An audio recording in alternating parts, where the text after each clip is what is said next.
right? Yeah, we can see it. Better still don't come back. This is. Do you need it big screen or is that all right? Little screen? Yeah, yeah. Big screen. Right. So this is the guy that we're talking about that everybody's trusting for plumb bobs not being parallel. And he set up this one here, theodolite, and this one here is an auto level.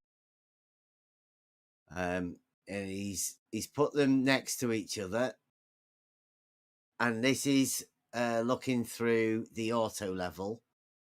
Stadia Hair's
Where is everybody?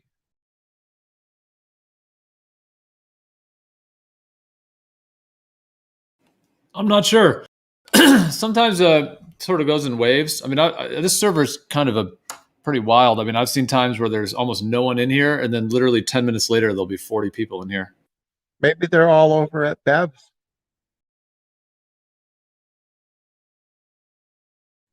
Bev has been poaching. Bev has been poaching your server. No, he doesn't have. There's 3 people on his server right now, or I don't know if it's his, but the level one. No, that's not what's happening. Yeah. Sometimes, I mean, there's sometimes at Gems. Sometimes I think if there's something going on there. Oh, I'll look.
Oh, hey, Sin. What up? Saw you in the other server. Should I go there, or are they chilling out? What's going on? I don't know. They're just everyone's not interested in the topic. I was seeing what you guys are up to. Wait, what was that? I just said I wasn't interested in what. Oh, what were they talking about?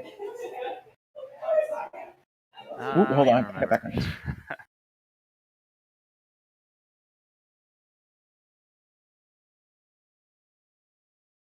Okay, my bad. Yeah, I have background noise. Okay, so I might check it out. Maybe I'm interested in it. Whew. Let's see. You're interested in there being no coffee and sandwich shops. What? They're saying small businesses are going away. Never mind. Yeah. That That's sounds what lame. you're into, then have at it. Yeah, fuck that. That sounds stupid. I mean, it's fine. You know, they're just kind of having chat, but I mean, I go here to argue like, conspiracies and all that, and not fucking coffee shops or whatever, small businesses. I mean, yeah. Sorry, I'll have to pass on that. So you're attracted to conspiracies. Well, I'm attracted to arguing against them, but Why always against? I haven't found any conspiracies that I haven't found any conspiracies that that I believe in. So, I mean, that's why it's usually against. But like I said before, it's less about me proving the shape of the earth in these debates and more just destroying some really faulty logic. All right. That's why I don't know if you noticed, but I only ever really jump in when someone makes like some kind of like, hypothetical. And I'm like, oh no, that wouldn't work because that's stupid hypothetical. That's usually when I jump in, because sometimes you got these really stupid ones where it's like, oh, this and that, and it's like you totally missed out this one part, so it's not going to work. So that's why I'm here. That's why I'm in these debates. So you like logic, right? Yeah, I like logic, and I even like not only logic but people's logic. Like, for example, if you form an argument, right, and let's say, for example, the logic isn't quite, doesn't quite match, like reality. Like I try to put myself in someone else's shoes, right, to see how they think things work, and that's how I destroy the argument. Like, I'll be like, okay, I see what they're getting at here, but that's not true, and I'm going to explain why. So yeah, I just like, breaking down arguments and seeing faulty logic and shit because it's fun. I don't know. I do a lot of game design, all right? So there's a lot of problem solving there, okay? I think that's why I like it. I just like problem solving, Yeah. Yeah, I did I took like a couple of computer classes where you learn HTML and coding and stuff. And a lot of that is just built on logic, or all of it actually is just logic. Yeah. It gets crazy though once you like do like, bigger projects. Like, for me, I mean, not to go on a tangent about whatever, but for me, because I might as well. But anyway, for me though, when I'm doing like when I first got into game design, I was doing like really simple stuff, but I find myself doing a lot of more crazy stuff now. Like, I've been recently messing around with just like, I don't know, just like crazy like stuff because I want my game to be cool. So I'm adding new mechanics in it, and I'm realizing those mechanics, you got to really like, I don't know, you just got to do some crazy shit. And the way I do the crazy shit is with numbers and shit. Like, okay, for example, right? I figured out how to tile a background, right? And have it where the game doesn't lag, because originally it would tile the background indefinitely, right? And so that would lag the computer. But I made it where it would only tile a certain amount on the screen, right? And so if it's outside the camera view, it doesn't tile it. And that pretty much took me that I pretty much had to figure out a way to mess with numbers, right, to do that. And that's something I thought I would never do, but I did it though. All right, and I love that shit. All right, that's the it's just fun. All right, and I forgot why I'm talking about this, but I don't know. It's a lot of that in game design, and I feel like there's a lot of problem solving and debating, these topics. So it's a similar thrill for me. You know what I'm saying? I hear you, dude. I hear you. I like to ask. Well, I've been thinking about something. Let me ask you, see what your thoughts are. Yeah. It's fine if you don't want to, get too deep into it. But do you think that there's a difference between wait, let me see this. Is influencing any different than manipulating them? Influence, manipulate. I mean, in a way, they're the same. I guess it really depends on the context, though. Like people use manipulation when you're like doing something like usually when you're doing something like like evil. Not all the time though, obviously, because sometimes you're also just manipulating, for example, like the variable in like like a what do you call it, like an experiment. So I mean, I don't know. I mean, I guess they are the same in a way. Influence would just be, yeah. I mean, are they the same? I guess. Well, like I can't see the difference between influencing and manipulating. Yeah, it seems the like same. if you were to influence someone's idea, like if you were trying to win an argument, you'd be trying to influence them. Yeah.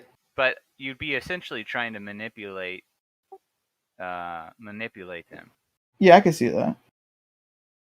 Well, yeah, I mean, because you have two people with two different views, two different ideas, two different whatever, and yeah, I guess the whole point is to convince the other person that you're right. I mean, I don't know. I mean, none of us can really 100% prove the shape of the Earth ourselves. You know what I'm saying?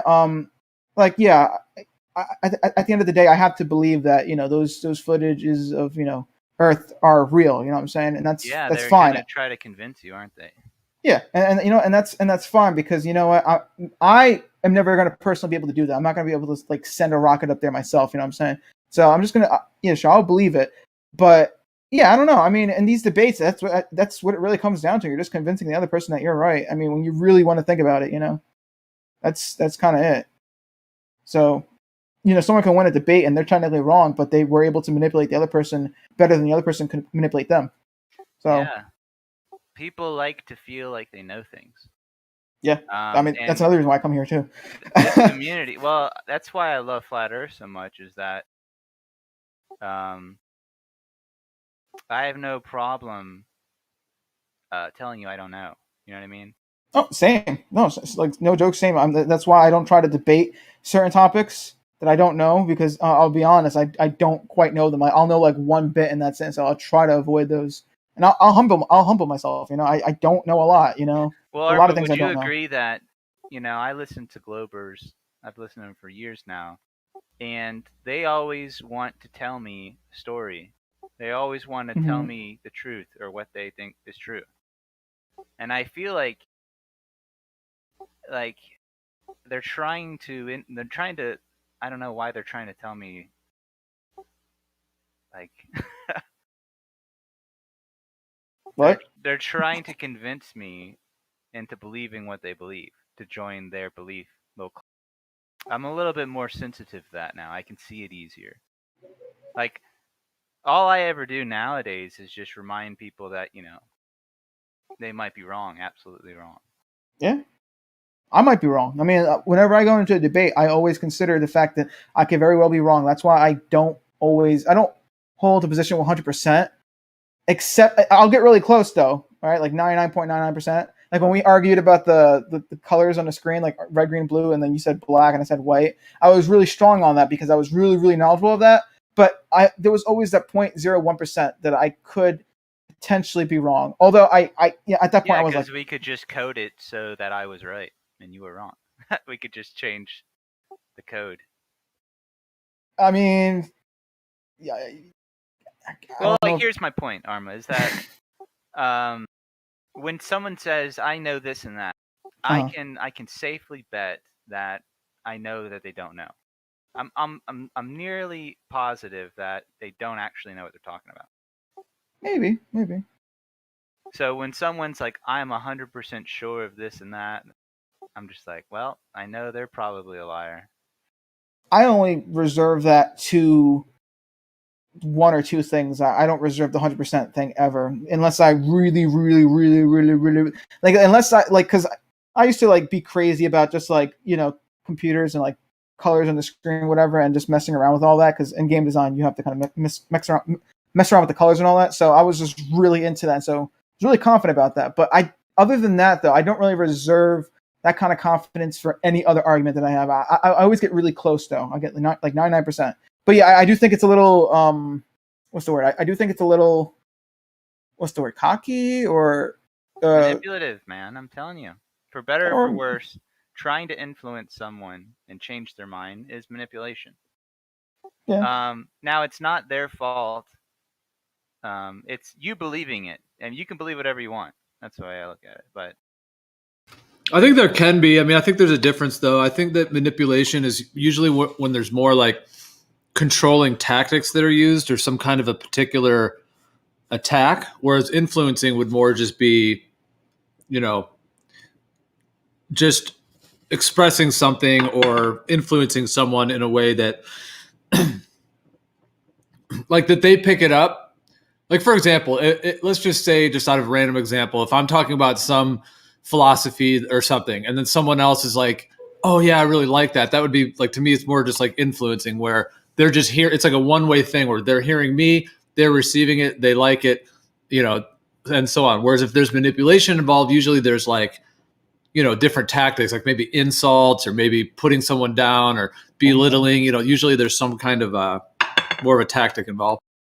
Well, there's always an like, the way I see it is that if I tell you something and you believe it, then I've got an advantage. Like, I gained something from that, and you lost something from that, because it's like, I don't know, it's like an energy thing. Like, you can, by influencing people, you can get them to, I feel like I don't know, something about,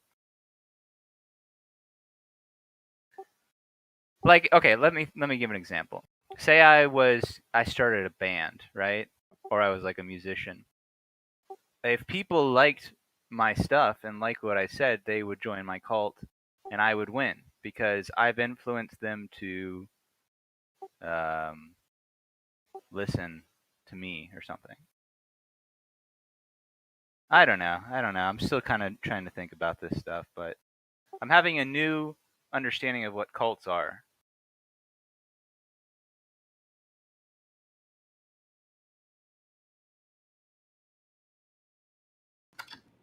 Yeah, a cult is usually when there's like a particular message or agenda or teaching. Often then there's a leader to it.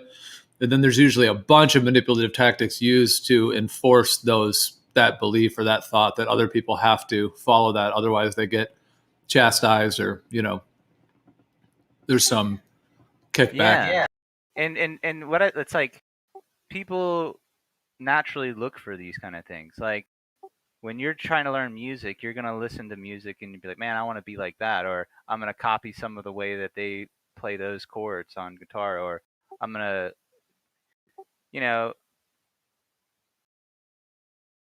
I don't think that, being influential is a bad thing. Even having a cult, I don't think is even really a bad thing. But it's something about like the philosophy that's like, you don't go chasing after things, you try to attract things. And what's ever yours will kind of find you, I guess. I don't know. I'm definitely going to be looking into this stuff. I'm more interested in that lately. I kind of missed out because I forgot I was cooking, so I had to do that real fast. What are you guys talking about? The philosophy of like, trying to chase your dreams, or like trying to chase things rather than just letting them, just attracting them. I see. I mean, yeah, there's an idea of, getting attention through attraction rather than promotion. Exactly. Meaning, that people just attract either to you in like an organic way rather than having to promote or having to push it. I mean, but that's why I can't really blame any like cults or anything, because at the end of the day, it's the people that were attracted to it. It's them. It's on them. It's not really the person who's got these ideas or interpretations of the world. It seems to resonate with other people, and it just naturally attracts people, I guess. Just fascinating. Yeah. Hold on. I mean, here's the thing though. Wait, so hold on. You said you're talking about like, yeah, the tracking and all that. But I mean, this whole thing about achieving a goal, like from what, like either what were you talking about? Hold on. You were saying let the shit. You know what? Just go over it again. Go over it. I'm sorry. Well, say I was a preacher, right? Say Yeah. I was starting a church, and you could call it, I guess, I'm a cult leader, right? Yeah. But I'm Sure. teaching what I think is true and my interpretation of God and reality, and people are attracted to that line of thinking. I am at advantage because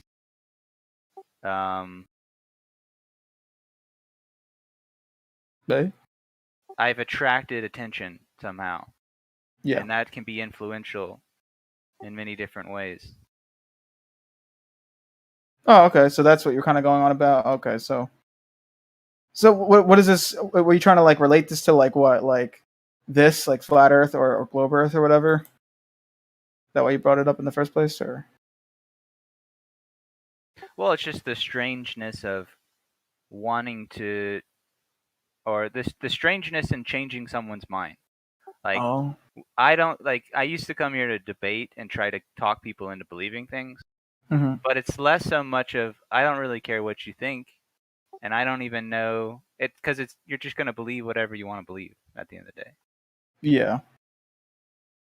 I mean, I guess I'm not really trying to convince anyone either. Here, when I'm here, I'm more just, like I said, I'm just trying to just destroy some faulty logic, because like some of the shit people say on both sides, all right, it's just wild. It's like, what, and so I mean, I don't know. Can you hear when a glober says something you know that they don't really know? Like when they say, "Oh, Andromeda is 4,000 light years away," like that they don't really know that. That's just a belief. Well, it's not 4,000. Ew, Andromeda. Actually, I don't know. Actually, which one's Andromeda? Well, it doesn't really matter. Like it could be 4 light years. It's the fact that that they don't really know that, but they believe it. But they're telling you it as if they know it for a fact. Oh, I just hear that as like a belief system. I mean, yeah, I guess, because I mean, yeah, I guess they didn't really. Yeah, I mean,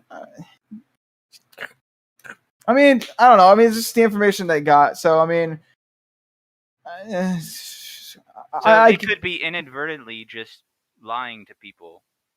Their belief could be absolutely false, and they're still saying it, and they don't even know if it's true or not. They're just saying it. So somebody lied to them and influenced them to parrot things they don't even know if it's true or not. I see that all the time here with Globers, and even flat earthers too. Yeah, I guess. I mean, I guess what makes it, not that I'm, saying globe Earth isn't, the case. Like I believe it's a globe, obviously, but I guess when someone says that, right, and let's say, for example, it really isn't that far away, right, and they're essentially lying to your face, not on purpose, but they just they say it's legit, and it just happened to not be the case, right? I guess it's allowed because it's, unfortunately, there's this whole thing about where majority whatever wins, right? So like the fact that it's well established knowledge, even if it happened to be fake, it's fine because everyone thought that, or most people thought that. I don't know, I don't know. I mean, in the off chance that it is wrong, then yeah, they were spitting bullshit. But I don't know. Yeah, I don't know. I'm a loss for words right now because I don't really. It is weird. It is weird. Well, you don't have to say things you don't know aren't true. You don't have to lie to anyone. You can just say you don't know. Well, that's okay. So when I argue, if I ever argue, like because I am a baller, but whenever I argue the ball side, I do say, our narrative, our on the ball model or whatever. So this is what is said. You know what I'm saying? So I guess whenever, at least for me, I always argue saying that this is a story. All right. So whether it's true or not, you got to still respect that story if you're going to argue against it. You know what I'm saying? So I guess there's a lot of people who don't say that. A lot of people just say, yeah, this is it, and that's just how it is. So I guess I don't know. Do you think you might be in a cult with the globe Earth idea? Yeah, I was just about to ask that. I mean, I'm not trying to call you out for it. I'm just wondering if you think that's possible for yourself. Depends on the definition of cult. I mean, cults aren't necessarily bad things, by the way. You guys. Well, before not we get to necessarily that, bad. Before we get to that, let me check my food again, all right? Because I think it's done now, so I'm gonna be right back. Okay.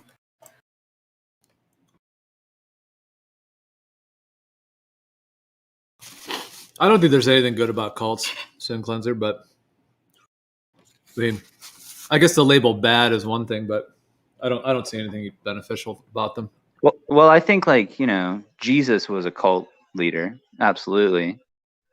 I think pastors and teachers are sort of culty, but I'm not a follower of some of those cults. But yeah, I hear you. But I'm not sure. I'm not sure Jesus was. I think cults have been created around the figure of Jesus, but I don't think he was that way. If indeed it was a man who lived, which I do think so. I don't think it was a son of any god. I think we're all sons of the Creator, I guess, but just a pretty evolved soul. Well, how would you distinguish? They don't call them cult leaders now. I mean, I think the term is just like an influencer. So we have influencers that, they're like, buy my T-shirt, say what I say, and listen to me and repeat my song. Like, that's kind of culty, but it's really normal. It's not like necessarily a bad thing, but yeah, I guess we'd really have to break down the definition of one, because when I said that before, like, like, for example, I mean, one of the definitions, a particular system of religious worship, especially with reference to its rites and ceremonies. So yeah, I'm not like necessarily against, that per se, like the idea of ceremonies and rites and religious things. Another one is an instant of great veneration of a person, ideal, or a thing, especially as manifested by a body of admirers. Yeah, that's a better. I like that one. Yeah, so none of these are really an issue. So I guess I'll take that back. I'm not really. Yeah, I guess I was thinking of the particular use of the word cult as like some kind of a toxic manipulative system that demands that you believe something. Malicious. Yeah. Yeah, that's kind of more what I was referring to it as. But yeah, you're right. The actual word actually kind of has multiple meanings.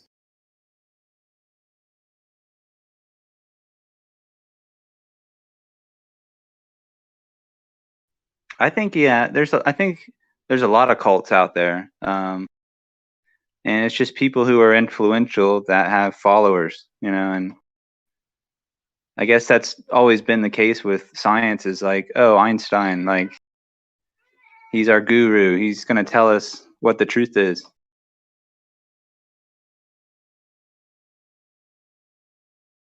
Yeah. Or like famous people. I think pretty much all famous people are kind of leaders like that. All right, I'm back. Okay, the cult thing. You said, do I think I'm in a cult? Hello? Yeah. Once again, I guess you got to define cult. I know you kind of did, but I kind of scrambled because I got to get the food, and I got the food, and it's good. But anyway, yeah. I mean, well, how about this? Do you think that do you think it's possible that you could be in a belief system that is false but is pushed by psychopathic people? I think it's very unlikely, but I will never say 100% that it isn't the case. You know what I'm saying? I do think it's unlikely though, but yeah. Because like, I don't know, I just like from what I've seen, it's just for me at least anyway, it lines up with the narrative they tell us, so I believe it. But like I said, there's always the small chance that we're being deceived. there's also a small chance that my brain's in a vat, you know? Well, considering how much deception is already existing in the world, like politics, everything else, would it really be that? Is it really that small of a chance that we're being deceived? Considering that like so much of what's out there is deception and lies. Well, like I said, I mean, because from what I've seen of the world, a lot of the stuff lines up with the narrative. You could be right that it's just a really good like lie, because they're like they took account like, oh yeah, this does this, so that it seems to line up with this lie, but. I don't know. They would have to be the best liars in the world, I think. For me, I mean, I don't know. It's just things just line up a little too well for me. Yeah. Like, did you recently see those videos I sent? The 360 ones. Those when I found those, I was like, oh shit. I freaking like, I was like, what the hell? Because like. I didn't think about it, right? But I was all like, wait a minute, 360 video, that would be, that'd be a good proof, right? And now some people are saying, oh, 360, that's like fisheye. And I'm like, no, it's not, all right? Fucking liar. It's not fisheye. But I checked those out recently, and at least according to the Globe, those seem to check out pretty well, So, and those are amateurs, you know what I'm saying, doing that.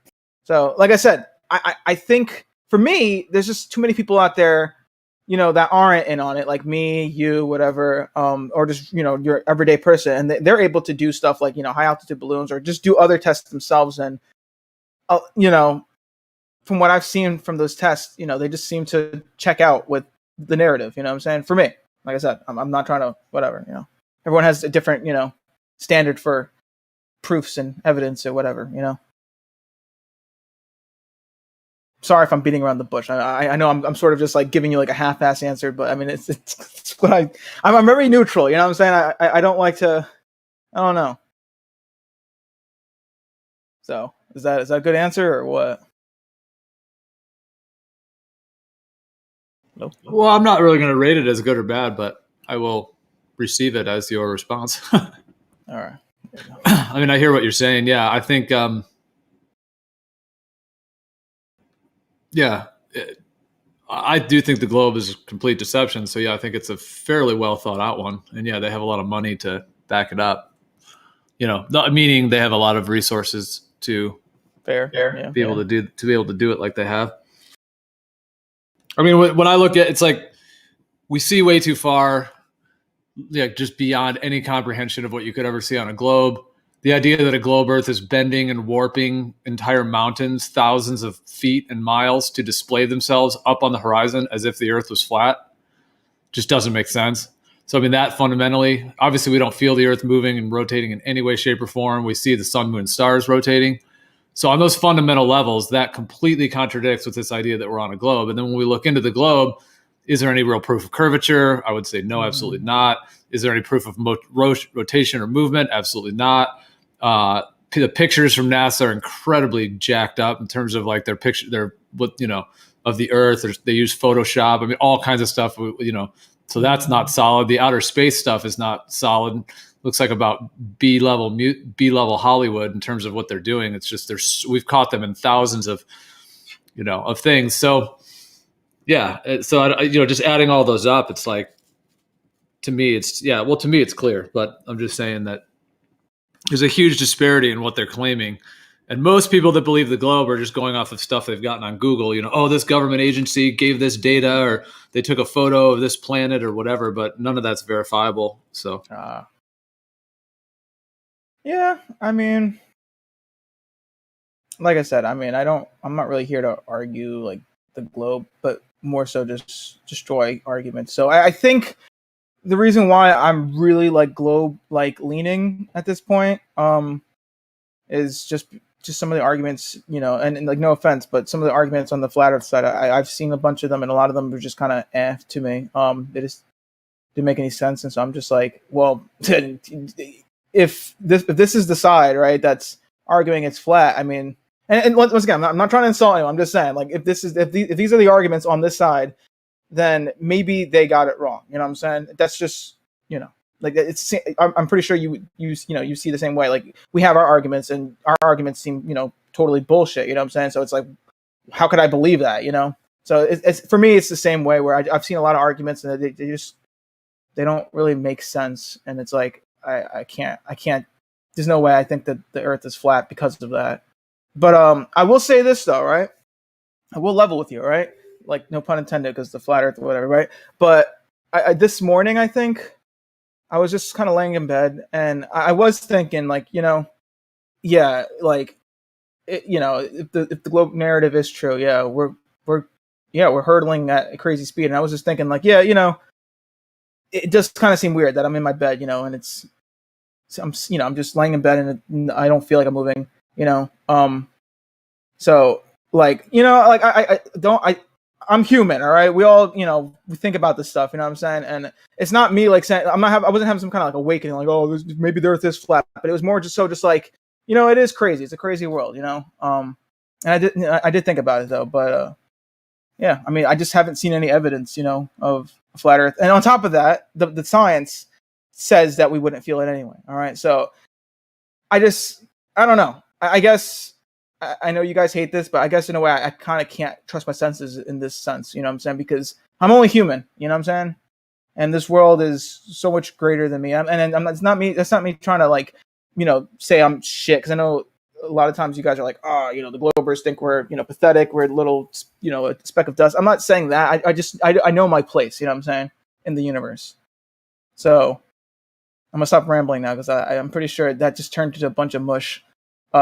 But yeah, I just wanted to tell you that. All right, like, I'm not a flat earther. I did, I was laying in bed thinking about, this is crazy and all that we're, hurtling through space, but I'm not a flat earther. I thought about it. All right, I gave the other side a thought. Yeah, well, I don't call myself a flat earther either, but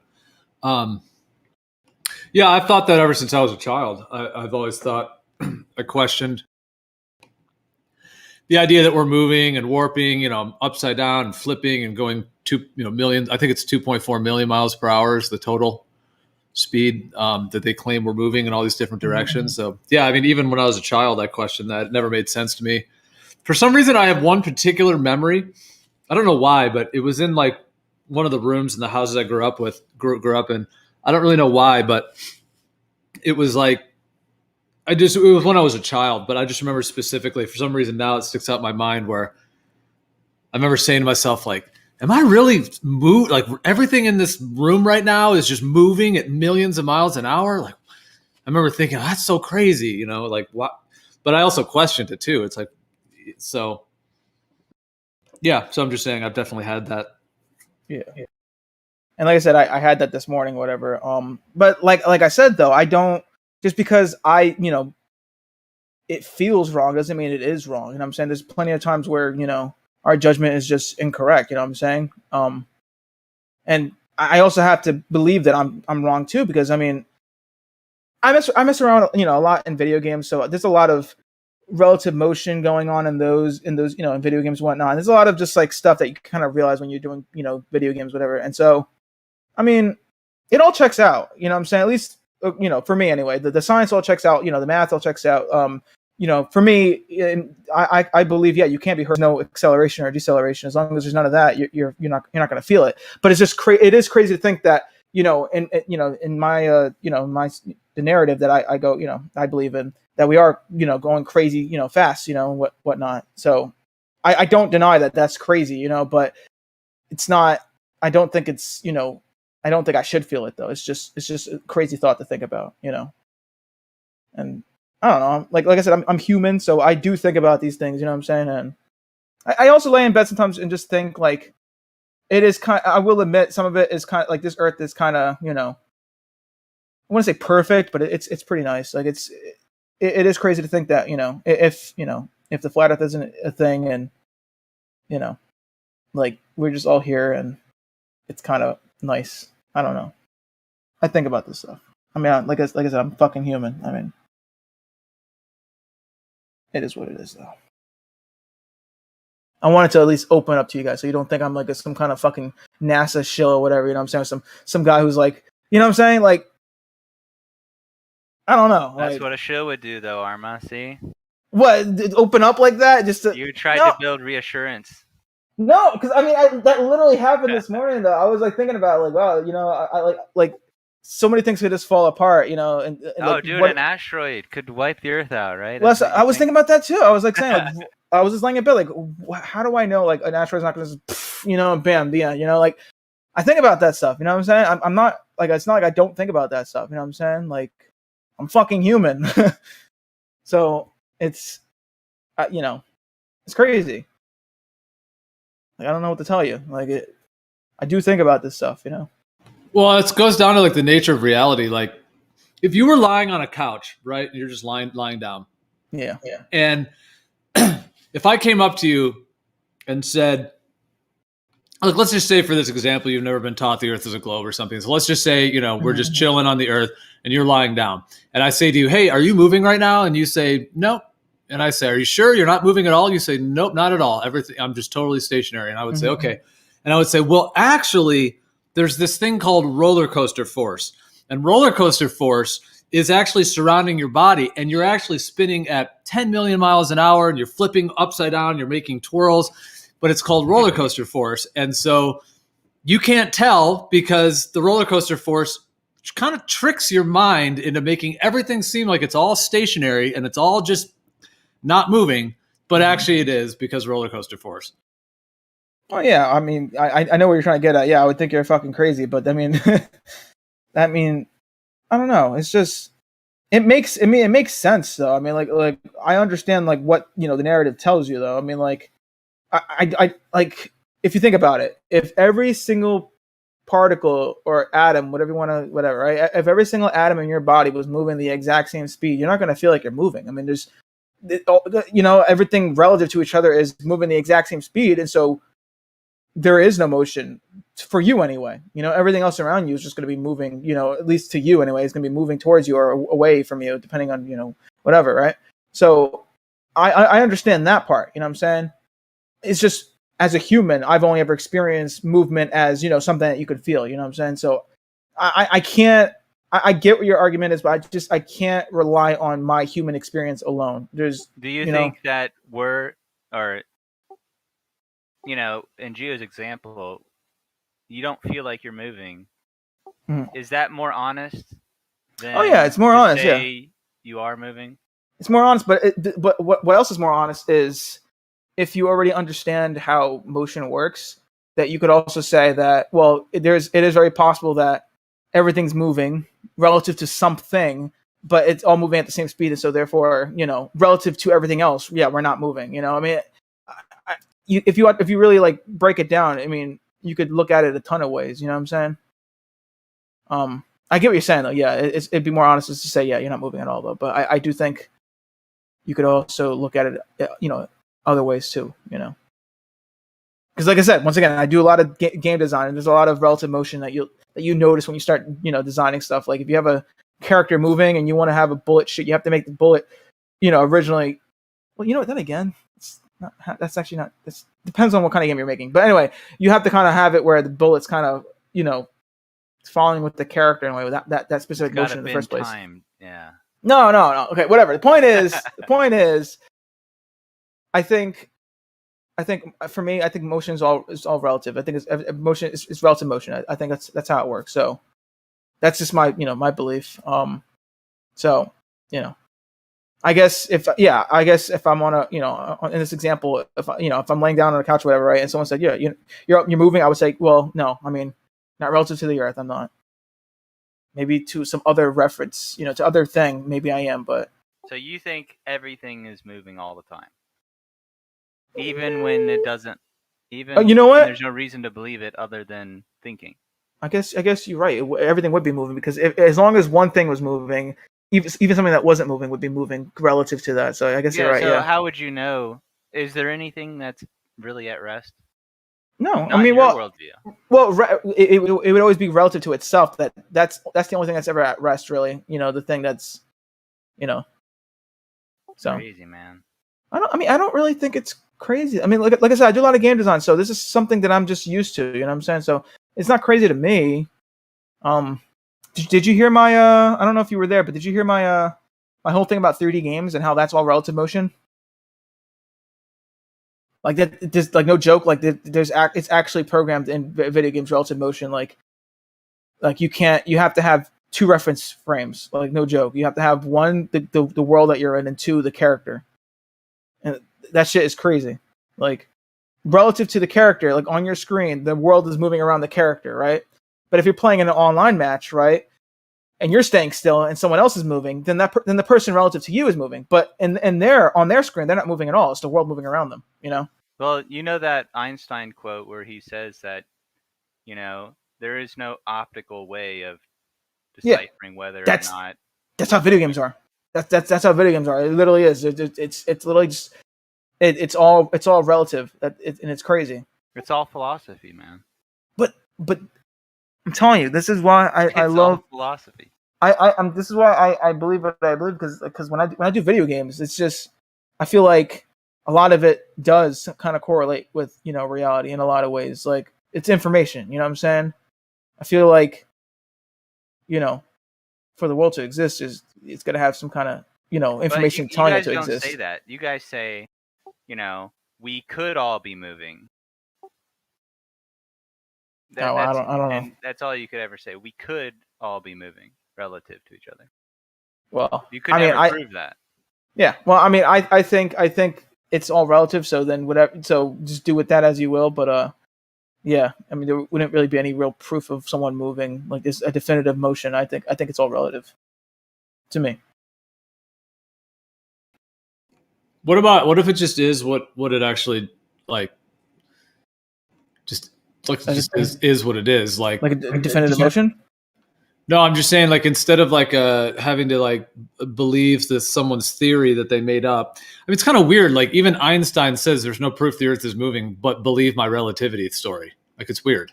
I mean, it's really weird. Like it's the definite. It's like to me, it's like the expression of deception when it's like they want to just tell you something's happening, but then there's no proof for it. It's like, that's questionable. Well, I don't know if that's 100% what he meant, but in any case, maybe. I mean, I don't know. That's like, well, that's no different than like Jesus saying, "Hey, you know what, Arma? When you die, there's a place called hell and heaven." I mean, sure, you can believe that, and you know, we're all gonna die, right? But it's just your interpretation of the world and things. You know, it's all you got. It's interpretations. Yep. And philosophy.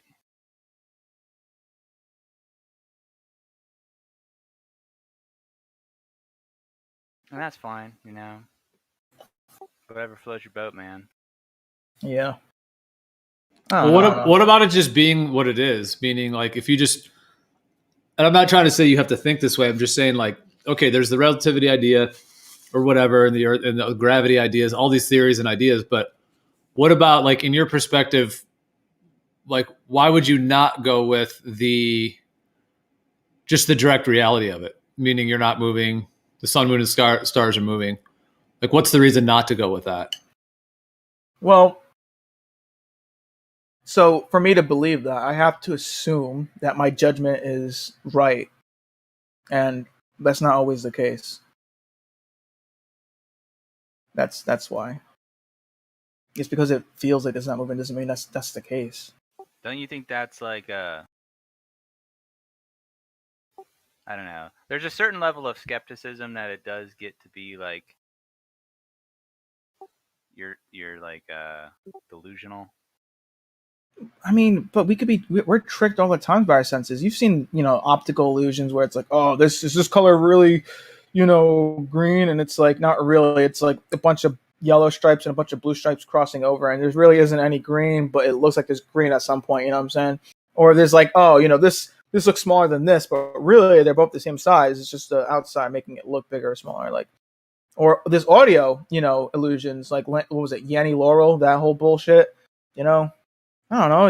You can't really trust, you know, your senses 100%. I mean, they're not that good. They're okay. Why can't you trust your? Say I'm walking in the desert and I think I see a pond of water. Yeah, it could be a mirage. I still see the mirage, but when I get to that location, there was no water. It was just a mirage. Yeah. Now it doesn't change the fact that I did see what I saw. Yeah. But it was wrong. No, what I thought my interpretation was wrong, but it doesn't change the fact that what I saw was still true. It is what it is. Well, there you go then. I mean, me feeling that the Earth isn't moving, that's that I was, my interpretation could be wrong. It does, it is, relative, to whatever, it could be not moving, but the actual, when you actually look at it, maybe it is moving, but it's just my first interpretation was that it wasn't, because it feels that way. I don't know. I mean, I get your point, but at the same time, the only thing you could possibly know in reality is that the stars are moving. Stars are moving. Well, that's all you could really say about them. And they're lights that move. Perhaps you'd have to talk yourself into believing that they're not moving. I'm moving. That's just not how it presents itself. It looks like it's moving. Fair. But what's wrong with that? Because that would be a little bit like, I guess just this example, and I'm not trying to make fun of anyone, but let's say somebody who's very overweight, they weigh 400 pounds. That would be like if someone said, hey, this person is not, this person's not overweight. Somebody pointed to them and said, hey, that person's really skinny. And you were like, oh no, they look really overweight. They're like 400 pounds. The other person's like, no, it's skinny. It's because of this. And your eyes have a refraction limit and it makes the person look different. You know what I mean? But what about just the direct thing? Just like, we're not moving. Like just at that core level. Well, depends what they mean by overweight. You got to define that term first. If we're talking about the general term and they're 400 pounds, then yeah, they're fucking overweight. But I'm using a dramatic example. Like let's say 500 pounds. Somebody's 500 pounds versus and you're like, oh, that person's overweight, and someone says, no, that they only weigh 80 pounds, and then you're like, no, they look really overweight. And you're like, no. The other guy's like, nope, they only weigh 80 pounds, and then he comes up with this whole reason. Well, it's because your eyeball and refraction, they come up with a bunch of reasons, but at what point do you just take reality for what it is directly?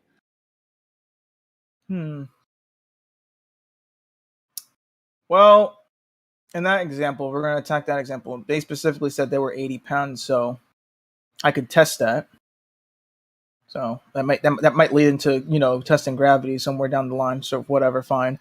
But I could I could test, I could see if they actually weigh 80 pounds, I could also put, what they say to the test. Like if they, like you said, they give all these, like your eye, this refraction, like you were saying, I could also once again put that to the test and see, where that goes. But yeah, I guess originally my first thought would just be, they're whatever. They're 500 pounds, right? But if they gave me an alternate reason and I could test those, right? I could test, their reason, then, I'll find out definitively that it's not that, once I test it. I guess before testing it though, I'm just saying that, they're 500 pounds and they're fat, and that's pretty much common sense. But I don't know. I guess I don't know.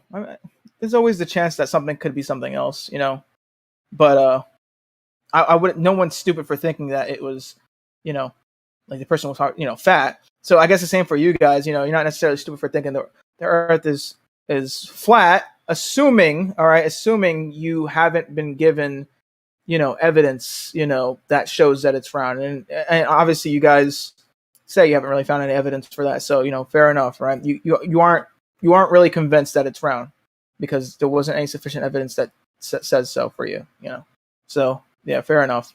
I guess no one's really stupid for believing that.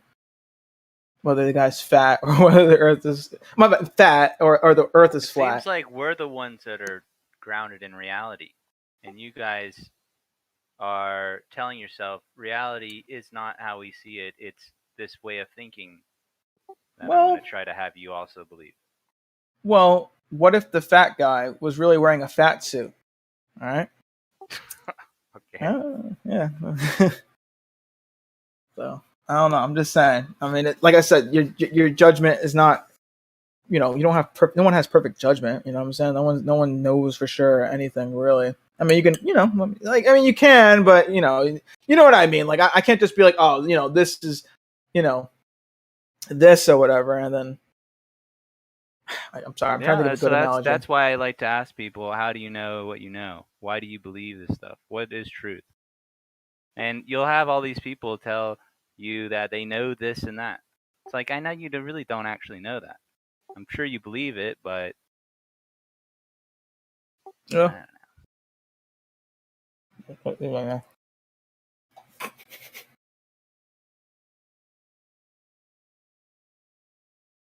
trying to eat right now. I'm sorry if I'm like, let me just real fast swallow this. Anyway,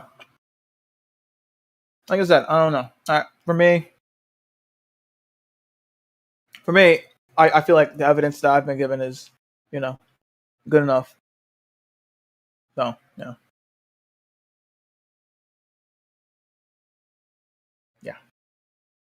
I see Buster join. I think if we get one more person in here, I think people will start to flood in again. Because I think they don't want to flood in because they're like, it's only like 3 people or 4 people. That's going to be awkward. But I think if we get one more person, I think people will start flooding in. Hopefully. Because I want a good debate, And right now we're just talking about bullshit. I mean, no offense. I mean, this is fine. I mean, it's a fun topic, but it's not debate. I like debating. So,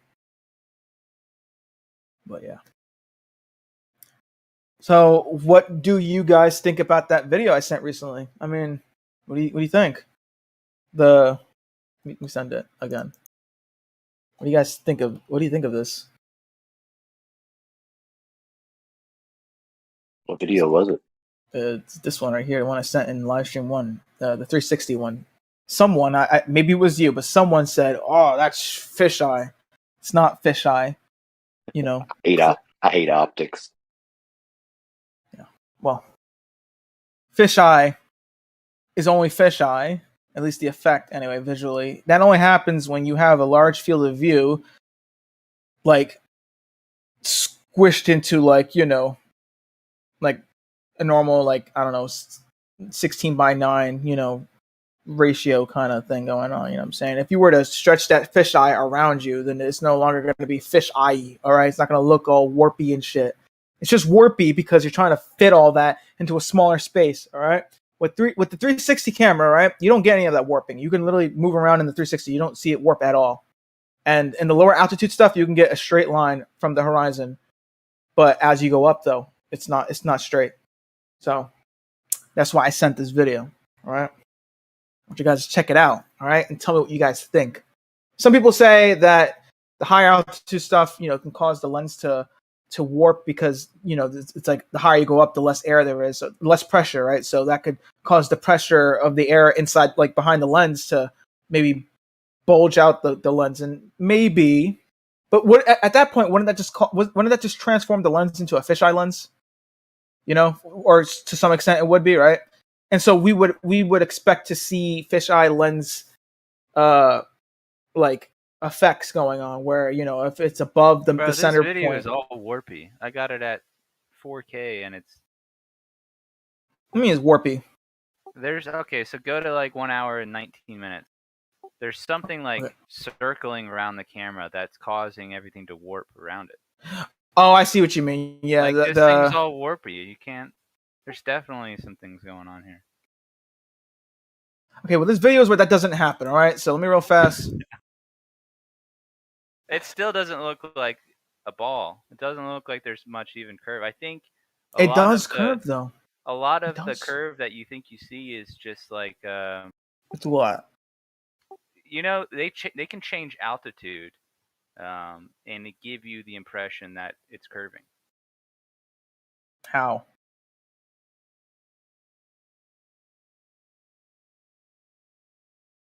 I posted a video last night about it. I think you saw the video. Did I? Look, in any case, actually, no, not in any case. I have to answer that one thing you were talking about. Yeah, what video? Hold on. What video was this? Let me real fast search up Sin Cleanser has video. Oh shit. Oh, why does it keep doing the from thing? What the hell? Has video. Okay, you sent the one video where it's the ISS zoomed in horizon thing. Yeah, that video. If you watch, that's cool one. You'll see that curvature. That it's changing altitude a lot. I don't know if it's doing some sort of parabolic flight. I'm But surprised you sent that. well, dude, I look at it all, man. Are you kidding me?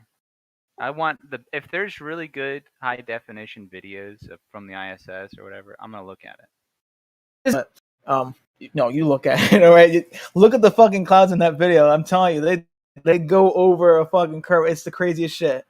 I almost shat myself. I was like, oh my god, if I was a flat earther right now, I would be like, I'd be kind of scared of this video, you know? I'd be shaking my boots, you know? Well, I've seen it all before, man, and I don't find it all too convincing. I think you could explain this with refraction and a circumference of or a circle of light over a flat plane, no problem. Oh, all right. Well, if you saw a circle of light over a flat plane, wouldn't you get the interpretation that at some distance it looks like it's curving, but that's just the light? I mean, if we're gonna go back to the argument you guys were talking about, where trust your senses, no. I mean, why would I think that? It is what it is. Things are going over the friggin' horizon. If we're gonna play that game, not that I am. I'm just saying. I mean, we don't have to play that game. All right. I don't know what I'm talking about right now. Just watch the video. Watch the 360 video. All right. There's other ones out there, but I'm telling you, it does curve. The lower altitude stuff, it's like flat, but as you go up though, it starts to curve. You know, it's just crazy. The only thing I can think of, right? Like I said, yeah, maybe some atmosphere, effects going on in the flat Earth, but you cannot say that this isn't at least decent evidence on the globe side. If you guys say, "Oh, it's," Arma, there's what still about this? Say What? when in these videos, the farthest limit that you can see, which would be some sort at the horizon, right? That's where you're saying you see the Earth curvature. Yeah, that's where the Earth physically cuts off. Okay, so would you expect at that angle and that altitude, looking over that distance, for there to be refraction at the Earth's surface where you say it's curving? Yeah, I guess. Okay, so how would you differentiate refraction at that altitude and that angle from Earth curvature? Well, even then, I'm sorry if I'm eating it. I'm sorry. Hold on, let me finish this real fast.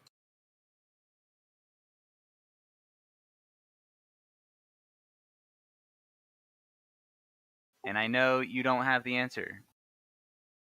Hold on, I'm interested in how you'll try to answer it.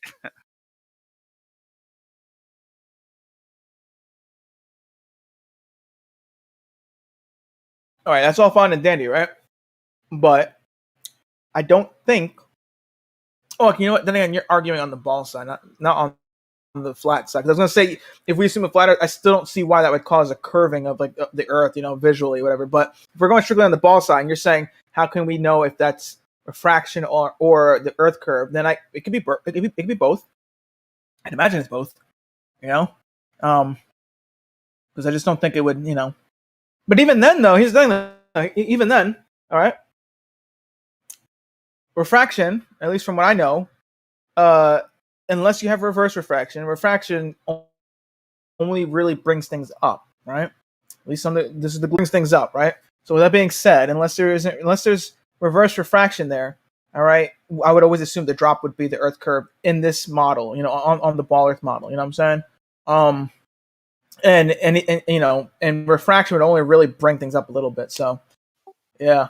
Well, Arma, I've been asking Globers for like 2 years now if they could provide me a picture of what sinking refraction looks like. Sinking refraction? Yeah, I want a picture of what it is, because if you don't know what it is when you see it, like, you have to know it when you see it. And I haven't seen any Glober ever show me what sinking refraction looks like. So sinking refraction, that would be reverse refraction. At least that's what I've heard it's called. And you want me to like show you visually where like the line, like the light would like curve either up or down, whatever, right? You want me to show you that? It's the definition says things on the geographic horizon are projected below it. I don't know what that would look like. How do you see something below a geographic horizon? I guess you wouldn't. You'd call that Earth curvature. Yeah, but that's assuming you can even get that kind of So that's refraction why normally. that's why I'm saying I have never seen a glober ever show me what sinking refraction looks like. You mean like an actual image of it? Yeah, just like a picture of it. I mean, I guess. Well, for me to actually show you that, I would have to give you a reference, like a reference. Like, okay, this is how it normally looks without the sinking refraction, and then with, because I mean, otherwise, whatever that's sinking. I mean, how do you know if it's sinking or if it's over, or if it was already over the curve, or what I'm saying? Like, I would have to show you an image where, okay, the building's there, and then the sinking refraction, the building's even lower. You got your work cut out for you. Good luck.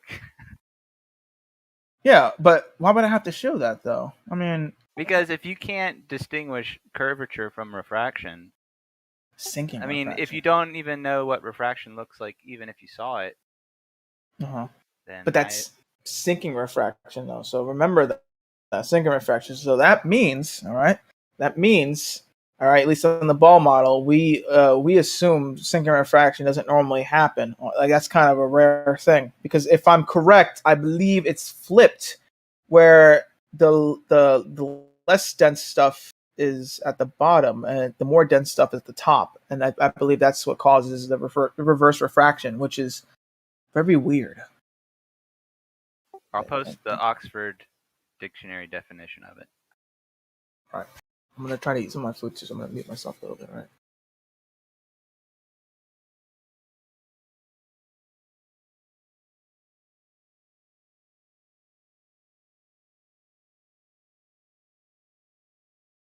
Something apparently sinking below the geographic horizon.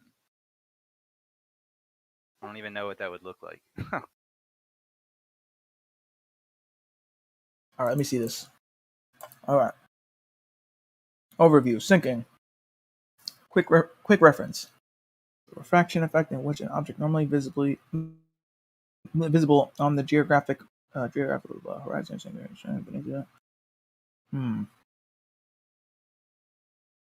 When air density decreases with height at a lower rate than normal, or actually increases. What are they talking about? Rays of light from the object are refracted upwards to pass above the. Oh, okay. Let's check that out. Let's see this.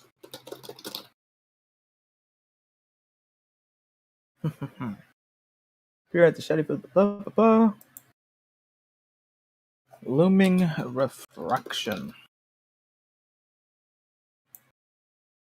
Okay. Oh no, they're leaving. We were just getting a decent amount of people in here too. Shit. Whatever. Anyway. It says it occurs when air density decreases with height at a lower rate than normal, or actually increases. What the hell are they talking about? Let me see this shit. Sinking refraction. Hey, welcome to Flat Earth, by the way. No? What do you mean, welcome to Flat Earth? What are you talking about? I know you're not going to find a picture of this. And I know this seems to be a weird description. It is kind of weird the way they describe it, as if it could be both. It's got to be a thing, man. I don't know what it looks like. It sounds like they're describing Earth curvature to me. Let me see. Because when both density decreases with height at a lower rate than normal, or actually increases. I don't like how that's weird. Okay, so rays of light from the object are refracted upwards to pass above the observer's head. The opposite effect is known as looming. Okay. Okay. I think what's going on here is, at least with this explanation, it's saying, because I do know that when when refraction happens, the light is bending downwards, right? But because you're on a ball, right, and at least on a ball Earth, right, in this example, when you're on a ball and that light is moving forwards and downwards, that's going to follow the curve, right? So the idea is that something that would normally just be hidden would actually kind of curve around it. But this is weird though, because it gives both. It says overview sinking, and it gives both examples. It goes, density of air decreases with height at a lower rate than normal or actually increases. And then it goes on to say, well, one of them is looming, the other one is, the sinking effect. You know what I'm saying? So I don't know. This is a weird one. But anyway, you just want to see something sink because of refraction, right? That's what I just want to see a picture of sinking refraction.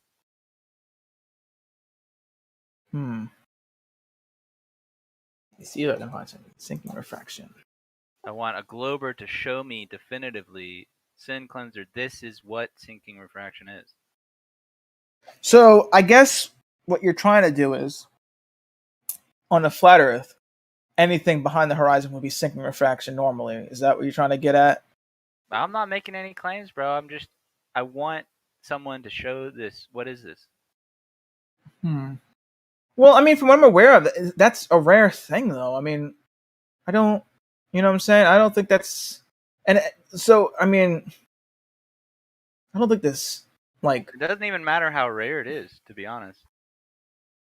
Let me see. It could happen once in a blue moon. I want to see what it looks like, you know? What is the opposite of looming refraction? I'm typing that in right now so I can get the proper name for that. Sinking. So it's called sinking. Sinking is the opposite of looming. In sinking, stationary objects that are normally seen above the horizon appear to be lowered, or may even disappear below the horizon. Okay, so then I got some images. Which, here's the thing, though. I guess it shows it's sinking, but how do I know if that's not just the original position and it was just refracted upwards? All right, well, I mean, it's a tough one. It's a tough, whatever. I mean, because I could just assume that it was already, the Earth curve, and when it was higher up, it was just normal refraction bringing it up. So I would have to, for me to really pull this off, I would have to find out how it looks normally without any refraction, which is quite difficult because if I'm correct, I believe refraction just normally happens anyway. Like it's just like refraction, eh? That's what I'm saying. So it's kind of tricky. I guess I could, in theory, though, show you, like on a small scale, if I was to get something that's just like right in front of me, and then I was somehow able to apply sinking, by flipping that gradient, which would be really hard, because for one, I don't even know how to pull that off. But if I could do that, then I could show you that it's a thing. But that's not really the argument either. Now you just want to see it over the horizon, right? That's the whole point of this argument, just to see it on the horizon. I just want to see a picture of what they're talking about. I could send something. I mean, I'm assuming that's what's going on in this image. But all right, let me see. I don't know. These things are just kind of hard to to confirm. Let me see. So we got normal, I think, and then I don't know what to. Shouldn't I be asking you that on the flat side? Like, where do we? I mean, you could just claim what we see on the horizon is sinking, but shouldn't I be asking you, like, oh, give me an example of this happening occasionally, or Well, I think, show me. Think about this. I can absolutely make sense of refraction if the Earth is a plane, because you have a medium. You have like a baseline from which things are up or down. And I don't know. I don't know. If my food's getting show cold. Me the difference between Earth curvature and refraction, then I know. I think that's where it is. I mean, I guess, but end it. Well, here's the thing, though. Like I said, I don't think sinking is very common. If I'm pretty sure it's super rare. But I get what you're saying. I don't even know what it looks like. I mean, I know what it would technically look like. It would just be, but to give you an image, it's really hard to claim what's really going on. Like, Can you describe it to me? The sinking thing? So, say we got a boat. It's on the horizon, and then there's sinking refraction. What's it look like? The boat would be even lower. Would it be in the water, like it's sinking in the water? Like the boat isn't actually sinking in the water, but it's the refraction? Well, I'd imagine. You know what? It depends, actually. I'm trying to think. I don't know how powerful sinking refraction is, but I know for sure if it was already behind the horizon, right, and you added the sinking refraction, it would be even lower than it was. But if it's not at the horizon, let's say it's like right below the. Let's say it's right like before you hit the horizon, right? Like you know how like like the boat still has some horizon behind it, and you were to apply sync and refraction there. I don't know what would happen. I don't know if it would just appear as though the horizon cuts off right there or not. You know, I just don't know how powerful sync and refraction is. That's why I'm trying to like figure that out. Like how powerful is this? You know, I don't even think that's. I don't know. That's weird. That is When you weird. find one, just let me know. Yeah. Because I've been asking this for a while. I'll figure it out. Maybe we'll see. That's crazy though. Cray. Anyway, what do you think about my video I sent? You never really said anything. You just said, "Oh, curve thing." That's it. You didn't say anything about my video. You never gave an explanation for why it looks like it's curving. You just said maybe the atmosphere or something. I want an answer, Sim Cleanser. How's the 360 camera work? How's the 360 camera work? It takes footage all around the camera pretty much. It's 360. It doesn't tell me a whole lot. I'm not trying to be like hard on you. I mean, I've seen a lot of footage of them, and I've seen one in person, like in a display case that you could buy. But I don't know if like they're all the same or if they are different. I mean, I don't know. Well, you know what? I you know what? There is some mystery to these 360 camera because in order for you to view anything in this 360, stupid commercial. In order for you to view anything in this 360, view, you would have to have some kind of initial field of view, right? So I don't know if they tell you what the field of view is in these videos to begin with. So maybe actually real fast look that up because you need to have some kind of field of view. But with that being said, though, I'd imagine it's not anything crazy because at the lower altitude stuff, right? When you're at the lower altitudes in that video, right? Stuff appears pretty much flat because it's perfectly flat. So I'd imagine the field of view is like probably close to like, a human's field of view, which is around 120. I think it's really 130 something, but I always round it around. I always round it to around 120 because that's a nice neat number. So yeah, I think that's probably what the field of view is. In these videos. Yeah, I was gonna say 120 is just your typical peripheral. Yeah. Yeah. Let me see. The last one I saw that was a 360 camera was multiple cameras that get stitched together. Yeah. And the only way you can get 120 in a camera is if you do the ultra wide angle, which shortens your focal length really tight, right? Or no, I don't know. I don't know about that. I mean, I'm not going to argue this because I'm going to be honest. I don't quite know the terms, so I could be arguing. I could be talking out my ass. But what I do know is that don't do that. Yeah, I don't want to do that. I don't like doing that because I can easily I can be made a fool of easily. Like. Yeah.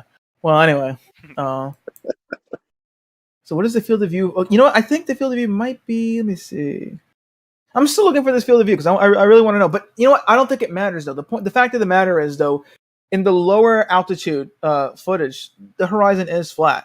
It is. You can and then in the higher up stuff, it does seem to curve. So I don't think even if field of view was a thing, right?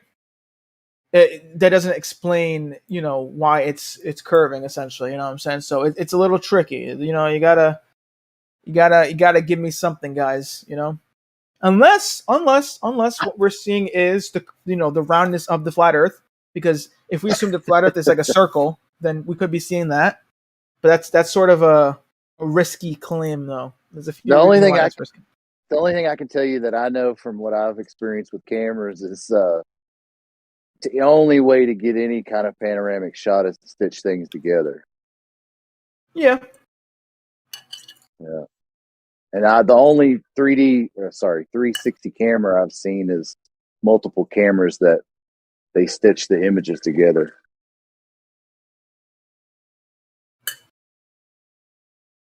Yeah, it's probably got like a couple different apertures in it, and then they just stitch. So to me, that's why you're getting all the distortion in that videos, because it's where they're having to stitch those images together so that when you turn your phone it it gives you like what you think is a 360 representation of whatever they're filming. Yeah. Oh, you got to think. I'm not being hard on you. I'm just saying, like, a lot of this stuff is like you kind of got to think about things and like really dig in and figure out what is the mechanism that's doing that stuff. I hate to post something and not know anything about it and just say, there you go. Yeah, but I mean, but that doesn't really explain anything. You guys are kind of just saying, well, they stitch things together, and Well, the only examples I maybe can give you is the ones that I've done, and like if most of these, like I've got a newer iPhone, and I don't know if the last one I did it, but with these newer cameras, you can pull a wide angle shot. So when you like used to, all you had was zoom in function. Like of course it'd be digital, but now you can actually zoom out, and it gives you a wider angle shot, but it distorts it like insane. It's like everything's out of proportion. So like if you got a newer camera or a phone that'll do that, when you go to get the wide angle shot so that you get more of the room or whatever you're looking at, it'll distort it like crazy. See.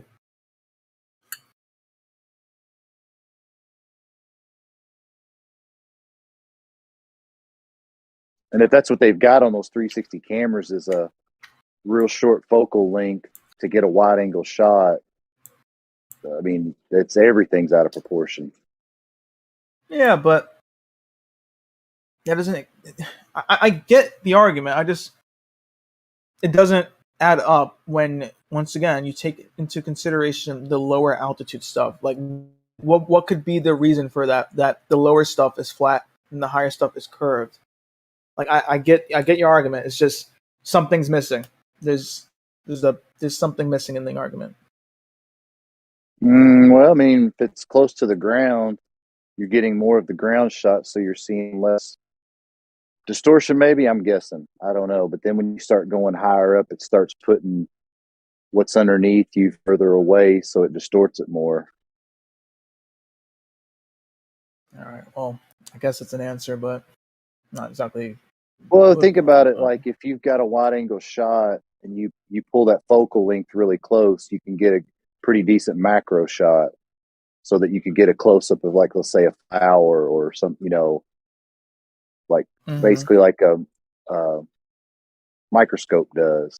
But when you start pulling further away, it distorts it really bad. It's just how lenses work. Mm-hmm. So if you're close to the ground, that distortion that would normally be there, or that distortion, wait a second. So when you're close to the ground with that wide angle shot, you're close to it, so it distorts it less. But as you get further away, you get more distortion going on. I mean, that's how it works. And I mean, from my experience taking pictures, I've never used a 360 camera, but you think this would happen with your eyes too? If let's say, for example, instead of this camera, it can't happen. It can't happen with your eyes though, because your eyes stay the same focal length all the time. You can't zoom into something with your eyes just looking. So you're saying in this video it's changing focal length potentially in the higher altitude stuff. No. I'm saying it's staying the same focal length. All right, think about this. You try to get a macro shot, so you pull your focal length really close together, so that when you're close to it, you can get a really good clear image. But as you pull away, it distorts it.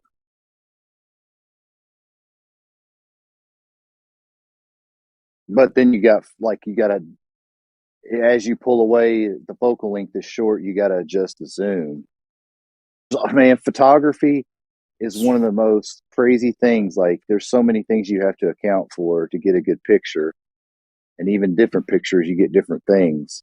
Wait, real fast. I just noticed the potential hole in that argument. You said if you're doing a macro shot or something like that, right? With the flower or something, you have to initially zoom in for that though, right?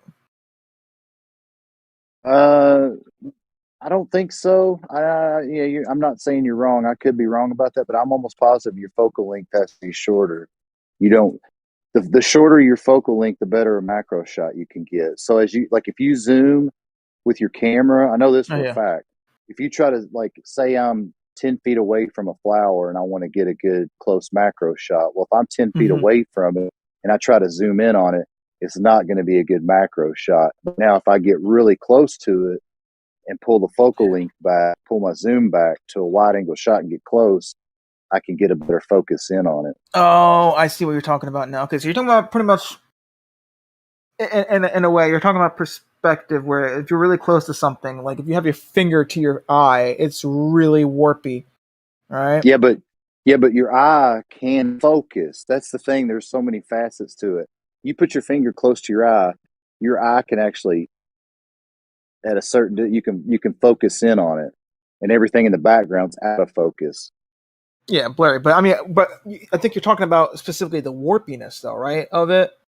Yeah, but that has to do with the lenses. So, like lenses, they try to recreate what the eye does, but in a lens, when you start changing the focal length from, like, say, the sensor or the eyepiece to what the other lens that's pulling away, a lot of different things can happen.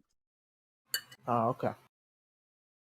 So basically, like, when you do a wide angle shot, you pull your focal length, you pull those lenses together, then you focus in, and you can either get a macro shot or you can focus the other way and pull it out. You can get everything else in focus, but it's going to be weird.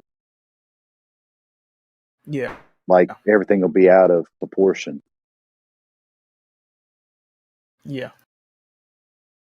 So to me, I think that'd be what they've done with that 360 camera. They've got a short focal length and say an infinity focus, so that everything will stay in focus that's in the shot. And they've stitched multiple shots together, and as they get further away from whatever, like they went straight up, so as they get further away from the ground, it just starts to distort it because of that focal length and the way it's focused. But I'm not arguing either. Like, I'm just trying to explain what happens with cameras to the best of my knowledge. All right. What about you, Sid? You got an explanation? I don't know anything about 360 cameras. Okay, whatever. Well, anyway. Well, should look into it. I think you were really hoping for a lot more, weren't you, Arma? Well, I mean, normally I'd push it. You're asking these questions and not really getting anywhere with us. No, I mean, because we're not going to lie to you, I don't think. Well, here's the thing, right? I normally I would press you on it, but I'm not. I'm really trying to eat my food here, and I'm just not in the mood to really get into like a real debate. You know what I'm saying? So whatever. Maybe another time I'll press you guys on a real explanation, but whatever. But you got to be honest though. If you put something up for, say, evidence, I won't say proof. Let's just say you think it's evidence of something. Wouldn't it benefit you if you knew all of the facets of that evidence you're trying to put forth? Yes, and okay, listen, all right. We're going to pull that, all right? We're going to go back to this lens talk, all right? Listen, all right? I don't know what you're talking about with this flower thing, okay? Maybe, listen, how about we, I'll pull up Blender. Maybe we can figure something out, right? We need a visual, because whenever I don't know why people try to explain with words as if that's going to get anywhere. You get us anywhere. I know. I get you. Look, for me, if you had explained that to me 5 years ago, I would not even want to talk about it because I don't have the experience. I bought some cameras and wanted to learn how it works and how to get the pictures that people get. Well, the deeper I started delving into it, the more I realized that, oh my God, you've got aperture, the f-stop, you got ISO, you've got focal length, and I mean, there's all these different things, and then in the lighting.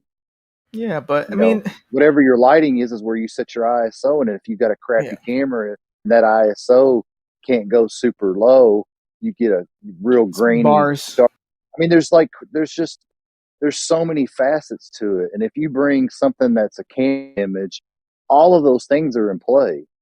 And if you don't know how to explain them, you're not going to have much of a leg to stand on. I'm just being honest with you. I'm not trying to dog you or anything. Yeah, that is true, but to some extent, all right. So when it comes to cameras, like when and seeing the visuals, you got like you record something, there's something visually there, right? There's only really two things you really, really, really need to know about, and at least in this argument anyway. All right, field of view, and you need to understand how perspective works. All right, because that's literally the only the real two things you need to know in this. All right, in this for visual. Okay, the lighting and all that other stuff. That's when you're doing photography and you want things to look nice. But that has nothing to do with this, though. This whole argument, what we see here is we're arguing perspective. Shape. All right. I'm arguing, why does that look curved? You gave me the answer that, maybe because they're zooming out and there's some kind of, maybe not warping, but there's some sort of distortion going on because of that, right? I'm arguing that isn't the case because neither perspective nor the field of view for this camera would cause that effect. All right. All right. I'm watching it. I'm watching it. Oh, I'm just trying to explain to you. I'm arguing that. Look. Do you have a newer phone that you can do the I have a like shitty instead of phone. Well, okay, on the newer phones they're starting to where you can pull the wide angle shot. So instead of just having a zoom in function, you can actually zoom out. But what happens is you zoom out and you get more of the area. So like let's say you're in a room and you can only see the TV.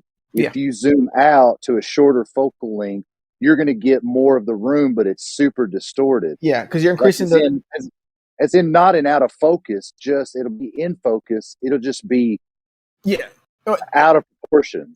Yeah, what's happening is they're increasing the field of view. That's why it looks all warpy like that. Can I ask? Like, yeah. Okay, so like, I mean, from what I can tell, I can already see the stitching.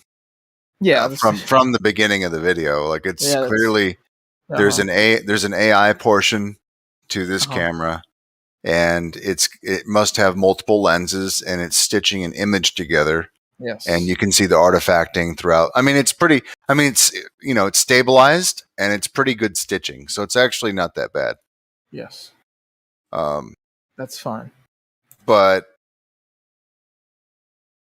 so we're seeing. Oh my gosh. We're seeing a whole image, but it's literally like multiple cameras at once.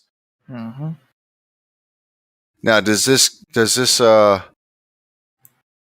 okay. So then I can use my mouse. Okay, I didn't realize that's what was happening. Okay, it's crazy, right? Yeah. So you can also do that. At what altitude? Okay. Just one real quick thing. You can do the same thing. Like I know on Facebook used to, like if you took a panorama shot, when you posted on Facebook, it would do that same function. So if you moved your camera, it would show that panoramic shot you took. But that's all. Go ahead. Oh, wow. Gotcha. Mm-hmm. So at what altitude can you see the curvature? Hold on. I mean, according to your standard. Because I can already kind of see what's happening here, and I'm only 2 minutes in. So, all right. So I argue that depends on your what's the word I'm looking for? Like not standard. What is it called? It depends on like okay. I'd argue you could even potentially maybe let's leave all the arguments out. Just tell me what you think. Well, technically, I don't want to fight you. All right, so technically, it's always there. It's just at sea level or whatever. It's just such a mind. It's so like we're talking like it's barely anything there. So technically, it's always there. But as you go up, the higher you go, the more. Where do you discern it? So I think for a human, it depends on how keen your eye is. I think for me. No, I think it's because I mean like I'm an artist. In this video, not for a human, for this camera system. So in this video, well, for me because I have a for you. I think I can start to see it around. Let me see. You can just scrub and find a spot and let me know. Okay, so I think somewhere around the 39-minute mark, I start to see something slight there a little bit. Okay, that looks questionable. Okay, got it. 30. I'm gonna go to 40 minutes. Okay. Like I said, go around. It's a keen. Okay. You have to have a keen eye for that, though. But yeah. A keen. Okay, I guess I don't have a keen eye. I see nothing, literally nothing. Okay, I'm gonna skip forward a little bit, maybe 45 minutes. Yeah, 45. But if you want to get the maximum amount, I would say roughly around I think 1 hour and 30 nothing. minutes. 1 hour and 30 minutes. Full effect. 1 hour and 30 minutes. Okay. More or less, because it pops like soon afterwards. So that's when you start dropping. Okay. So 1 hour and 30 is pretty much where you get more or less around the maximum amount of that curving. Really? So this is what you think curving is? Yeah, hold on. Maybe let's see. When does it pop actually exactly? So you understand how this stitching works, right? So from hold on. So from every direction, it's not showing you what the area actually looks like. It's showing you what that camera looks like from that perspective. Okay. So if you just panned your camera to the left or to the right, that's what it's going to show you. So if you notice, everything near the bottom of the screen is stretched. Everything towards the center is not. Okay. And everything towards the edge of the camera is beveling with the lens itself. I don't see any stretching. What are you talking about? Oh, bro. Yeah, there's stretching. So like if you go back to the beginning of the video and look at, let's say you just look at a building straight on at the middle of the lens, just pause it. I think you can move it when it's paused. Yeah, you can pause it and move it. Yeah, so look at a building and then make that building go to the corner of the screen. Like bottom left or the bottom right. And what happens? Yeah, that's field. That's like the field of view, though. That's it stretches. So a building can double its size at the edge of your camera, right? I guess. I mean, but that's not in the camera. That's all in the program, though. That's all that has to do with like the actual rotation of like the screen or whatever. That's not the camera. That's the program itself. No. It is because I remember one time I built like a 3D like engine or whatever, and when you're rotating the camera with the pointer on, it always gets warpy towards the corners. That's right. That's field of view. Right. Yeah. So what's the field of view of this image? Unfortunately, I don't know what the field of view for this camera is. I'd imagine it's probably somewhere around like 100, 120s maybe. I don't know though. If I had to guess, I'd say around 120, 115. Yeah. Okay, so there's obviously going to be quite a bit of distortion. I mean, I can see it. You know. All right. But anyways, every time you think you're seeing curvature, at least in this footage, it's only because of the distortion at the edge of your lens on both sides. And if it's not your lens, then it is the software. Oh. Because it's mimicking the action that you'd have. Like you're getting a lens effect throughout the whole image, no matter which direction you look at. Mm-hmm. Yeah, but that doesn't explain why in the later half of the video it curves and in the earlier half it doesn't. I get your argument. No, I'm watching it. That's exactly what explains it because I just watched another part right here. It bends up and down depending on the angle of the balloon and the camera. Yeah. Let's see. Finding it real quick.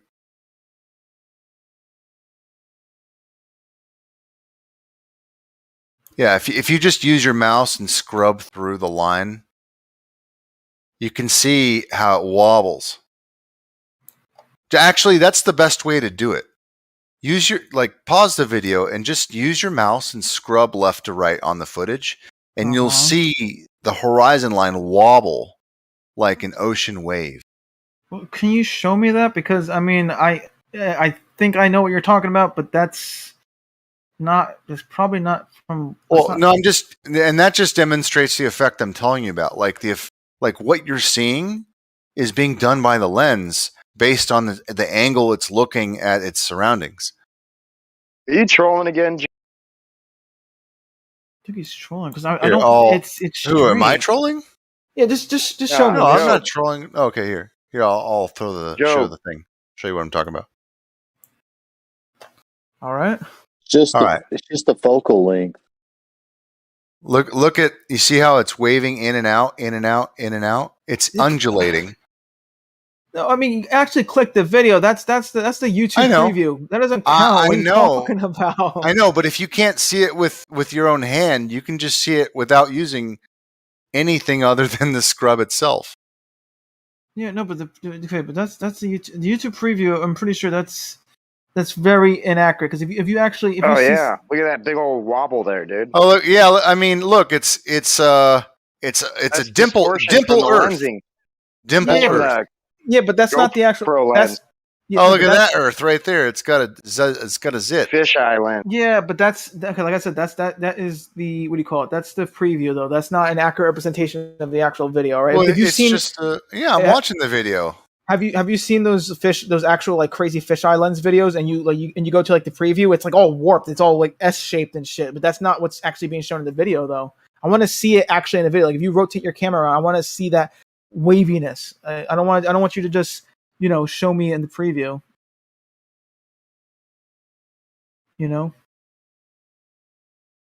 Notice how the curvature around the edges, it travels with my perspective.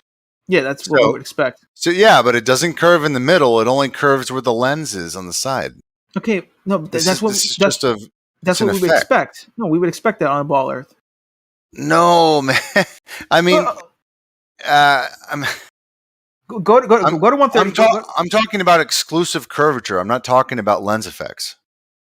Okay, there's no exclusive curvature in this footage. What I'm seeing is go to a horizon and then lens effect towards the edge to make it take a shape. Yeah, but go to 134. Like you're dropping right now. 134. Okay. Yeah, 133. That's good enough. Yeah. Yeah. See that? Okay. So yeah, we would expect it to always curve. Even in real life, if we were on a ball, we would expect it to only curve on the outer edges. All right. Okay. Look at that. Yeah, we would always expect that. Yeah, and if you turned, it would always look like that from every view. We expect that. This is the straightest part right here, and then everything after this part, literally, this is like the only part of the film that you could probably use. Like just where, like this area right here. Everything else is fucking warped. No, that's the actual. Okay, listen. Okay, let me show you real fast. All right, go to where is it? Go to. If I can find a good one, I need to find a clear sky real fast because unfortunately the clouds make it hard to see the horizon. Go to if I can find it. Fucking bullshit. Let me see. Loading. Sorry. No, I'm not in a hurry, dude. Enjoy yourself. I think this is kind of neat. If I can find it. I had a clear horizon earlier. It's just when on the lower altitude stuff, it's kind of hard to find like a good clean horizon because you got like the clouds and shit kind of fucking up the. Sorry for my language, but it's like messing up the freaking horizon and shit, so it's hard to see. I think. Let me see which is a good example. The stitching has no effect whatsoever. Yeah, here we go. Go to a minute. Yeah, go to like a minute and let me see. 1 minute? Like a minute or 1 hour? 1 second. No, 1 minute. Yeah, go to like a minute. Go to a minute, because that's on the lower stuff. Okay. So you. Yeah. Let me real fast. Okay, hold on. Let me check your screen real fast. All right. Look for the horizon real fast without mountains, because mountains are gonna fuck things up. All right. And then pause it. Pause it when you get a good shot of the horizon. All right. Okay. I mean, that's straight. It's just straight as fuck, man. Yeah, but it's not. Notice it's not doing that curving thing you're talking about, though. Well, you know why? Why? It's because the light source is equal in all directions. When you're up in the air, all of the light that you're getting is reflecting up from the clouds, so it's going to diffract. But you just said earlier it was the warping of the screen. I mean, it's both.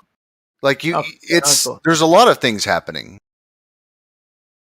All right. Well, at least you're giving an explanation, albeit it's not, amazing, but it's an explanation. Well, tell me, where are the clouds below or above the camera when at the 1:30 mark? The 1 hour and 30 minutes. That's below. Yeah. Yeah. It's below. Yeah. What's your point? Wait. Well, that's where it's getting all of its light. So your exposure is going to have an effect on what you see and how that works. Okay, so basically, the lower altitude stuff, we would expect a very flat horizon, but at the higher altitude stuff, we expect to see the curve or curvy looking horizon because of the lighting and the cloud. There's different reasons. Okay, one of them has to do with the pressure inside of the camera itself. Some cameras aren't made for that, negative 50 degrees when their gases expand to 3 times the size, putting pressure on the lens. Another thing has to do with the way electronics work in higher altitude. Okay. It could change the function of the camera itself. Then you have AI trying to basically get the best image it thinks it knows how to set up, between exposure and different color schemes and stuff that it's trying to figure out. And then you have the shape of the lens because the pressure inside of the camera changing because of the temperature and the altitude. Yeah. And then you have the general shape of the lens itself. And yeah, so there's some videos, like an example would be the actually what explains it pretty well is the Go Fast rocket. If you watch the Go Fast rocket, I mean, you get what basically looks like a big fucking warpy S curve, right? And that's basically the AI inside of the firmware battling with the exposure, with the light from the clouds blinding it. And not really, and then it's going from blind to dark. So as it's undulating that exposure, it'll add different effects and make it warp. But it's also just a fact that it's moving, it's rotating really, really fast, right? Isn't it? Yeah, that too. There's just a lot going on in that footage, but that footage actually kind of demonstrates all the different factors that are kind of battling to create an image. So you're getting the same factors, it's just more stabilized here. Well, okay, so I guess your main argument for this would be you said lighting and maybe the pressure in the lens that's causing. Well, the main argument is number one, from any point, the furthest you can see is going to be like a protractor. You have a limited distance in all directions, which is going to create a circle. And if you're looking down and you create a circle, that's going to look like a pie. So you're going to have something that appears to be curved. Okay. Well, you kind of, I mean, like I said, you gave an explanation. I don't buy it, but well, tell me, how far can you see in any direction? So, if it's a circle, right? That's the thing. It does form a circle around you. At least like this, you're still watching? This is a circle. Yeah. So if I'm above the light and I look down, that's going to be a circle because that's the limit of your vision in all directions, right? But you would never be looking down on the circle unless you're looking down to the clouds, which is reflecting the light. There's no light above the clouds. If the clouds are at the 30,000 feet level and you're at 100,000 feet, you have 60,000 feet of no light compared. Yeah. So you're looking down 60,000 feet in all directions, right? And then you have the limit of distance in all directions, right? Okay. So your eye is literally carving a circle where it's seeing the light. Okay, but there's parts of the sky where there isn't cloud, and so this is all cloud. But this to is the right all of it, cloud. To the right. Okay, and that light from the clouds is diffracting upwards. So this is, I'm carving a 60, well, not distance, but this is, how far up is this at this point? It's at 100,000 feet, I'm guessing. 33K, 33 kilometers. So that's around roughly, I think, there's around, close to like 18 to 20 miles. Oh, okay. So even higher up. So we're looking at a full. So this is 100,000 feet above the cloud layer. So you're 100,000 feet above any light. So if you're looking down, which you are in all directions, you're not looking down, but the light's coming from the bottom, right? So the limit of your vision is outward. Wait. In all directions. That carves a circle. Hold on. You said the light is below you? The light is below you at 35,000 feet. Because that's where the clouds are. Okay. Well, but so so the land doesn't reflect anything? Yeah, of course it does, but that's at zero altitude. What about, there's literally parts of this below the clouds though. It doesn't matter. The discrepancy has to do between you and where the light's coming from. So what's the highest level of light being reflected? Where do you think the light's being reflected at? 50,000 feet, 35,000 feet, 40,000 feet? Where is the majority of the clouds or the matter that's reflecting the light from the sun?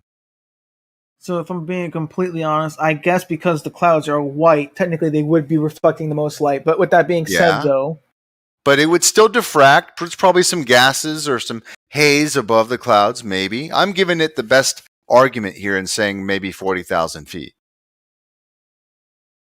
So because most clouds are around 30 to 35.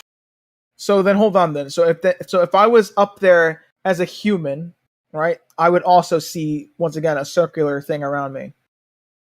If you were a human, yes. Well, I mean, I am human, but you know what I mean. Up there, yeah. If you were a human up at that altitude, you would basically be looking. Okay, if you were living on a big fucking like endless plane, okay, and you were above it, you could still only see a circle around you from your point.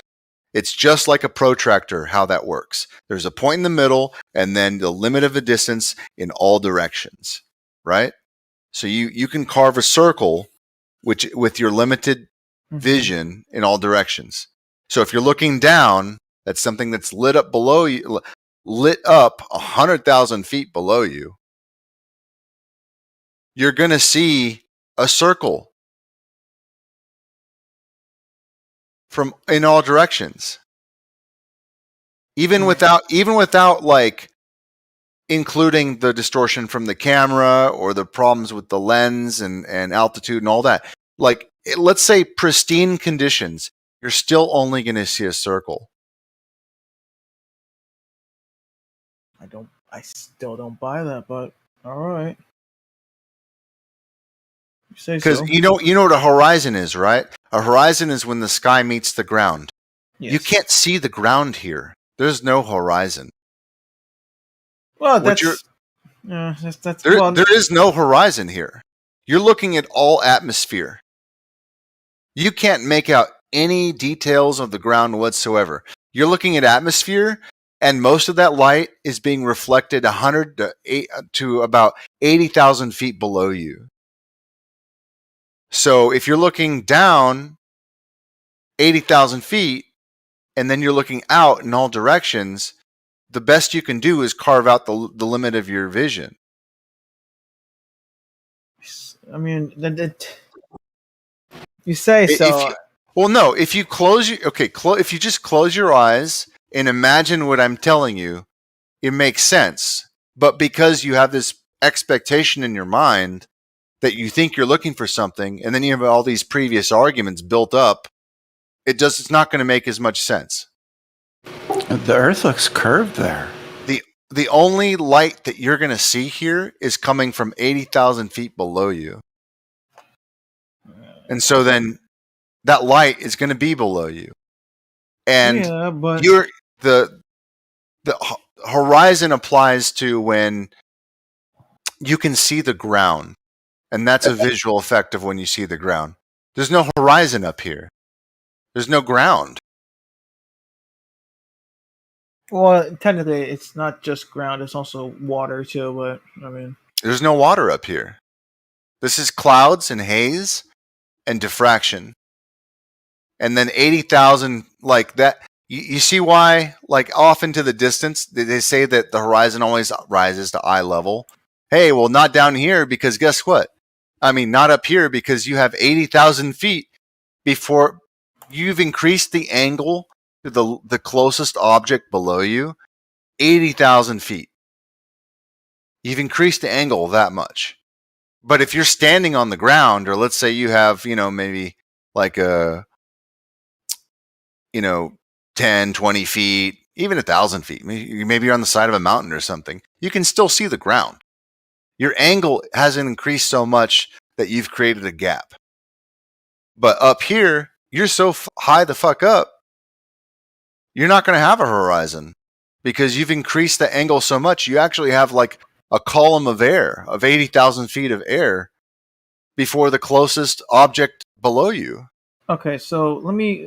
So so your horizon, what you think is a horizon, this line is going to be lower. You see this big black gap in the middle? This is 80,000 feet of gap because that's how high up you are. And then this is haze above the clouds, and then here's clouds. And then where's the land? There is no horizon. There's no land. The land is below you. Hold yes, on. It is. It's not in this image. Yeah. Okay. So it this. is. Okay. So riddle me this, right? So imagine now we take the atmosphere out of this. No clouds, no atmosphere, right? Yeah. Would we see the land? Would we see farther now? Would you know what? That's a great question. I think so. I think some footage is clearer than others, and I think that you can see much further than would be on a ball. That's my opinion. And so I don't have distinct footage. I don't have landmarks. I couldn't prove it to you right now. And so in this example where once again there's no atmosphere, there's no clouds, and we're seeing further, would that be a circle now, or would that be a straight line? Okay, if it was a video game, and you could just see forever and there was no atmosphere, then you would see a straight line. Okay. It would be a little bit lower, but you'd see a straight line. So and it would be a little bit lower because of that gap. You're 80,000 feet higher than the cloud. So if there's no clouds, I guess you'd be 100 and if your altitude is 120,000 feet, that's the gap. There's no gap. If it were a video game and you could see forever, maybe there wouldn't be a gap. No, in this picture, there's no gap. And that's the Earth. That's the Earth, and you can see the curvature. Sure. And that's the horizon. Well, the thing about this, oh, you've changed. I forgot. Oh, Brenda, that's right. The thing about this, Brenda, is that we're not trying to create arguments. I'm just trying to explain to him from my point of view. Yeah. Then why are you lying to him?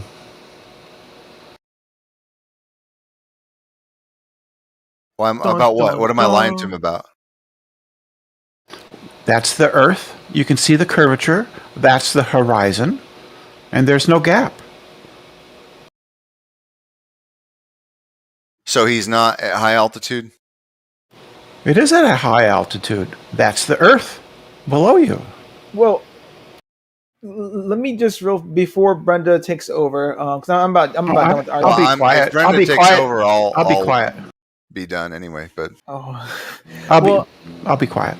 I'll say this much, all right. And I'm not trying to insult or anything, but fair enough. You got your explanation. Once again, I still don't buy it at the end of the day, only because you could argue that what I do, video games, doesn't really count, because you did agree that in a video game, it would be a straight line. With that being said, though, with that being said, though, from my understanding of how perspective works and how all this works, it doesn't line up. If you can maybe find like some, I don't want to say source, but if you can find maybe some proof of what what you're talking about does exist, maybe I'll buy it. But as of right now, though, it's I don't know. It's what part don't you buy? Just curious.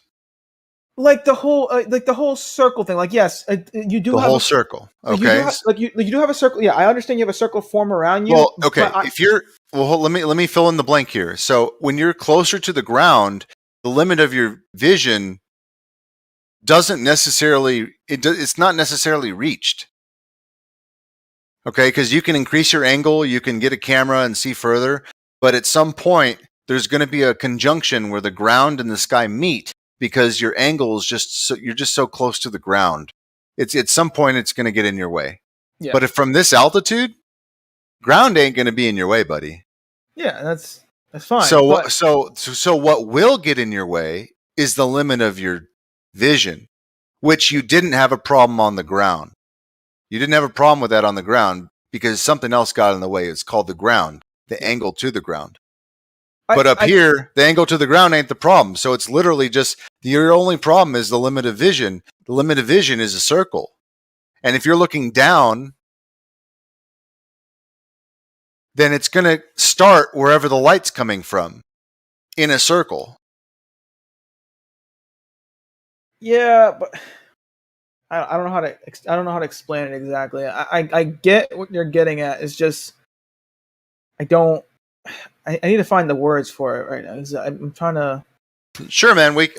No problem. We can continue. And actually, I'll try to flesh out this argument a little bit better, so maybe we can come back and have a better conversation about it. Yeah. Can you explain why the Earth is blocking the view of space behind it? Can you explain why? Here. Ooh. Here, maybe I can get a better clip. Well, the Earth is blocking the view of space, in the lower half of the image. That's obstruction. The Earth is blocking the view of space?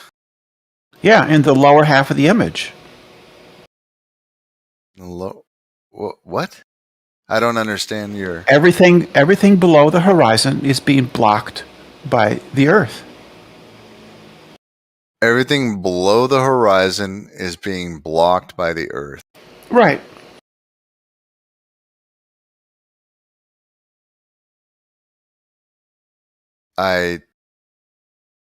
If you no idea how to answer you. Like if you held a soccer ball, close to your eye, and so that it filled up half of your visual field, it would block the view of your feet and the floor beneath you.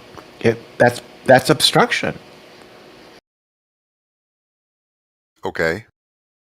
Yeah. So we do have the Earth obstructing your view of space that is beyond the Earth. Right? That makes sense. Well, you can't even see the Earth. This is maybe 20 miles away. You can't see anything beyond this cloud layer. That whole thing is the Earth, dude. That's the Earth. Nice. Looks like a bunch of clouds to me. Yeah. Which are part of the Earth. Cool story, sis. Right on. What's that? Kind of looks like the sun.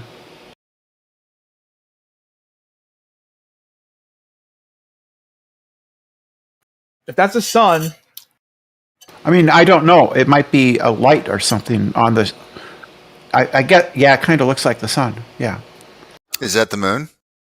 No, it's not the moon. It can't be the moon. I don't know. If it was the moon, that's still high, though. So, real fast. Yeah. This is at least good for the... This at least gives the flat Earth side more knowledge, at least, I don't think people understand what they're seeing is the problem. Like, people don't talk about this footage that much. Well, because most people understand that they're looking at the Earth and they're seeing curvature. So I wouldn't think that most flat earthers would even want to reference this because it clearly shows the curvature of the Earth. Well, at least now I'm not a flat earther, but at least now, if I was a flat earther, I would know that the sun is at least higher than 33 kilometers. Because it is above the camera, so I mean there's no doubt about it. That's how does the sun, if it's that high, get below the clouds though?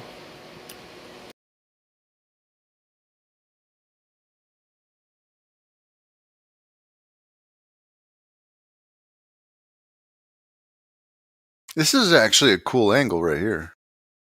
Yeah. How does the sun get below the clouds? The clouds are way, way below us. How does the sun get below them? What do you mean? The sun's not below them. There's plenty of pictures where the sun is lighting the undersides of clouds just like those.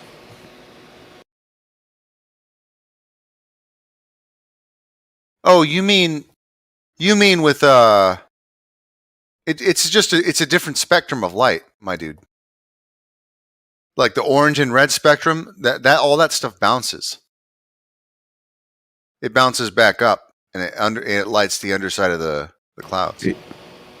Yeah, that's not what we see in those photographs. We're not seeing it bounce. Oh, I guess you just have to show me what you're talking about. Well, you can pick almost. You could simply do a Google image search for the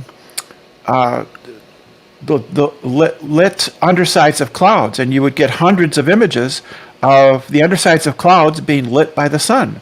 Yeah, but I just explained, like the red spectrum light will always bounce up, so that's not exclusive. That's not how anything works. It's being directly illuminated from beneath the clouds. Gotcha.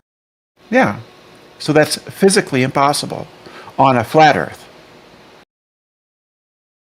Well, I guess you'd have to demonstrate what you're talking about, because I just gave you an explanation, and you'd have to make it more exclusive. Well, your explanation just doesn't feed you. Okay. It's not true. Okay. Let me hear. You know what? Let me do that again. Let me do it again, and now I can just Google it real quick. So let's see. Light under clouds. That's above clouds, but let's see. What would you type in, Brenda? What would you type in? Type Mount Hood. Yeah, but let's get like a spectrum of shots, not just one shot. Yeah, you don't want to load up that one, do you? No, we can. I just would like to get more than just one type, because I've seen that one a million times. Yeah. And that one, the sun is directly illuminating the clouds beyond with the shadow cast onto the clouds by Mount Hood. It's not bouncing. So this red light under the clouds it's not the sun bouncing. No, it's not. That's not why the light is red. The light is red because it's being filtered, because it's at an angle and it's being filtered.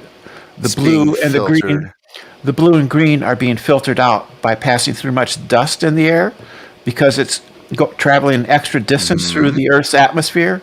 Because typically the sun is directly overhead, but during sunsets and sunrises, it travels an extra distance because it's at an oblique angle. Oh, okay. Yeah, that's what causes red sunlight. And you don't think that the red light will bounce around? No. You don't think so? No. Okay.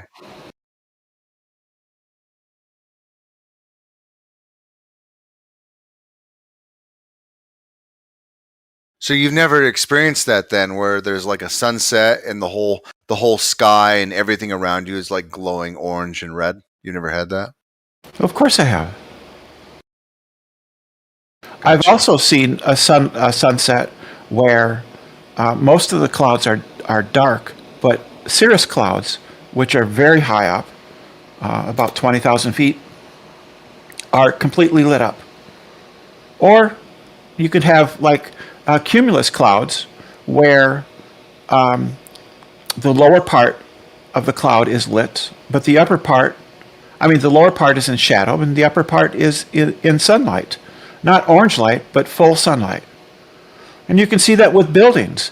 You can see tall buildings where you can see the shadow cast by the curvature of the earth, the horizon, on the skyscraper, and the sun lighting the top part of the skyscraper, and the rest of it be in shadow because the curvature of the earth is obstructing the light.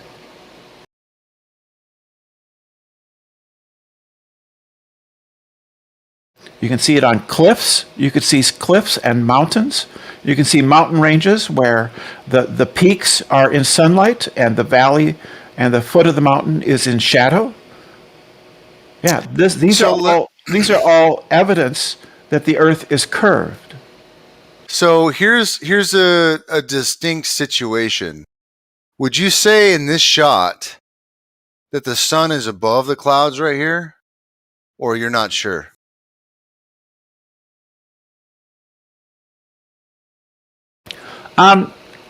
Yeah, I don't know what's going on there. I would suspect the sun is setting or rising, and the sunlight is illuminating that orange, what looks like a river of clouds.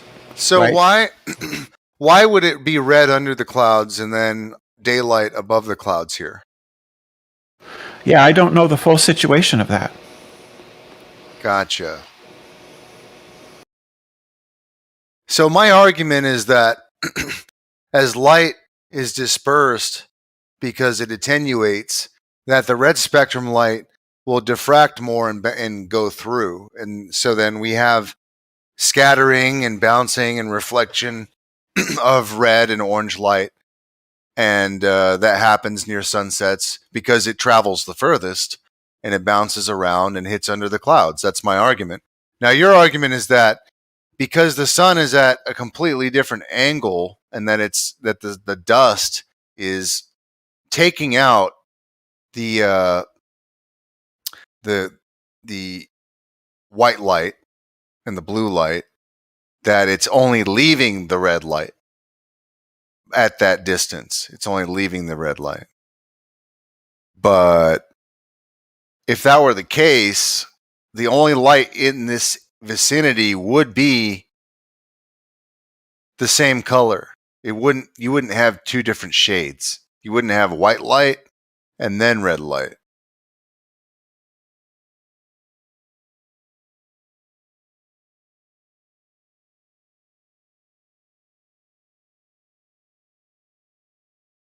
You guys watching something? Well, I think maybe. I mean, I don't know. I mean, because you got the red light under the clouds, you got the whiter light above. But I mean, that's the above stuff is like, what? If the sun is already setting, then you would have so much diffraction, you would only have red light.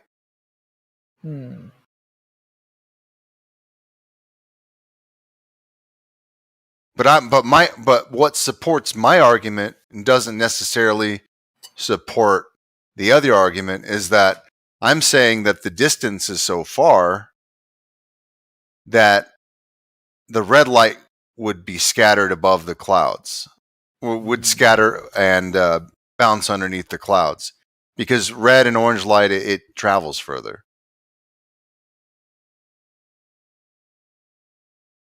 Maybe it's much more reflective. Right. So the clouds in the foreground are in shadow.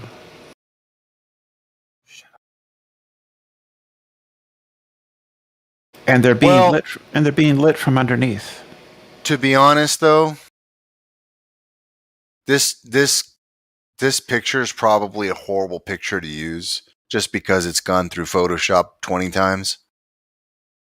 So we're not really sure what's happening in this image. It could have been balanced a million times. I don't know. Let's try to find something that's more natural. This one looks like it's just out of a plain window. I don't see anything being modified here. Yeah, I see the sun lighting the clouds beneath.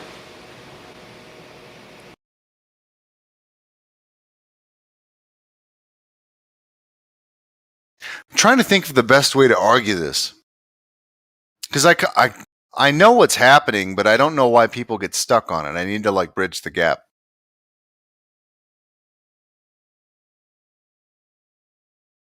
Like it's clear to me that all this light's being reflected. That's not clear to me at all. I don't see it being reflected at all. Well, you don't even see a sun.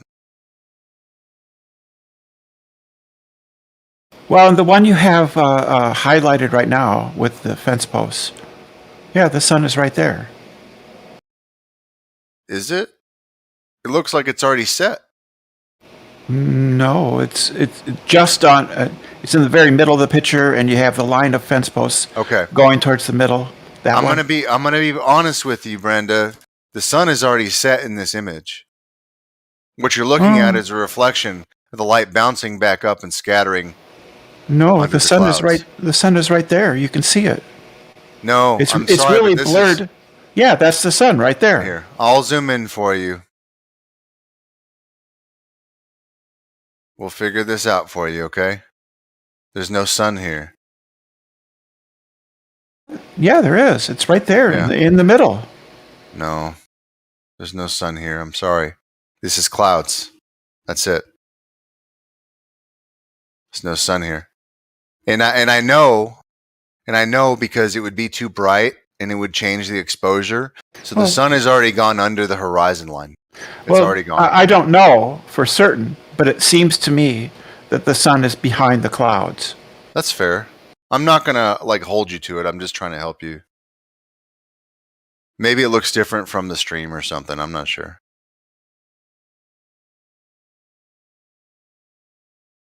Well, it seems to me in that picture that there's a point of maximum brightness, which is right where your finger, the pointer is, and I think that's where the sun is. You know what? You know what could actually prove this? This is actually really interesting. So, you know, like when you're looking at the moon and the moon is lighting up a particular area of the clouds? So it's like a halo effect. So like when you look up at the moon and it's only lighting up the clouds literally around where you're looking at it. Yeah. What is that effect called? I don't know. Well, anyways, that's the same effect that's happening here. It's like you're getting this focus of light because that's where the source is coming from beyond the horizon. That's the source. The sun is very far away, very bright, and it's being blocked by the clouds there. I guess what my argument is that if you were to change your position, the reflection of all of this light would change also because it's local to your point of view. I don't see any reflection. Because if you looked, well, hold on. If you looked at the moon up in the sky and you get that little local lighting effect, if you changed your position and looked at the moon, no matter where you looked at the moon, the clouds would be lit up literally around that moon. Only from where you're standing. But from where someone else is standing, those clouds are going to be lit up because it's reflecting. Right. That's what's happening with all of this light under the clouds. If you change your position, anything's reflecting. It would look different. Well, yeah. So you could, like, if you're driving in a highway at night and you see the moon and it's partly cloudy, right? The moon and the halo of lit clouds around it will move with you, right, for hours. Right? I've seen that happen. Right. That's just a local effect. It isn't because there's any reflection. Well, that's different than that's a halo. Yeah. Oh, this is probably. Yeah, that's more like it. Yeah. Yeah. So this follows you because, well, it's just kind of a local thing, but it follows you. Because it depends on your point of view. Right? If you were to get up high enough, if you were to get above those clouds, it would be lighting up all of the clouds. Exactly. So what I'm saying is that effect of the sunset is the same way because it's reflected light. It's not reflected. The moonlight in this picture you have here isn't being reflected. There's no reflection. Yeah, it's reflecting through this medium right here. No, it's literally not reflecting. It's shining through the medium of the clouds. So you're just saying that these clouds are too thick? No, I'm saying that they're thin enough that the moon can shine through them. Gotcha. So if I were to move over to, let's say, to the left, I wouldn't see it because this cloud would be in the way. It'd be too thick. Well, because that's not what I'm talking about. I'm talking about there's a visual effect like this, where no matter where you're walking, the moon will only light up the local clouds or like directly from where you're looking at it. Like you said, but if you're above the clouds, you'd see that all the clouds are actually lit up, even though you don't visually see that from the ground.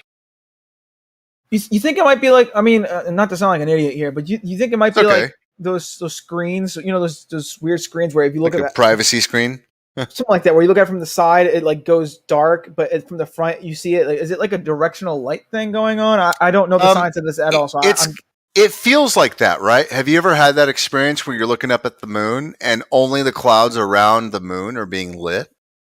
Yeah, that's what I'm wondering. So I would expect it's because of the reflection of light. That would be my guess. Because depending on your angle, you're not going to get the same reflection because of the angle. So because this is right within your view of the moon, it's going to reflect directly because of your position. Yeah. This isn't reflection. This is transmission. It's transmission. What's transmission? Right. The moonlight is going through, the clouds are translucent, right? And so the light is going through the clouds because they are semi-transparent. If that were the case, then all of these clouds would light up translucent. No, it wouldn't. Well, okay, hold on. If you took a lamp, took the shade off, put a light bulb on it, put up a bed sheet and stretch it in front of it, and then walk back and forth, the bright spot of that light bulb will follow you around. It will follow you around. Yeah. Yeah, exactly. That's the same thing. It isn't being reflected; it's being transmitted through the bed sheet, right? And you get the same glowing effect. It's glowing. And that's the same thing that's happening in those sunset pictures. The sun is far away. It's transmitting through the Earth's atmosphere. It's orange because it's traveling a longer distance. The moon here is shining directly down, right? So the scattering isn't happening. But when the sun is on the horizon, there's more scattering because there's more air, dust, and particles in the air. In this case, the blanket is thick enough to block out the diffusion, but it's not thick enough to block out the direct transmission. I agree with you. I'm agreeing with you. I need like a visual example. So, like, let's say that blanket that you're talking about was black. Okay, you couldn't see anything around the sides, but through the stitching you could see the transmission of the bulb behind it. And as you moved the blanket left and right, up, down, whatever, you could only see the transmission but not through the sides. So we agree. Like, this is I agree with you. That's what's happening. Hey, which text chat are you guys dropping stuff in? I'm not dropping anything, but I'm looking through my stream. Okay.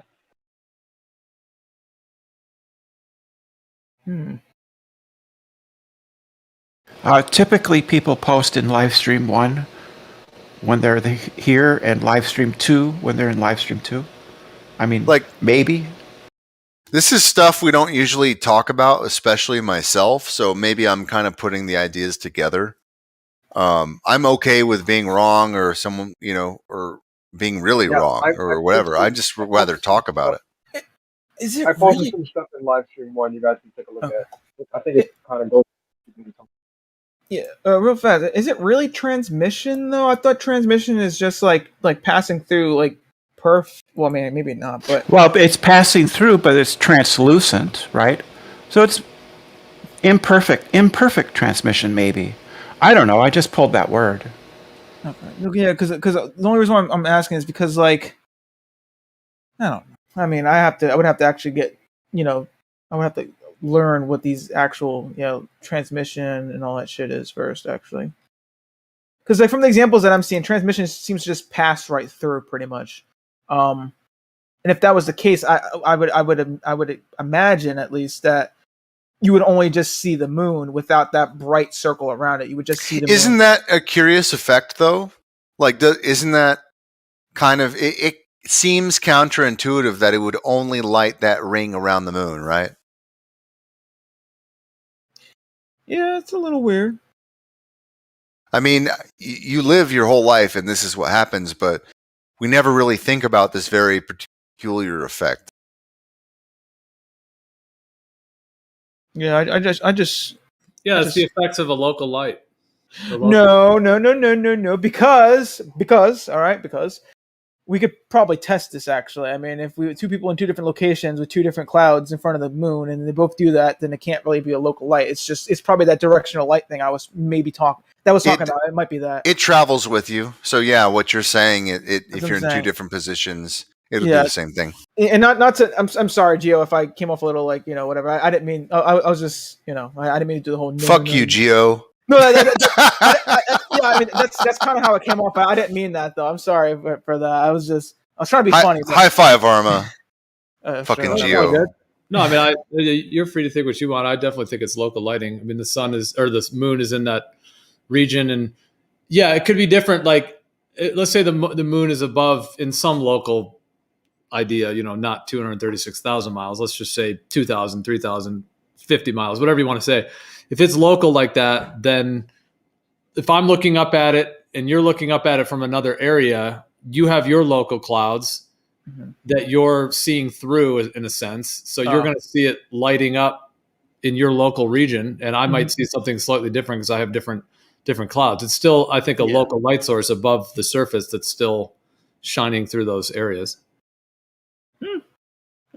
Maybe. But yeah, it's caused by crystals in the air.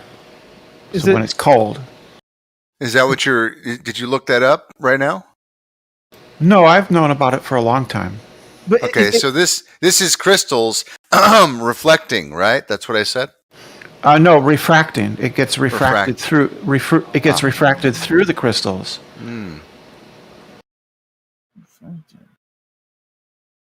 That's what rainbows are too. Is refraction.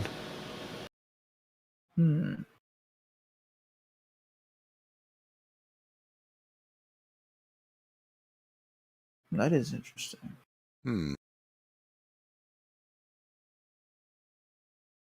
So, yeah,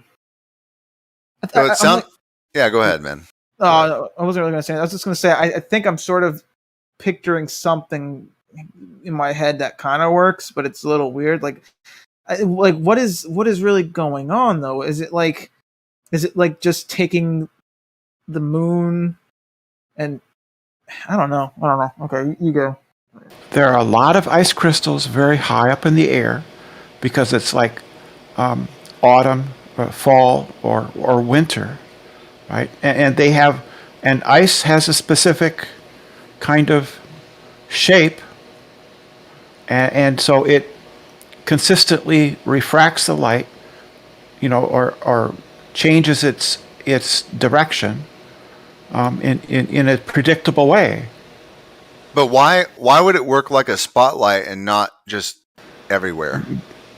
But it is everywhere. It's just what you see is due to your point of view. So if you see a halo, you get in a car and drive. You could drive around and around, for a long time, and you'll still see the halo. Oh, so it's I guess in a way it's kind of similar to like you were saying, like kind of like a rainbow. It's similar in that sense where. Look, I'm not too knowledgeable on this subject, so I'm gonna be honest. I'm a complete fool in this. Like I'm not my. I usually don't touch this. Stuff. I just Yeah, like a rainbow is a fair example because it's constantly moving with your position. I've seen a rainbow at night lit by the moon, and it was completely black and white. There was no colors in it. Is that a rainbow at that point, though? I think what we are is we're agreeing, Brenda. Like you're saying refraction, I'm saying reflection. But I guess in my mind, it's a little bit of both.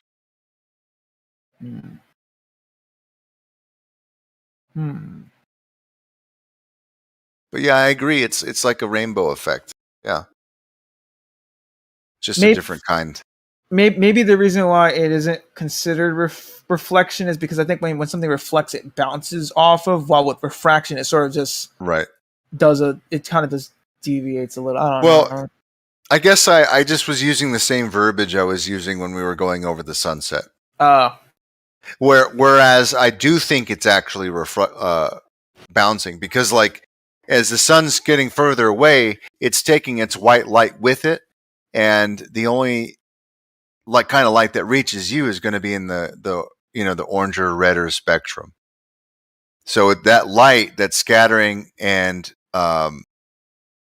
diffracting over there is going to turn into red light. Well, the red stuff's going to get through. It's going to bounce back up.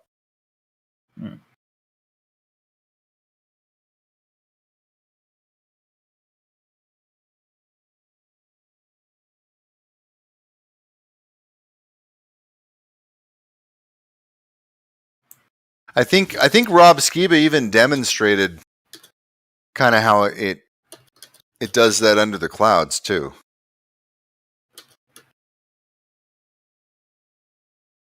Let's see, maybe that still exists. So yeah, I think that in the case of those moon halos, there is reflection and refraction going on.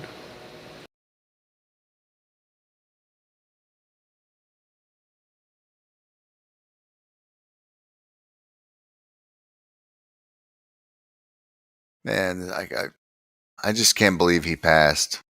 Blows my mind. Who again? Rob Skiba died. Oh, wasn't there another guy who passed recently too? Maybe I overheard another conversation. But never mind. Yeah, Jippy Jedi. Jippy Jedi.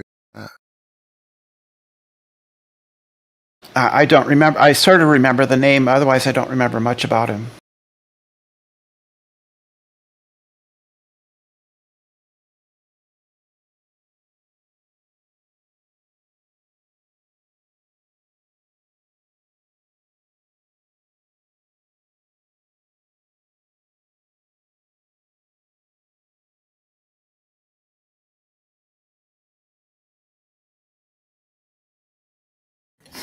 Yeah, I didn't watch a lot of his. I think he did he did some streams.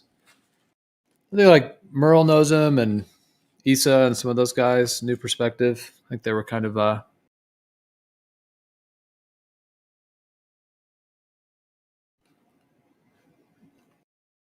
did similar. Oh, this isn't the video.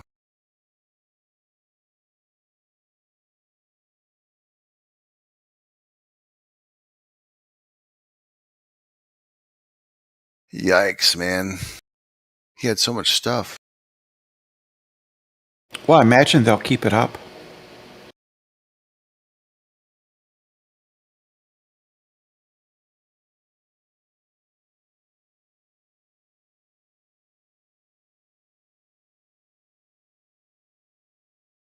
Yeah, at some point, this is it. Actually, I think this is it.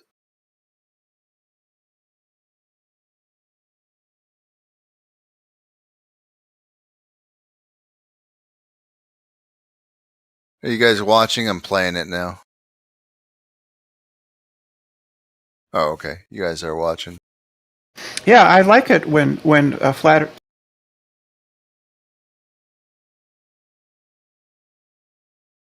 You cut off, Brenda. I stopped because the audio was going. Oh, okay.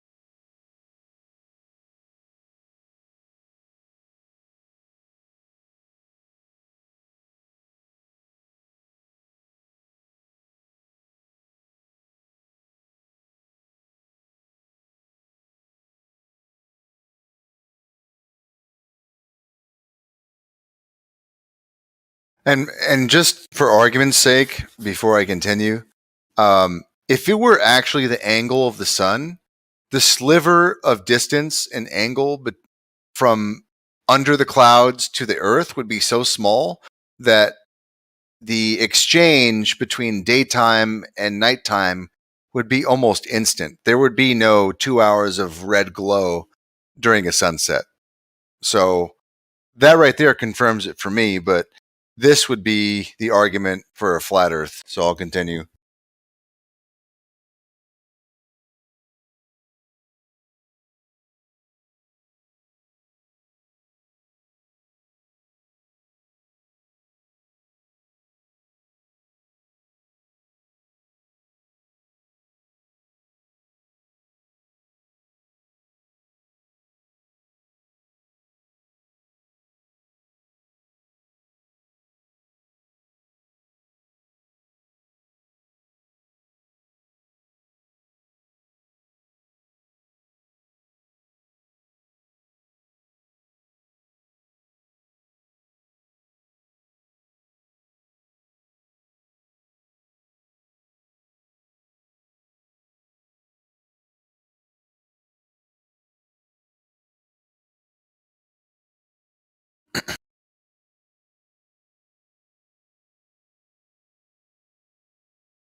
Bingo, bango.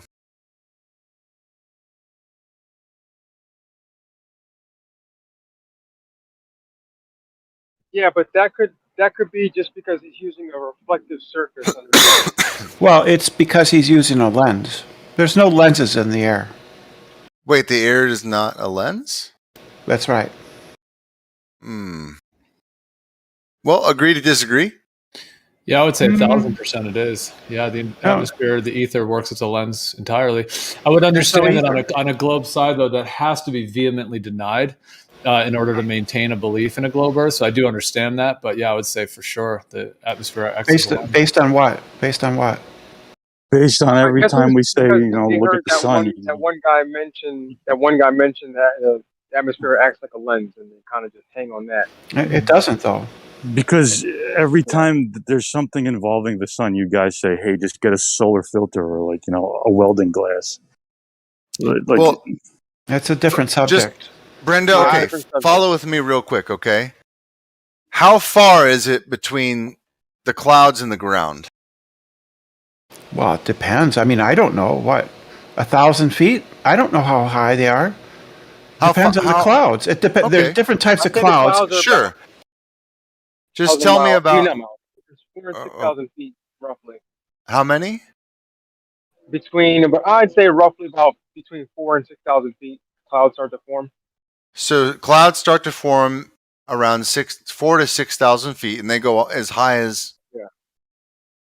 High as how far? People, you've got to get a headset or something. You sound like a swimming pool. Yeah, it's my Bluetooth headphones, man. Sorry. Okay. So how high do the clouds go?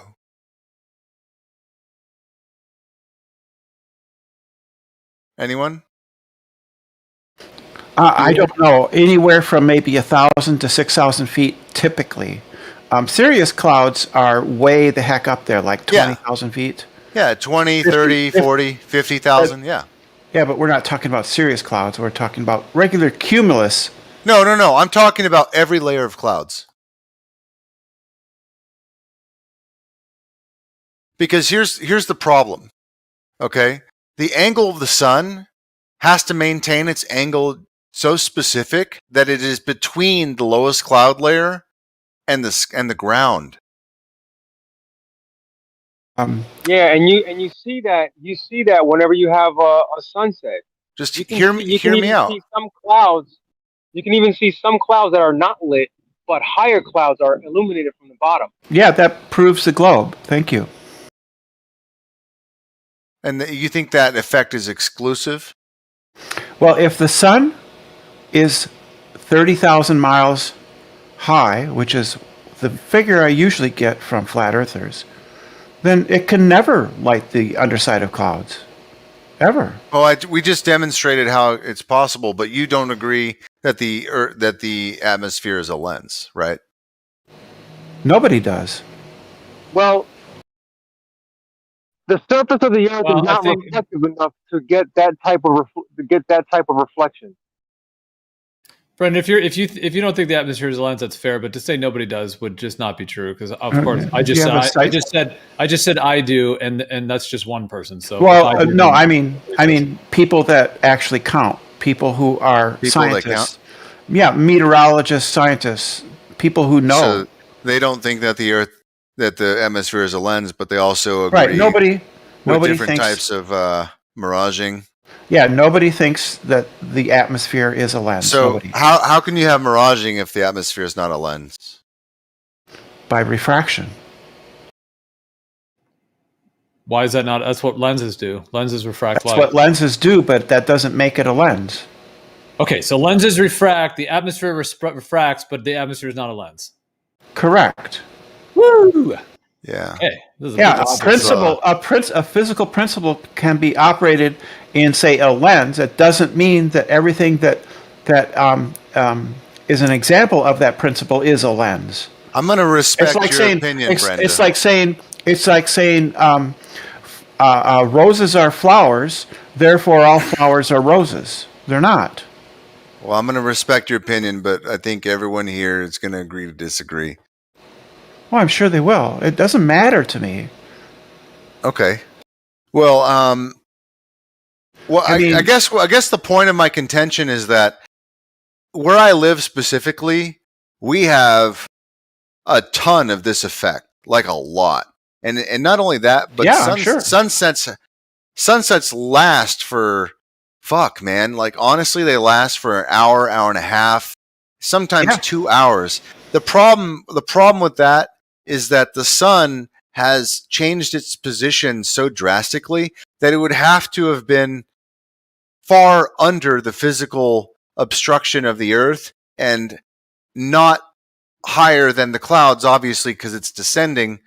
So there's literally it can't hold its position to give this undercloud effect for 2 hours. It has to be something that's more that can last longer, of a different type of effect. Well, it can on a globe Earth, because the globe spins very slowly. If it were the globe, it would be obstructed by the physical Earth itself. It would be too far down. We wouldn't get this effect then. Yeah, that's exactly what you would expect on the globe Earth. Well, what I'm saying is that as soon as it's obstructed, the light would have moved on by then. It would not be a lasting effect. It would be a very short effect. The sun moves. I mean, the Earth rotates very slowly. We're not talking about the Earth. We're talking about the sun being beyond the Earth curve, much that they would not have any light to give at this lower altitude. Right. But the reason the Earth rotates at 15 degrees an hour, 15 degrees is not a whole lot. That's not what I'm talking about. I'm telling you that there's literally... That's what causes the sun to appear to go down, is the rotation of the Earth. I'm going to speak in your terms. The sun isn't moving. The sun isn't moving. It's the Earth turning. Okay, I'm going to speak in your terms. This effect you're seeing on the screen right here is a throw of light. It is a transmission, is what you call it, right? This is a direct transmission, according to you. No? Well, if the red one, that's reflection from the underside. Whoa! Are we agreeing to my original argument, or are you changing your position?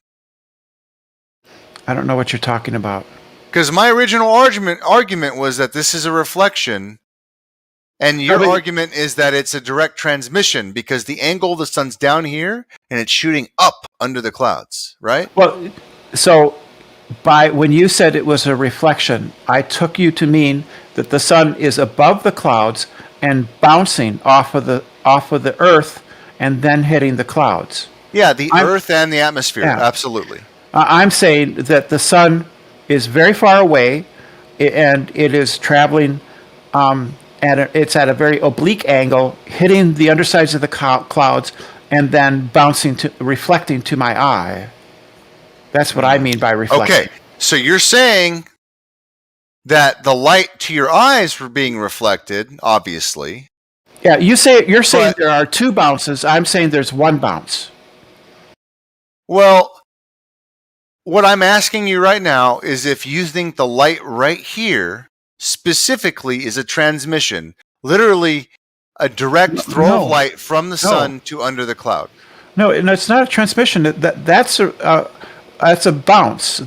I'm saying there's directly. I'm saying if I were at the cloud, I could see the sun. That's what I'm asking.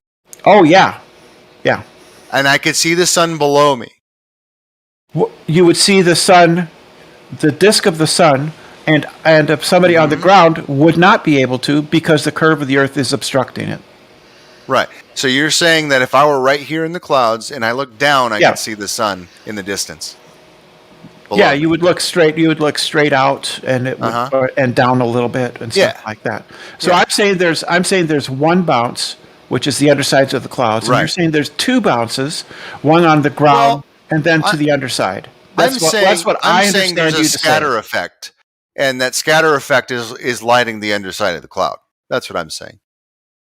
And so then, now that we're being specific and we know our positions entirely, there is a direct transmission of light from the sun underneath these clouds.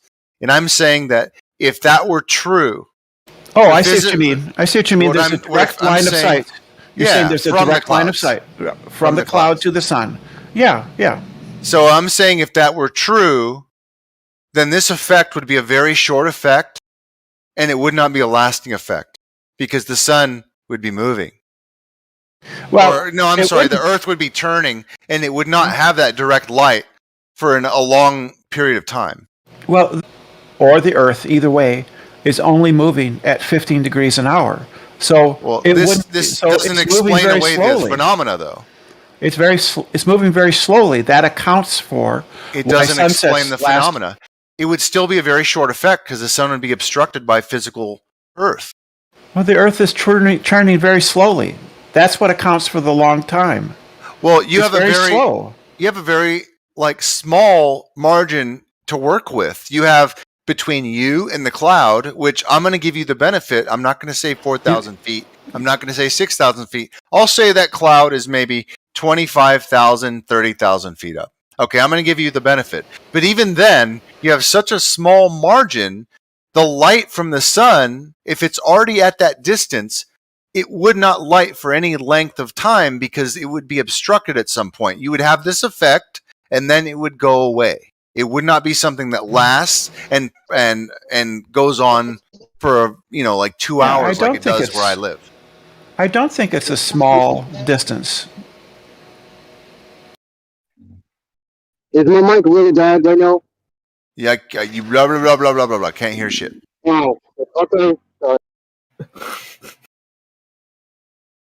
What is that shit? Yeah. Why is that? So I can agree with you that that effect is maybe it's possible on a globe, but it would not last. I'm going to even cut my argument in half. It wouldn't last an hour. It would last a very small period of time before it was actually cut away instantly by physical Earth obstruction. Yeah. 15 degrees is not that much, so I think it would last a long time. Sunsets last a couple hours, right? That's about it. And then they can linger for a very long time. Well, let's be more specific, Brenda. We're not talking about 15 degrees from this position. We're talking at a very small angle. So if I were at the clouds, what would be the angle difference between the ground and the sun's position? boy, I'm sure It'd I be don't know very that. small.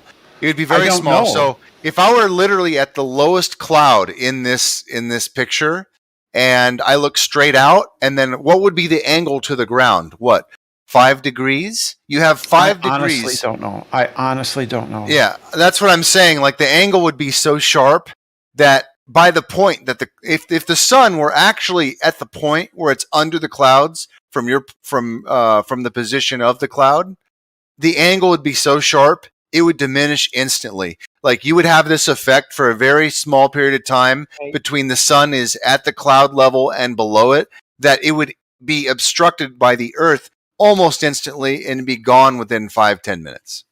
I just don't think that. Let me say something real quick. I have to go, but the thing is, as you see a sunset, right, you start to see the clouds lit from below. You'll see that you'll see 1 or 2 clouds lit from below, but then after a while, that cloud won't be lit anymore. It'll be in darkness, and then the higher clouds will be illuminated, and so on until all the clouds you see are in darkness. That's pretty much what I see every day here in Hawaii. Mm.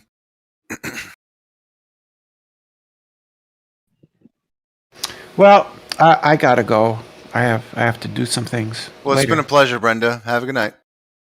Hey, I just wanted to say real quick, hey Riggs, I do appreciate this dialogue because it's a lot better, speaking to someone who's not trying to make everyone look like an idiot, as do some other flat earthers. So I kind of did enjoy listening to this. Thank you, my dude. Yeah, we're all students. We need to spend more time sharing and trying to understand as a whole. That's what I think. Exactly, man. I appreciate it. All right, so yeah, I think my argument stands. And you know what? This is something we could calculate. We could actually calculate. Let's say, let's take a 30,000. Let's give them all the benefit. Okay, 30,000 foot cloud.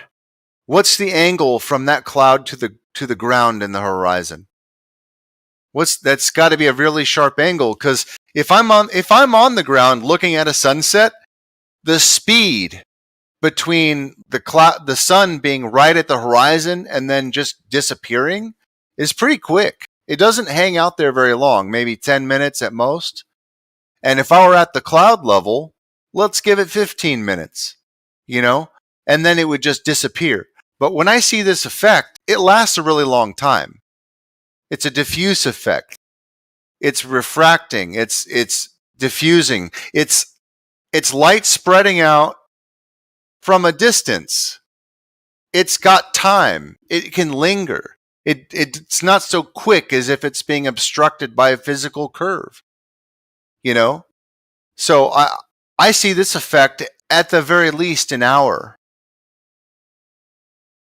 And that's because we're looking at longer wavelengths of light, which have more diffuse properties that can last longer. But if it's a direct transmission, if I'm at that cloud layer personally and I'm looking at the sun, and that's a direct transmission from the sun, that sun's going to be gone in 5 minutes.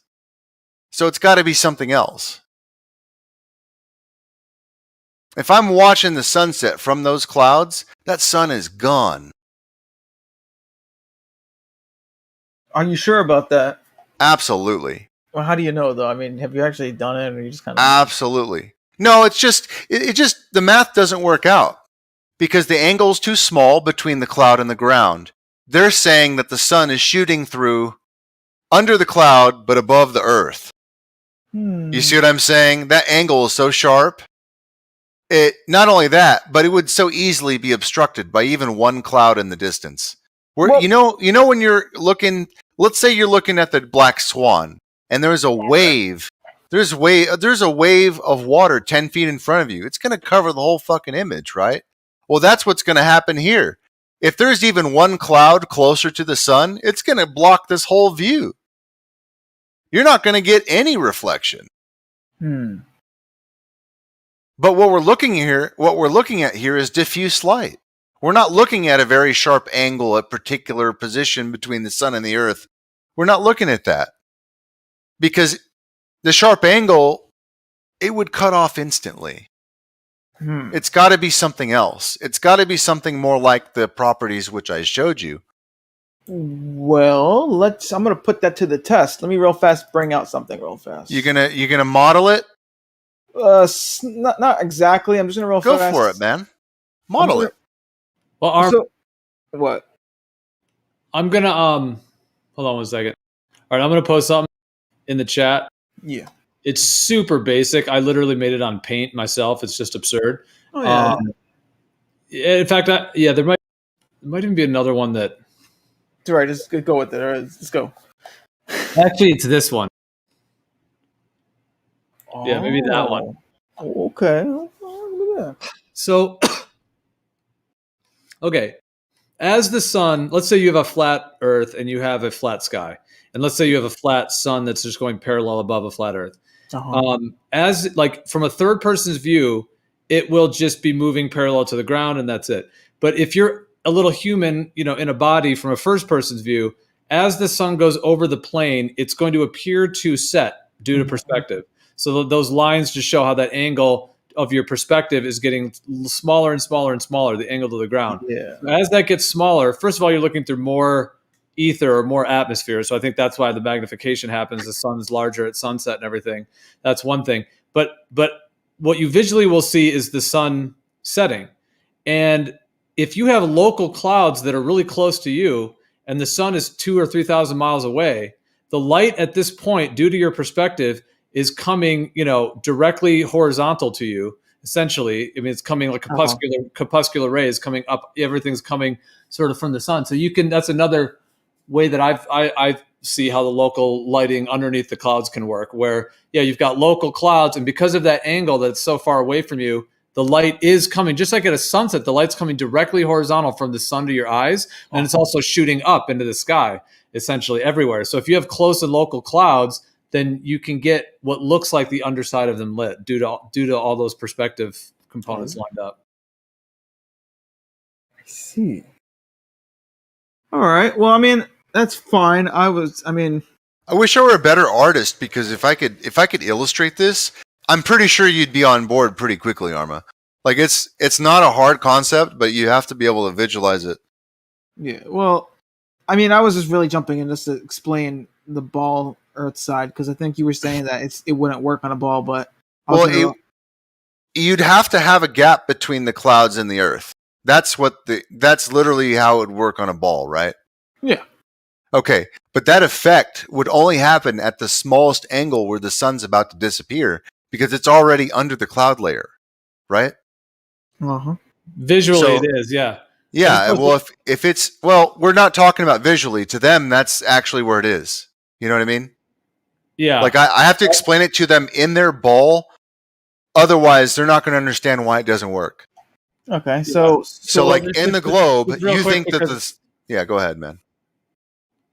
Well, go ahead. No, it's just that I posted an image. Sometimes when the chat goes fast, I get used to like trying to say what I want about my image because I know it'll fly through, but it's not going that fast. Go ahead. I can say my shit anytime. Go ahead. You're already in motion. Well, I was just going to say, that what you were just saying too, with the angle of, you're right. On their model, they would say that you're curving away from the sun. But like this little model shows like a little local dome kind of globe area, like an idea of that. And then as that sun is setting, like the angle, like I was saying, is getting lower and lower because it's getting further away. And then, like kind of what you were saying, like, well, the close local clouds have to then relate with that sun angle, even though, you're referring to it actually disappearing on a ball. But if it's due to perspective and we have our own little ball, like a dome, as it were, of our field of view, then it actually would function that way. But it's not because we're on a ball turning away from the sun. It's that we see in a hemispherical field of view, since we're a human on the Earth, and then the sun's angle and the clouds all will act accordingly. Okay. I was never arguing against the flat Earth. I was just trying to argue for the globe this time. It's good. It's good. It's just I wanted to at least defend the globe side because there was claims that the globe. So I want to know the argument for why it doesn't work again on a globe. Hello? Yeah. So it comes down to the fact that so let's see, what do I want to show? Okay, so you think that the sun, let's say if I'm at the clouds, right? Yeah. You think the sun, in order to light underneath the clouds, you're essentially looking at the sun that is lower than the cloud but higher than the ground, right?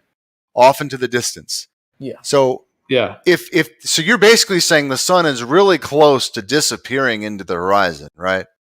Mm-hmm. How long does that take? What do you? I mean, I would have to have a starting position first. If this, okay, sure. If the sun is literally a full ball above the horizon, let's say almost touching it, Okay. because that's as close as I can get. How long before that sun has disappeared? Okay, hold on. I also need real fast the angular size of the sun. Hold on. Well, let's just say you're standing on the ground. You're looking at the beach or something. Oh, I got it.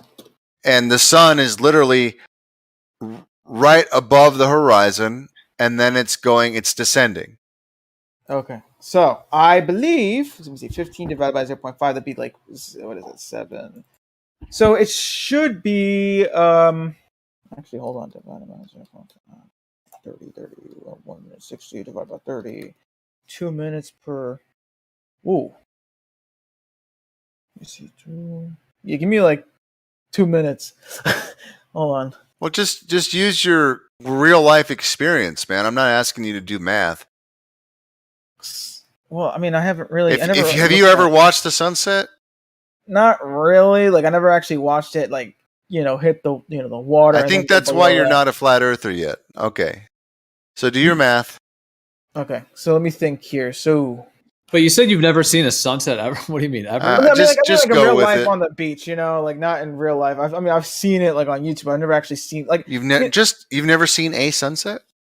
Like if we're talking about it actually hiding by it's a regular sunset, man. It's just nothing special. I mean, I've been outside when the sun was setting, yeah, but I've never actually that's all I'm asking. This isn't like a gotcha. I'm just trying to explain. Have you ever seen the sun over the ocean, like where it's all just water and then the sun sets? Like, have you seen like the actual sunset? Like, and not just noticed it getting dark, but I mean, you have seen a sunset, right? Like when it disappears from the bottom up. I might have like like during a like a drive to someplace, but I mean I haven't really like. I mean, not really, not really, no.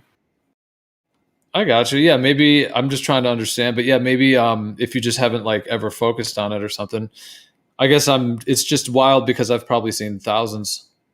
Yeah, it just never really hit me. Like I've seen them on like like screens, but I just never really cared to really watch one, like happen as they're happening. I've been. Well, just think about it. Like, if the sun is doing that, like I'll make a whole effort to do that. It's really good for your eyes, and it's beautiful. Yeah, really good for your eyes. I don't know if you're staring at that. Well, no, it's good for your eyes and good for your hormones, your circadian rhythm. There's actually not a correlation, but a direct effect. There's this guy that. What's his name? I can get his name. I don't want to just not. I don't want to say something and just not like say the name because it's an important fact. Yeah. What's his name? What's his face? He's in my feed here somewhere.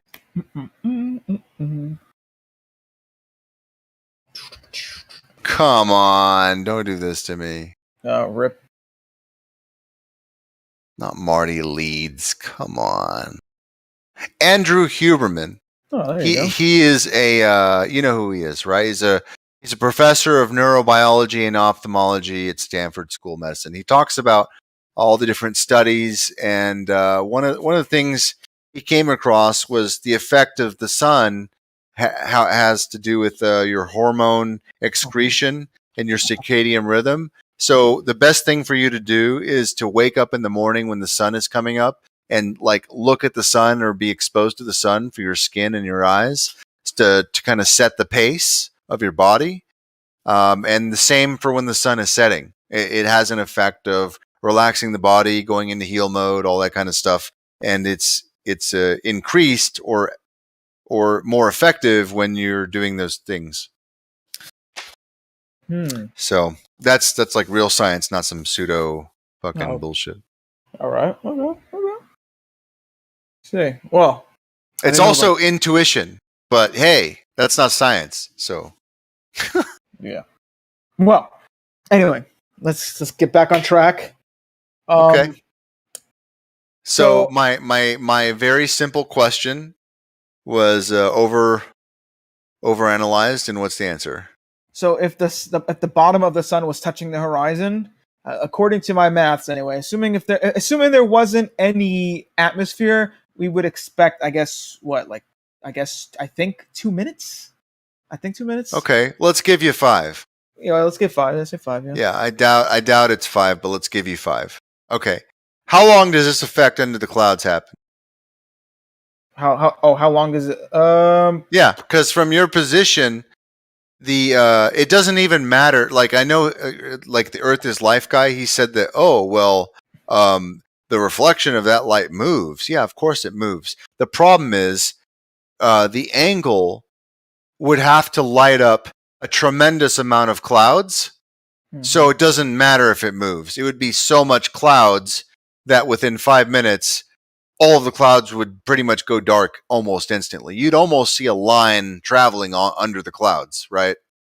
Yeah, I'm thinking like, that throw of light for those 2 minutes would have to extend to thousands of miles of clouds. I think, yeah. I'm thinking that it would take. Okay, so once the sun went below the horizon, assuming the clouds were around, let's say, 10,000 feet high, like 10,000 feet up. Doing the math, assuming it's correct, I got about like, what is it? Around like 8 to 10 minutes. Okay, 8 to 10 minutes. Now, I can tell you for a fact that I've seen the same, not any different layer of clouds, not like higher up or anything like that. The same clouds lit underneath for about 30 minutes to an hour. The same clouds. Huh? Yeah. I mean, like I said, I don't really know if I did the math correct, but I got 8 to 10 minutes. Yeah, I have to look into that. Because there's also, depending on the height too, the height would also change that as well. Of course. Yeah. Other than that, though, I don't know. But it's not so much the height even, because the angle would cut off all elevations. If the sun is obstructed, you've literally obstructed all elevations. Well, no, the idea is that the higher you go, you could bring up the sun again. That's the whole idea. Yeah, but it's hard for me to backtrack because I already know that the Earth is flat and the effect would have to be different. So I have to kind of like go back into globe mode and tell you why specifically. So at first it's a sharp angle, right? But then it's completely obstructed. So as the sun descends, your angle becomes increasingly sharp to the point where it's like way gone. So there's this what's that effect where if you're making a graph and the line curves up really quickly? Oh, exponential. It's exponential. Yeah, so that's fair. It would be exponential. You're right. As the light descends, the throw of light under the clouds descends. It would be exiting exponentially. So as soon as it leaves the lower clouds, it would very quickly leave the clouds above it. That's fair, yeah. Because doing the math and thinking about it now, yeah, it wouldn't linger. It would just be like, it's there, it's gone. Like 30 seconds. Yeah, because the speed of its escape would be so fast that the upper clouds wouldn't even matter. But I'm literally telling you, because you and I and everyone else experiences it. Yeah, the light under the clouds, that shit lasts for 30 minutes or more. And then the light above the clouds, that shit lasts even longer. Oh, like but it would be extremely. It would be gone. It would be gone because it would be extinguished by the sun's position. It'd be gone. Sunsets would not linger the way that they do. Sunrises would not linger the way that they do. That's only possible with a local light that's not physical obstruction. I'll have to look into it. That is pretty interesting. Because on the Earth, on the globe Earth, you have a very distinct exterminator line. Or you have a very distinct terminator line. Sorry. The Terminator. You have a very distinct terminator line. So then you kind of have to adhere to those, 12, 13 hours in some cases. Like it's not going to have this lingering effect that we experience. It's just not possible because of the angles. Yeah. Yeah, exactly. On a globe Earth, like if it was a globe Earth and the sun was like really far away and you're on a big ball, when the sun sets, you would see like a black line of like light that would just overtake the entire thing, and it would happen really quickly, just like it does on a ball when a ball is turning. Yeah, but what we actually see is this whole fade process, and basically the light of the sky fading as it's moving away. And there'd be some fade, right? It would diffuse. There'd be some fade, but it wouldn't be this lingering, long, extravagant, eloquent experience. It would just be like this thing like, oh, it's coming, better go inside, Well, I would think the thing is once it's below the curve of a ball, it should go dark quite quickly because that's it. Like it's like going behind a wall. It's like if you have a flashlight and you go behind a wall, yeah, you might see a little bit like of ambient light. So I agree. There would be some ambient light. I'm not saying it would just go pitch black, but I don't think it would look like it does. I think it would go dark much quicker, and it would have a whole different effect. I agree. And not just because of the angles, but because you're literally looking through clouds. And at some point, those clouds are going to become so thick that they become their own obstruction. And that doesn't even take that many clouds. It's just a couple would do it. But we're talking hundreds of miles of clouds. So as soon as you've escaped that angle, like it's just fucking dark. Like it wouldn't have this lingering effect. Let me see something. Let's try that. Yeah, I mean, perhaps I'll have to look into it. And you know what? This may not be the best argument for a flat Earth, but it's definitely the best argument against a globe. And if you're gonna say that the pendulum and all these other things kind of demonstrate motion, well, how about demonstrate obstruction? Because this shit doesn't happen.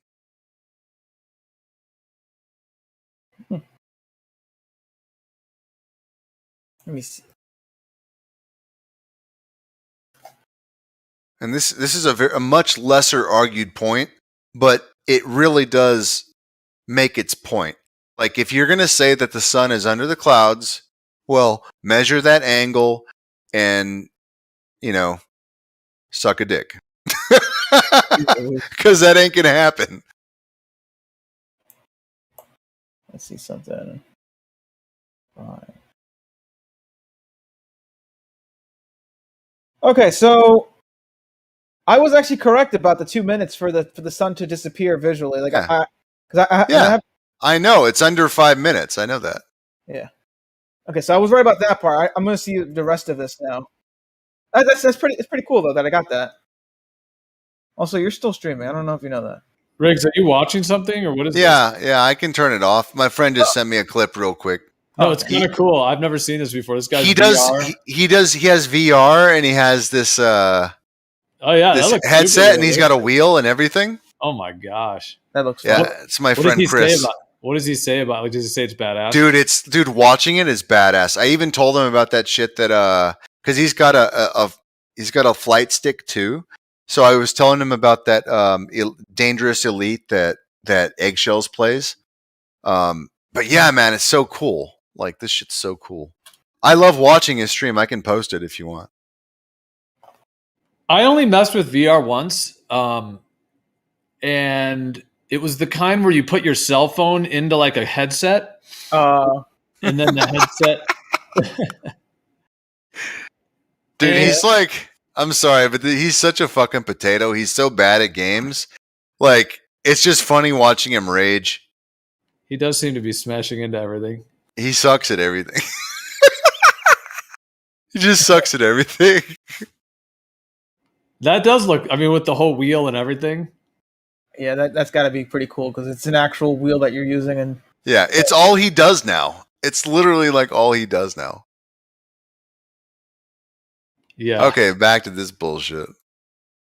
All right. So All right. 7:30 all the way to 7. Yeah, I mean, Armin, just so you know, like I just view all of these as discussions for me. It's not really like there's not really debate because I think that you'll come up to your own conclusions, and everyone really does in the end. So, well, there's no. I mean, for me, like I am 1,000% settled on the cosmology for myself. So, like, in no way am I on the fence in any way. I like hearing different ideas, and it's fun too. But I'm saying that it's for me, it's not a discussion of. I mean, this is a massive globe killer, though. I mean, if they really think it's the sun's position under the clouds, they're fucked because the angle is way too sharp. It would not be a lasting effect. It would be like a sharp darkness following it, and it would be gone. It wouldn't just like sit there. That one that you're showing right there, yeah, how it's like the local lighting of the sun is in my mind absolutely so beyond obvious. But that's the one you have on the upper right there. That shows how it'll have one area that's really fiery color, and then it dissipates so quickly because you're right. Yep. In terms of the angle, it's all local lighting. If that was 93 million miles away, you would be getting a wall of light. A wall of light. Exactly. And it would just light up the whole sky, and it would just be a wall of light. And yeah, you might see. No, you would. Well, not from 93. You wouldn't have that effect of like the beginning of the day being kind of dim, and then the later of the day being kind of dim, and then the middle of the day being really bright. It would just be fucking blinding bright all fucking day, and then it would be pitch dark at night. You know? Yep. Yeah, and if we didn't have the local lighting effects, and that was the case, then that would start to make a globe even possible. But yeah, without that, I mean, that's an issue right there. Let me see, you got sunset. I mean, maybe. I don't know. Well, I don't know if you believe any of that BS that I was saying, but I'm just telling you, man, the angle's too sharp. You'd have, I mean, that light that's under the cloud, the sun would be beyond the horizon from its point of view. It'd be gone just as fast, like you said. It'd be 5 minutes instead of 2 because of the elevation. Well, it'll last a lot longer than 5 minutes. Well, hold on. So, remember, this 5 minutes happens at the ground. It happens in 5 minutes at the ground. Oh, no, it happens 2 minutes at the ground. But we're talking 30,000 feet up, 20,000 feet up. That's going to be 5 minutes. Okay, hold on. Okay, so let me get this straight real fast. So it happens both when it's below the horizon and even when it's above the horizon. It just depends on, the only issue now is just trying to figure out where the sweet spot is, like where the sun can be in the sky, where it's still, because it doesn't just happen when it's at the horizon. It can happen even when it's slightly above that too, because technically that's still lower. That's still low enough for it to hit the bottom of the cloud. So I just need to find that sweet spot, And you'd have to find the sweet spot on both sides, the highest point and the lowest point of this effect.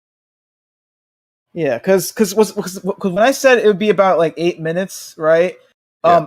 I said 8 minutes once the sun disappeared behind the horizon. It has 8 minutes before the clouds are just not lit anymore. But it could still be lit even before the 8 minutes, like before the sun sets below it. It could still. So let's give it 10 minutes.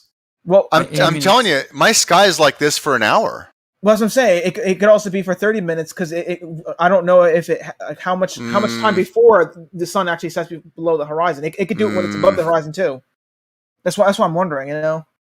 Well, let me ask you this, man. When you on a cloudy day, can you see the sun? On a cloudy day, you see, no, not really. Right? Okay. So guess what? At that angle, that sun is shooting through hundreds of miles of clouds. You're not going to see it, and that light's not going to get there. Oh.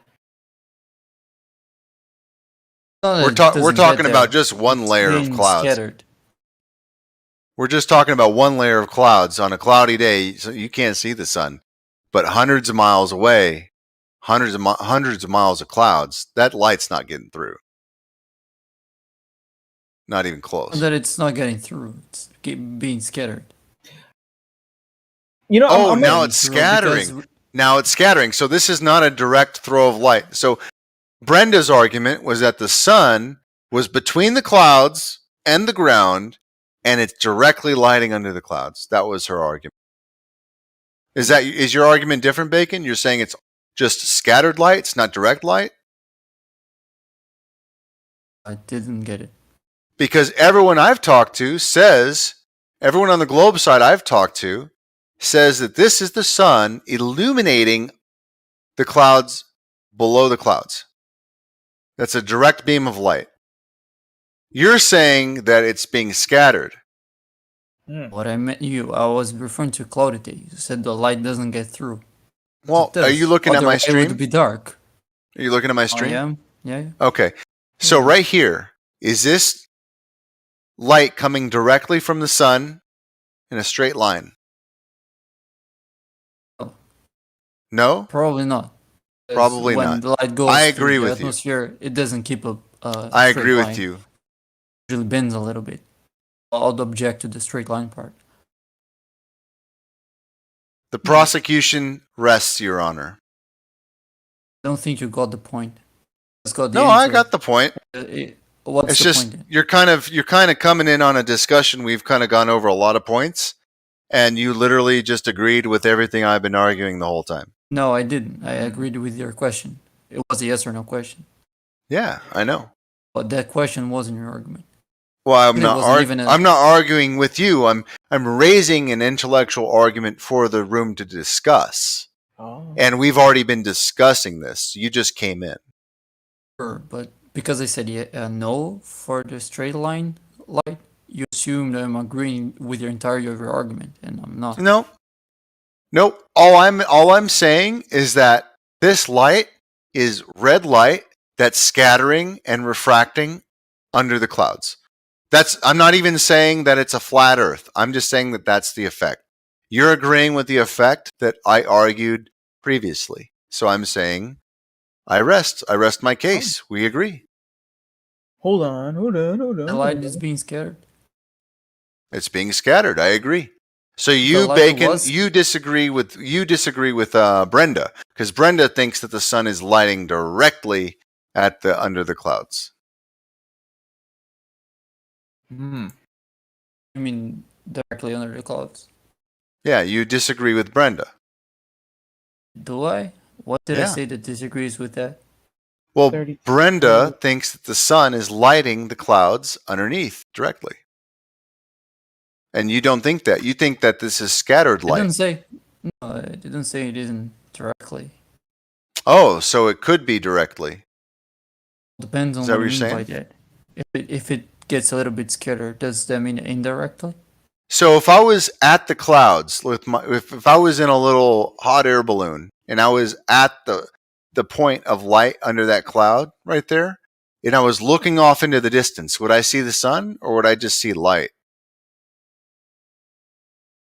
I think you should see the sun, yeah. So you think it is a direct position of the sun then? So you do agree with Brenda? Not direct in the sense that it's not getting affected by anything. It is because it's getting through the I atmosphere. mean, it's a big getting difference, scattered. right? It's a big difference, right? Like, is this actually the sun shining directly on the clouds? Or is the light coming from a different place and scattering back up under the clouds? I never said it was coming from. Well, a I'm different asking. place. It doesn't. Have I'm to be asking. coming from, and I'm mentioning. I didn't it say you doesn't have said. I'm literally, the words are And I'm literally, clarifying. Bacon, Alright, let me stop. clarify The then. words are coming from my mouth, not yours, right? Sure. Let me clarify the answer. Then I'm not You're saying it's posing coming that- from your mouth. You're posing that as a mutually exclusive. Let me explain why it's not. It doesn't have to be coming from another place. Being scattered. If I scatter, for example, the higher wavelengths more than the lower wavelengths, it's going to change the color of the light. It's not going to make it come from somewhere else. That's all I meant by scattering.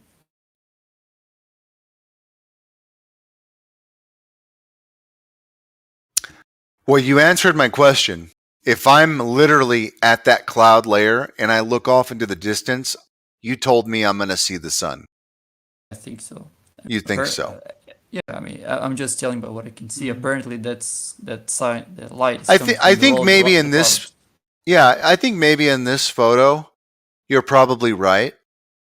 But this effect of light underneath the clouds extends much further than this photo. So I'm going to argue both positions and say that this effect is lingering much further even from where the person is standing, and that at some point, if I were in that cloud layer, I wouldn't see the sun, but I'd still be lit up red. How does that work for the flat Earth? Because if light scattering, that's how it works. It's refraction and light scattering. It's light scattering for you. What do you think light Yeah, scattering? let me show you this video. It's If the reason is the sun is below I'll show the you. clouds, I'll show you. then Watch why my we stream. only see that during sunset. Watch my stream. Oh.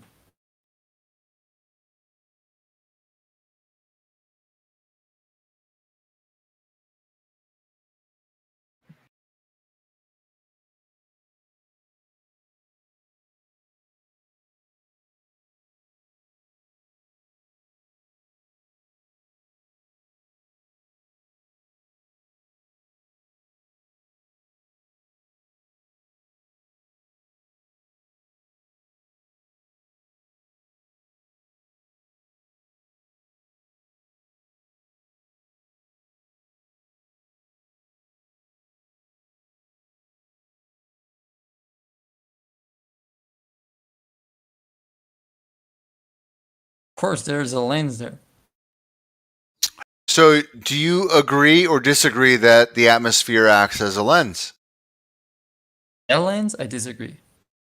You disagree that the atmosphere acts as a lens? That lens, yes. So, all I'm looking to accomplish is to demonstrate that this effect is possible using a lens, and we get the exact same effect that we experience. Do you think that this demonstrates that it's possible? No, because it's a totally different situation there. How? That's not how the atmosphere works. It doesn't work as like a lens like that. So it doesn't work as a lens. So Like when that you lens, yeah. when you tell me that refraction allows me to see things beyond the curve, this is the same property. So you're telling me that's not No. possible? No, it's different. So Just it because- works no, for wait, you, let me explain. but it doesn't work because for we this. get it right. Exactly, because this get it wrong and we get it right. That's why it worked for us and doesn't work for you. Refraction is not just something you can come up with whenever light is not doing what you want it to do. Refraction works in a certain way. It's very well described. It doesn't work, doesn't give you the lens is giving you.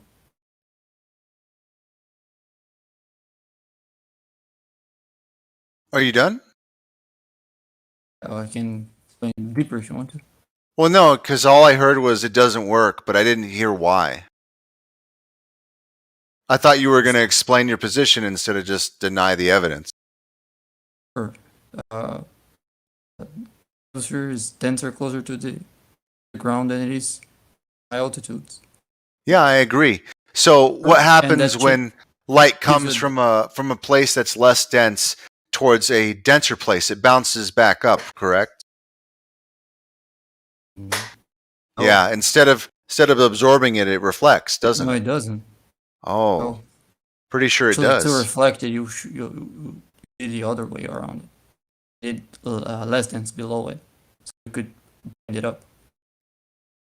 Actually, it's the exact opposite of the way the atmosphere is. The way the index of atmosphere changes. That's why you can just say that lens is analogous to the atmosphere. So if the sun is lighting up the denser atmosphere of the ground near the surface, you're telling me that it wouldn't act as a lens? Like the lens, no. But that's literally how you guys demonstrate Earth curve and seeing farther. The lens like that, if someone do it, they do it wrong. That's a very bad analogy. I think that I actually never saw anyone demonstrating using It's a a lane bad like that. analogy. It's a bad analogy to look at the upper atmosphere with refraction. Did you just say that? No, I said that it's a bad analogy to use their lens. Well, Just using the word, just because the word refraction is used in both cases doesn't mean they're equivalent. But let me just demonstrate that, like, okay, yeah, if I were in a plane above the clouds, that's very thin air. But the light is below the clouds where it's more dense, which to me is a lens, and it's going to refract and diffract underneath the clouds, just as we experience. Diffract? Diffraction has to do with... And scatter, yeah. Where is diffracting? Well, because the medium has density, it's going to diffract within the medium. The guy who's speaking is correct. Density.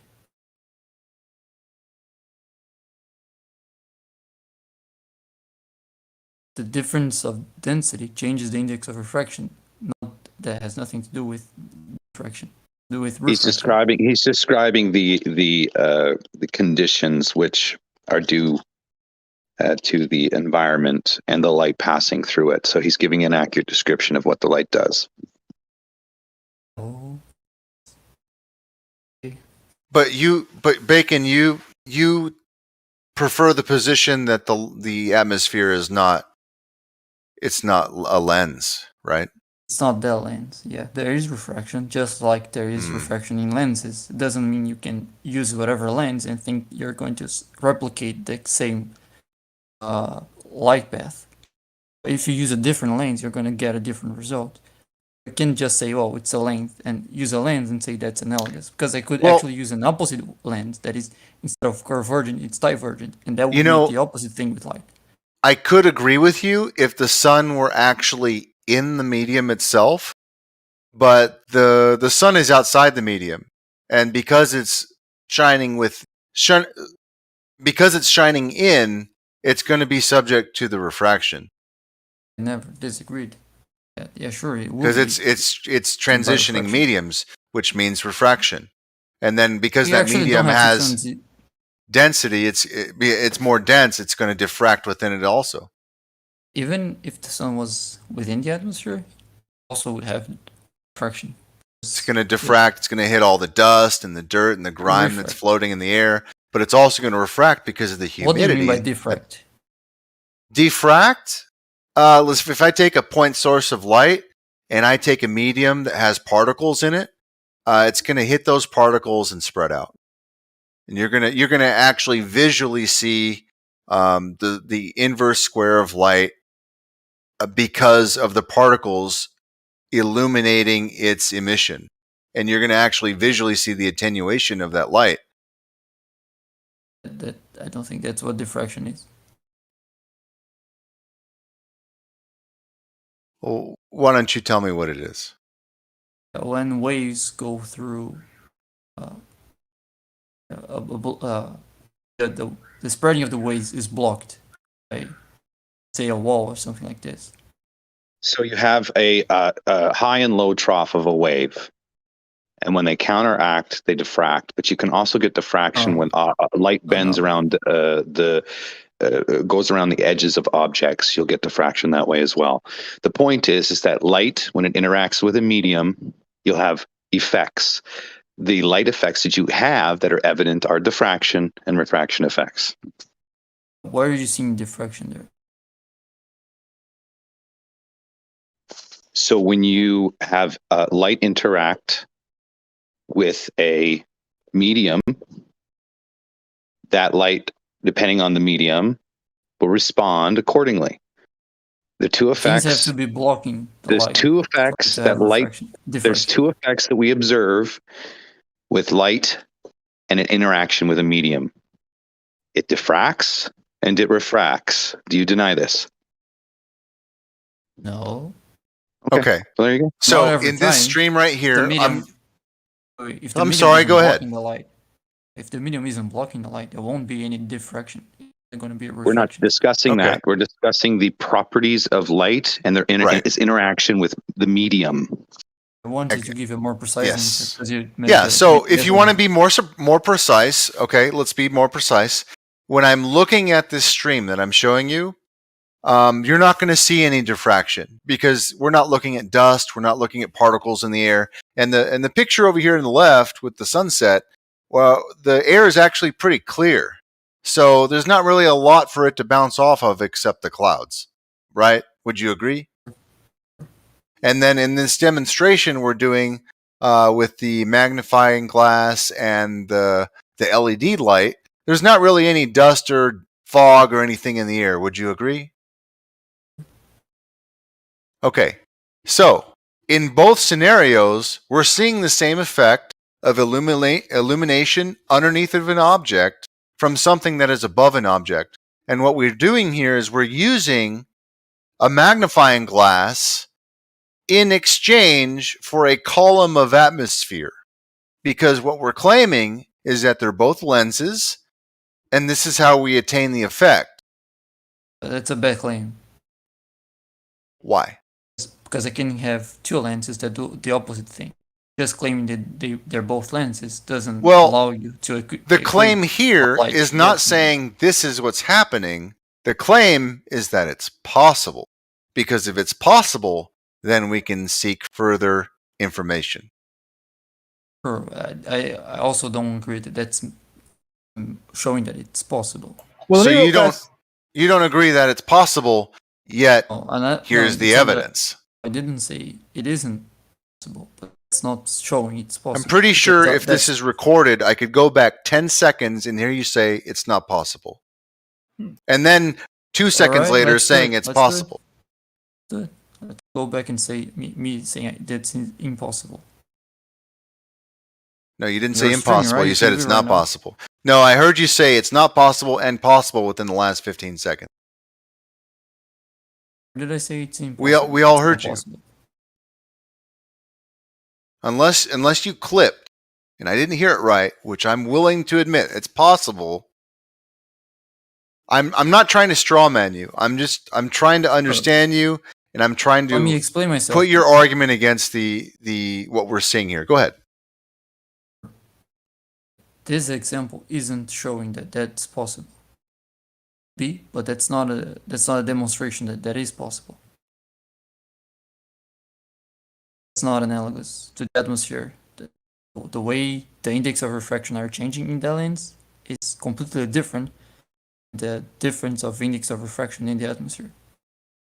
The index of diffraction of the atmosphere changes from up.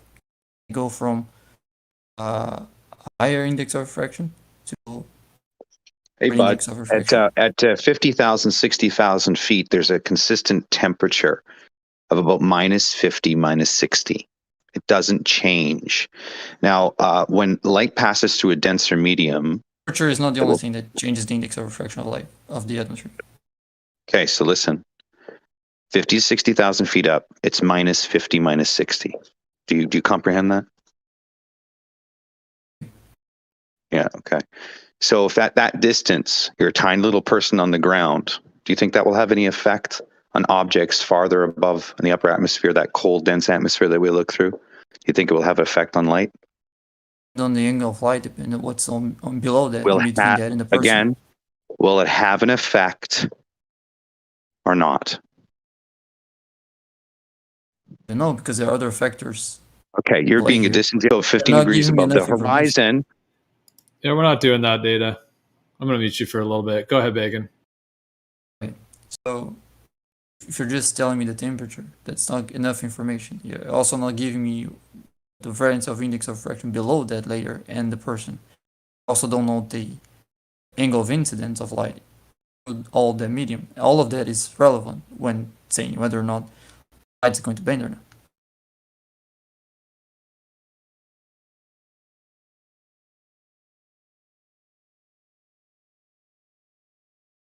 Pressure, even if the temperature doesn't change, the pressure might be different. Release, closer you are to the ground, the greater is the pressure, which increases index of refraction.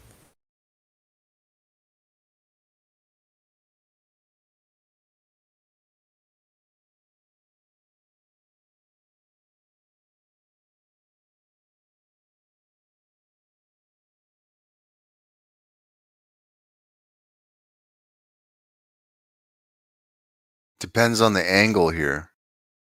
So at this angle, it's going to go down in, but if at a sharper angle, it's probably going to bounce up. I don't know if this video shows no, that. I don't think so. It's only when it's leaving, not when it's getting in.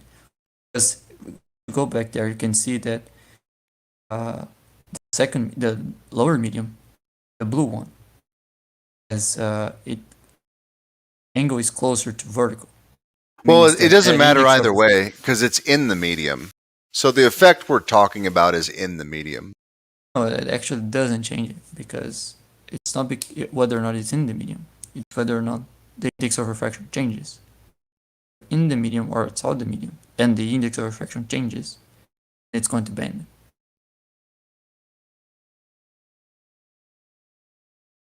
Outside the medium, just guarantee that it's going to change. But if you're inside the medium and it also changes, then you also have refraction.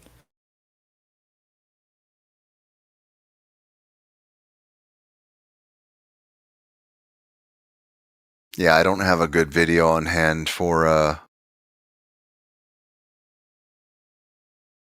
guess, what we would have to be looking for.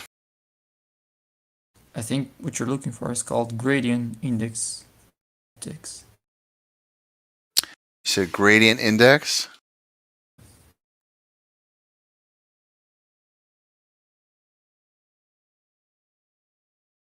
But see, this only goes down. You see this one right here? So here's an example, right?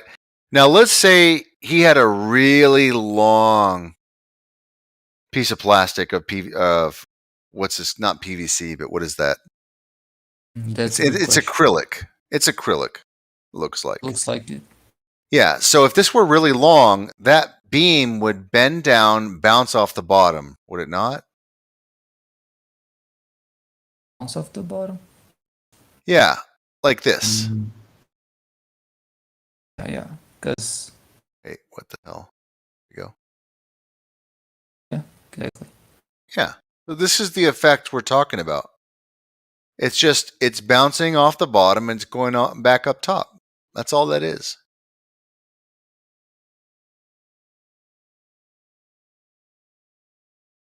I mean, that's the effect we're talking about. That's all we're saying. Like, it's a very simple effect, very demonstratable. It's just a beam of light that it's throwing down and then it's bouncing back up. Except that if you at least agree that that's not what that video of the lens is showing. That's a total different situation. Well, would it not be a combination of both? You could say that's the reason why the light is getting to the clouds, and then we can investigate it from scratch. That'll be a different argument that video of the lens. Index of refraction. Let's see if it shows anything in here. The problem with all these demonstrations is that the gradients, they're doing it through glass, and that's not really comparable. Kind of messes up what we're trying to demonstrate, you know? Right. Actually, I think it is reflecting in the glass, but when and then when you have the sugar thing, it's just not big enough. So you would need like a much larger demonstration because light doesn't attenuate that quickly. It would it's pretty much not. It's just too small.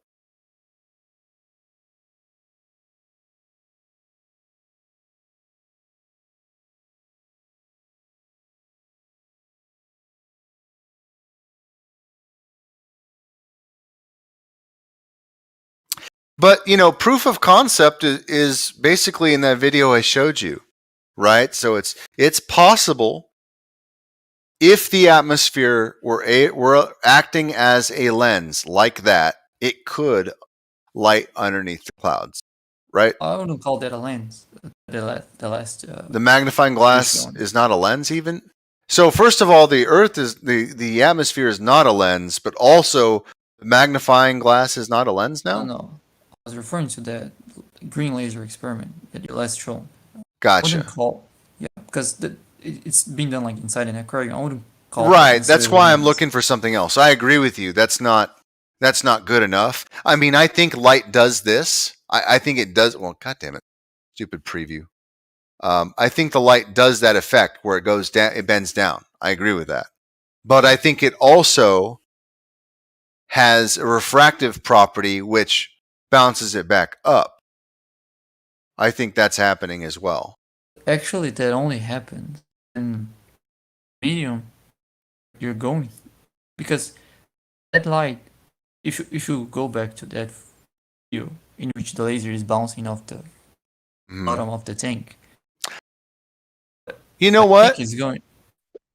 I would be curious to see this. Okay, let's say that we put a. You see this right here?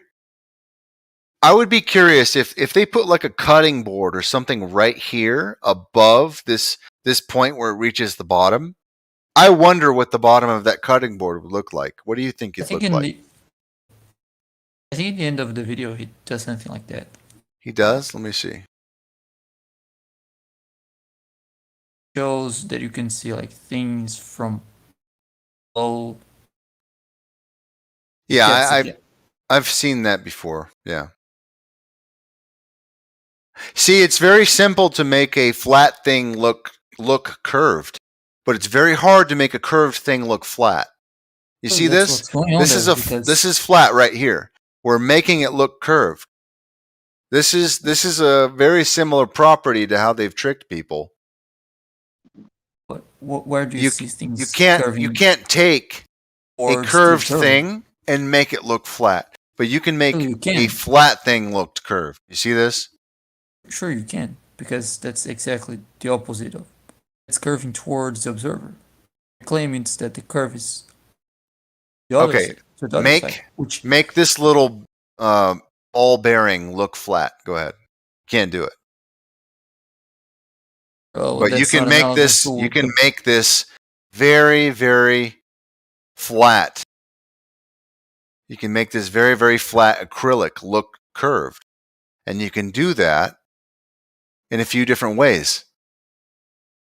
You see how he put a dense gas inside of this container, and suddenly it looks like it's curving? That's the sugar water, I think. Okay, sugar water, same difference. So let me. The thing is right there. The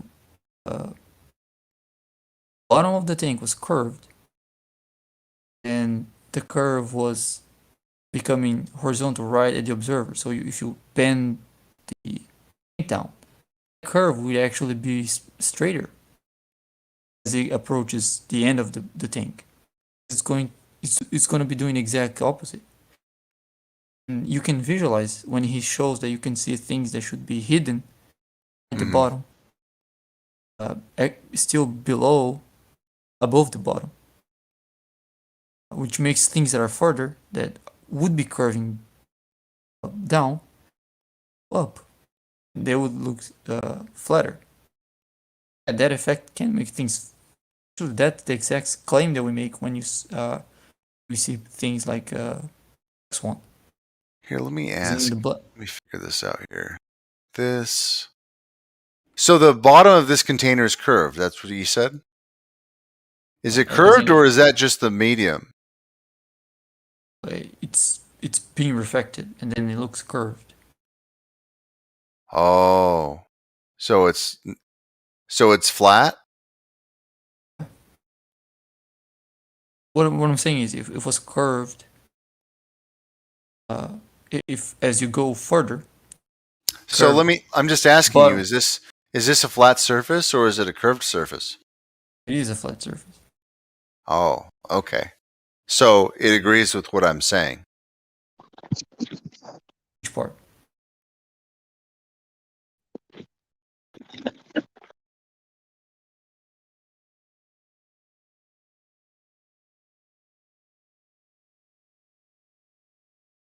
The part where you can make a flat surface look curved with a dense medium. Which is exactly what we were telling you we see in the distance.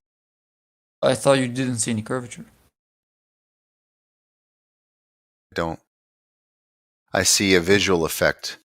Hey, Ruhif, welcome back. I unmuted you. visual optical effect that you claim is Earth curve is due to the example that you're describing there. We're claiming it's flat. And the optics and refraction is causing the effect of the bottom-up obstruction, which is the misunderstanding of optics through the atmosphere that we see things. That's why you have a presupposition to what what you think you're seeing as the cause. Like, And this is a great example of exactly how people think that things are curving. It's like exactly what's happening. You have a denser medium, you have a gradient, and from a very sharp angle at the bottom, it looks like there is a curve, but you're looking at a flat surface with a very dense medium. The curve is curving towards the observer, like curves toward the camera. Well, it doesn't matter. If this were a larger container, it would look no different than what you would consider is the property of perspective, where things go up towards a vanishing point. No, it is different, yeah.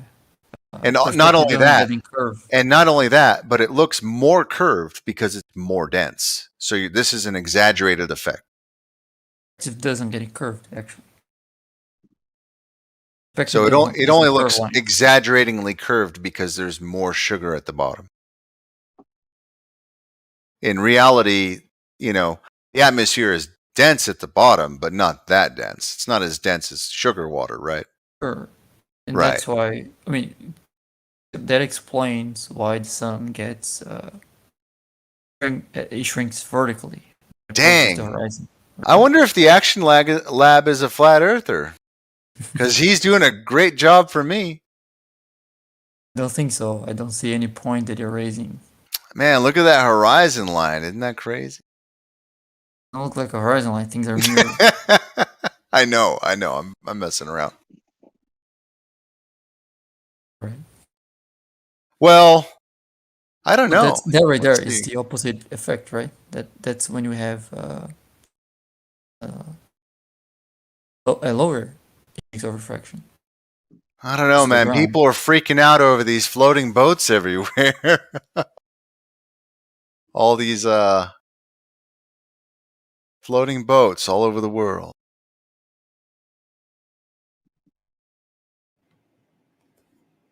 Hey, just a quick little. Well, no, it doesn't matter. I'll share it later. Never mind. Hello, Gio. What's up, Ruth? Yeah, not much. Just waiting now for you my. got us in. Now you got us keeping us in suspense, Gio. Well, that's all right. I guess it's not. Well, it's just related to the server, and it's kind of it's a different topic. It's just something I'm working on. So. Oh, we lost him. Did Brandon ran away? What's happening? You can chat to me, Riggs, if you want. It's okay. Our buddy ran away, and I think it was because I demonstrated.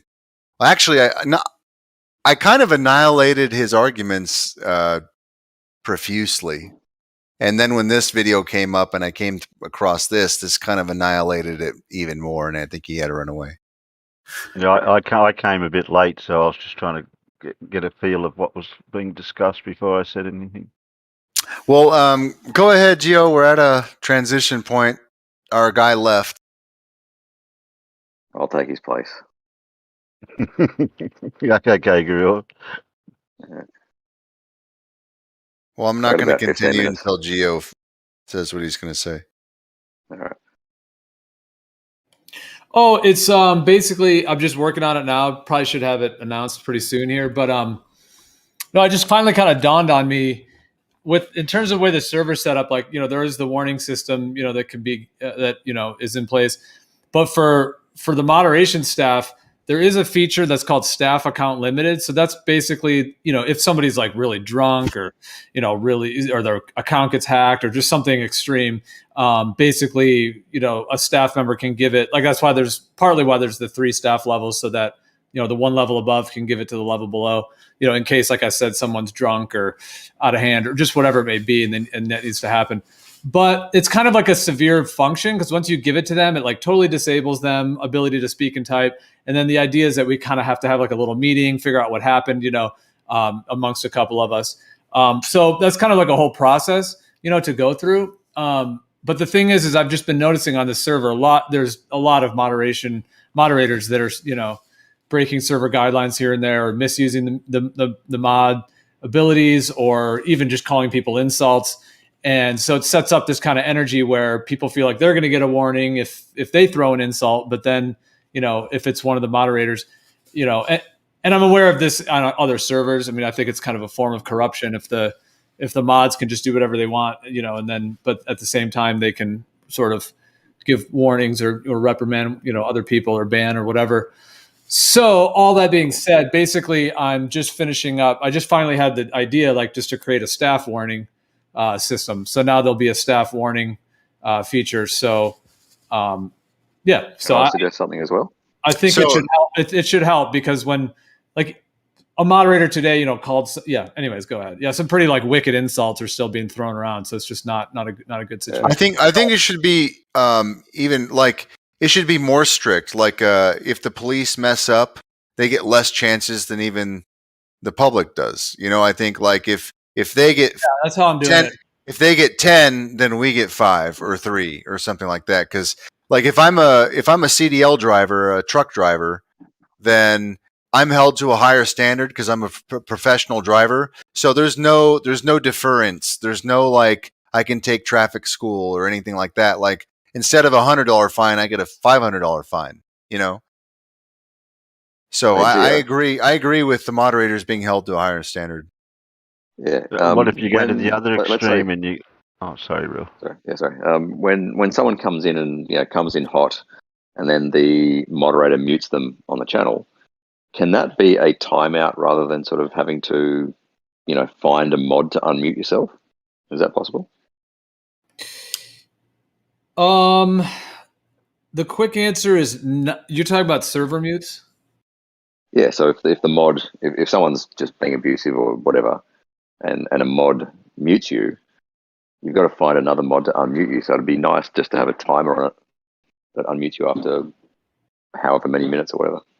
Yeah, so believe it or not, the way Discord's designed, it's the server mute function is harder to modulate in terms of for a lot of these bots, at least from what I found. So a timed server mute is actually, there's probably some Python applications that can do it. I know there's some bots that somewhat have the feature. There's even a bot on this one that can server mute the whole room, and it can unserver mute the whole room. So there are bots that do some server muting, but unless you've heard of one or if anyone else has, but first of all, it'd be cool if Discord had that. They should make it to where when you mute someone, you should have a little option that says 1 minute, 10 minutes, 20 minutes. That'd be sweet. But obviously it's not Discord. Yeah. So to have a bot that does a timed server mute is tricky. Most of these bots, when they do these mute features, like the warning system and all that, what they do is they give you a role. So they strip your other roles, and then they give you a role called warning, and then that role doesn't allow you to do certain things, but it's not necessarily a server mute. So yeah. Well, I was wondering instead of okay, so if somebody's being belligerent, yes, obviously manually mute them. But I think if they're just acting a way that they shouldn't be acting, or intentionally, if you give them a warning, maybe that should be just like a bot command. In that way, as soon as you give them the warning, they're muted for X amount of time or something. And then if they do it again, they get another. Instead of using the mute feature, we should be using the warning feature. That way, it starts accumulating the way it's supposed to. Because when you mute, you're sidestepping the warning system. Well, there's kind of two things. A server mute is just a server mute. That that it could be done either temporarily, or if someone's a bit out of hand, muting them for 5 minutes or whatever. And it is kind of up to the mod to time that if they're going to time it, which I do sometimes. Yeah, but it's just not good. That's not consistent. Then you have one mod, just like Ruhif came in here muted. But I've seen a lot of people come back in the server muted instead of it. They may have a fresh chance in 10 minutes, but if they're gone, they may be gone for 3 days and not know, and they're still muted. Well, I could use the warning feature. It's basically just Dino's mute role feature, which pretty much all these bots have that. They give a role. So is that have the timing thing we're talking about? Yes, I can do it. So then maybe we should do that. It only does because I've figured out how to build all the custom commands to do it. It doesn't by default on Dino, but I can build custom commands that can do it. Maybe that should be the case where instead of like rolling out, we should be more consistent with our reprimand and just use the warning system as the mute and also a warning. That way we're taking accountability for each individual action. You know, it would prevent people from doing it again instead of just muting and creating spite. Well, it's a bit more complicated though, because the warning role system, first of all, you have to type in a command in order to do that. So you have to go to a channel and type it. So if you're in the middle of a voice chat, you'd have to be able to type it. Secondly, even if you go and type it, if the person is currently not server muted and they're talking talking, even by giving them that warning, they could still talk. Now, if you move them out of that room and move them back in, then they won't be able to, because the permissions will then catch once they join. But after they're joined and they're unserver muted, well, let me ask you this: actually mute them, or you'd have to disconnect them, or you'd have to still server mute them. If you did the warning and they were still in the room, okay, if you manually muted them, would it go out of its way to unmute after the specific time? Would it unserver mute? Yeah. No, because it wouldn't override my action. Right. I know. It would be nice if just server mute was integrated into all these systems, but it's like not. I've searched long and hard. I mean, if there's any bot that anyone can find that does it, like I said, I think the only way I found out was to get into like custom Python commands. Yeah. But I know there's bots that do some muting, but you have to have a bot that, you know, basically can just do a timed server mute. Well, I think what the first thing we can do is the idea you said first. So Ruhif, we'll look into it, but we don't have an answer for you right now. But the best thing I think we can do is to start holding the mods to the rules, and to do it more so than we hold the members to it, because mods should be held to a higher standard. Yeah, I have expressed my concern with what I call corruption on a lot of these other servers, where, you know, what I said before, the moderators are just doing whatever they want and then banning whoever they want, and then they're breaking whatever rules that there are as well. So it's like a dirty cop kind of thing, corrupt cop or whatever. So that has to end like right now, because if moderators are insulting and stuff, then perhaps they won't work as a moderator. I mean, I'll give them like a couple chances, but yeah, I don't want the platform to end up like this. And I know I get messages every day from people complaining about mods, you know, insulting, doing all kinds of stuff. And I've just been super lenient, partly because the platform's new, partly because I haven't quite know how to, you know, it's like, I don't want to be like people's babysitter. I don't want to have to be messaging like, oh, you know, hey, you know, these different moderators every day and being like, hey, I got a complaint. You know, so there needs to be the staff warning system. That way the warning can just be given and it's done. Like I don't have to DM every single person individually, you know, in that way. Like, and then, they'll either stop doing it or they'll continue doing it. Yeah, either it works out or it doesn't work out. It's not something that's personal. It's just something the way it has to be. Right. Because not to name names, but I will name names. There's times when there's some kind of ganging up stuff that goes on with some of the mods in here, and they end up being aggressive and muting when they want and mismuting, and then the other people get pissed, and then, you know, and then they're still like giving those people warnings, but then they are triggering those people, you know what I mean, by kind of getting away with the rules to kind of laugh. I'll keep in mind. Have you ever done any moderation on these servers, or?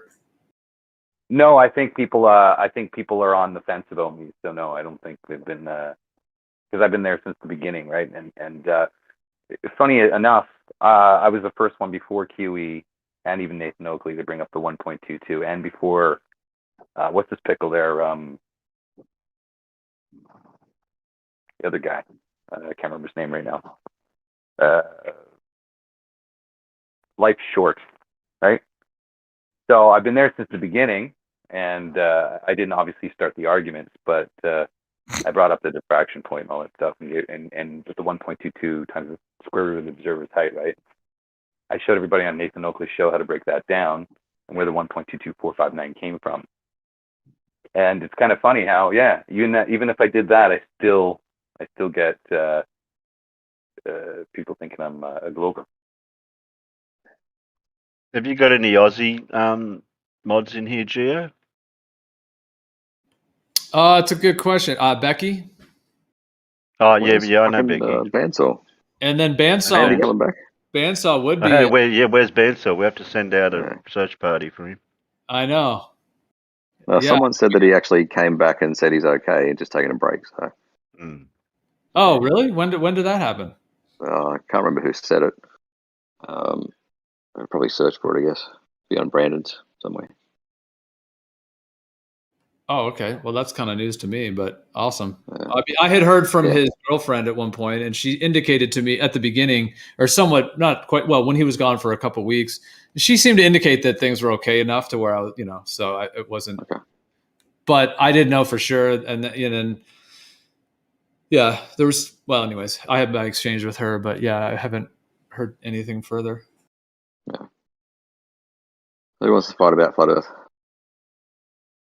What? Yes, flat. Yeah. Oh, okay. Come on, amuse me for 7 minutes or thereabouts.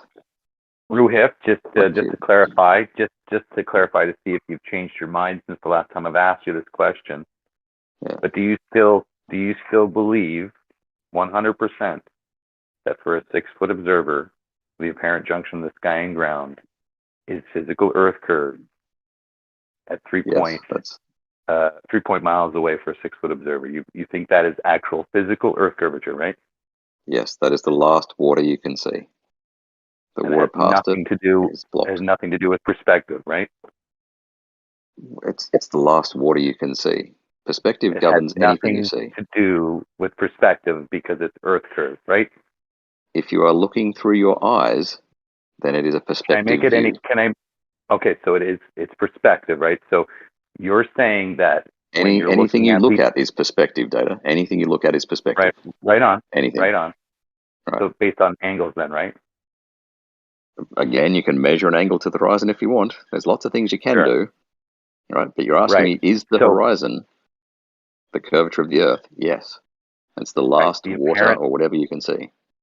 Right. The apparent junction, a position that is not physically there, but optically there due to... How is it not physically there? I just told you we're looking at water. Is water not physically there? If you're looking at the optics, which is perspective, you're subjected to some rules, right? Which are independent of the shape of the Earth, because your eyesight work off of light, right? So if you're looking at an apparent position, what's causing What do you mean an apparent position? You have to... The definition of the horizon is the apparent junction of the sky and ground, where the land. That's not my definition. I'm not interested in your definition. I'm just reciting your definition. Well, in order for us to have a conversation, we need to agree on what things mean to each other, right? Okay, you disagree with the modern definition of horizon. Is that correct? The modern definition of horizon. Okay, so you do. So now you have a presupposition to what you're seeing. So basically, what I hear from you saying, and I'm clarifying, is that when you look at that apparent position, because the sun doesn't actually touch the ground there, right? So it's an apparent position due to perspective, as you just stated, right? Perspective is a factor in everything you see. Yes. Right. Okay. But when you say this is due to perspective, you seem to be implying that it's therefore not due to something else. Well, that's your issue. You're ignoring perspective and saying it's Earth curve. I'm not ignoring perspective. Yeah, you are. No, because I literally just said perspective applies to everything you see. What would come first? What you think you're seeing or what you're seeing? I don't even understand the difference in those two things. Okay, so if you have you're looking at the horizon and you've decided that that's due to Earth curve, you're ignoring perspective. I'm not ignoring perspective. I literally just said everything you see involves perspective. Everything. But in this particular case, if you're looking at the apparent junction, it's an apparent position. It's not a physical position where the sky and ground actually. It's not a physical position where there's magnitude. It's water. Let me finish. There's not a physical position where the clouds and ground come together where there's any magnitude there, anything to measure. Right. There's nothing there. It's empty space. It's And that's an why we disagree optical. on the definition. Okay. My It's an definition of a horizon is the last water that you can see. Sure. And that is Right. due to Earth curves and not perspective, right? I literally said 5 times, anything you look at involves perspective. Why do you keep saying Right. not perspective? So Right. how, because you are saying that perspective is not responsible for the apparent rising of the ground and the junction of Perspective sky and is ground. perspective. We see, if you're talking about an observation that we make with our eyes or an optical Ruhef, instrument, you're struggling. perspective You're is in struggling. it. No, No, you're listen, trying you're to trap me struggling. with words, Ruhef, and it's bullshit. no, I'm being very gentle to you and being very concise. You're running away from it. You Not running at decided all. to You keep saying I ignore perspective, and I keep telling you perspective is in every observation, regardless of whether it's the horizon or not. Every But in observation this has case, perspective. I'm not ignoring it. in this case, we are discussing an apparent position, an optical position, where the It's not an apparent, it's a physical position. Well, sorry, it is apparent, but it's also physical.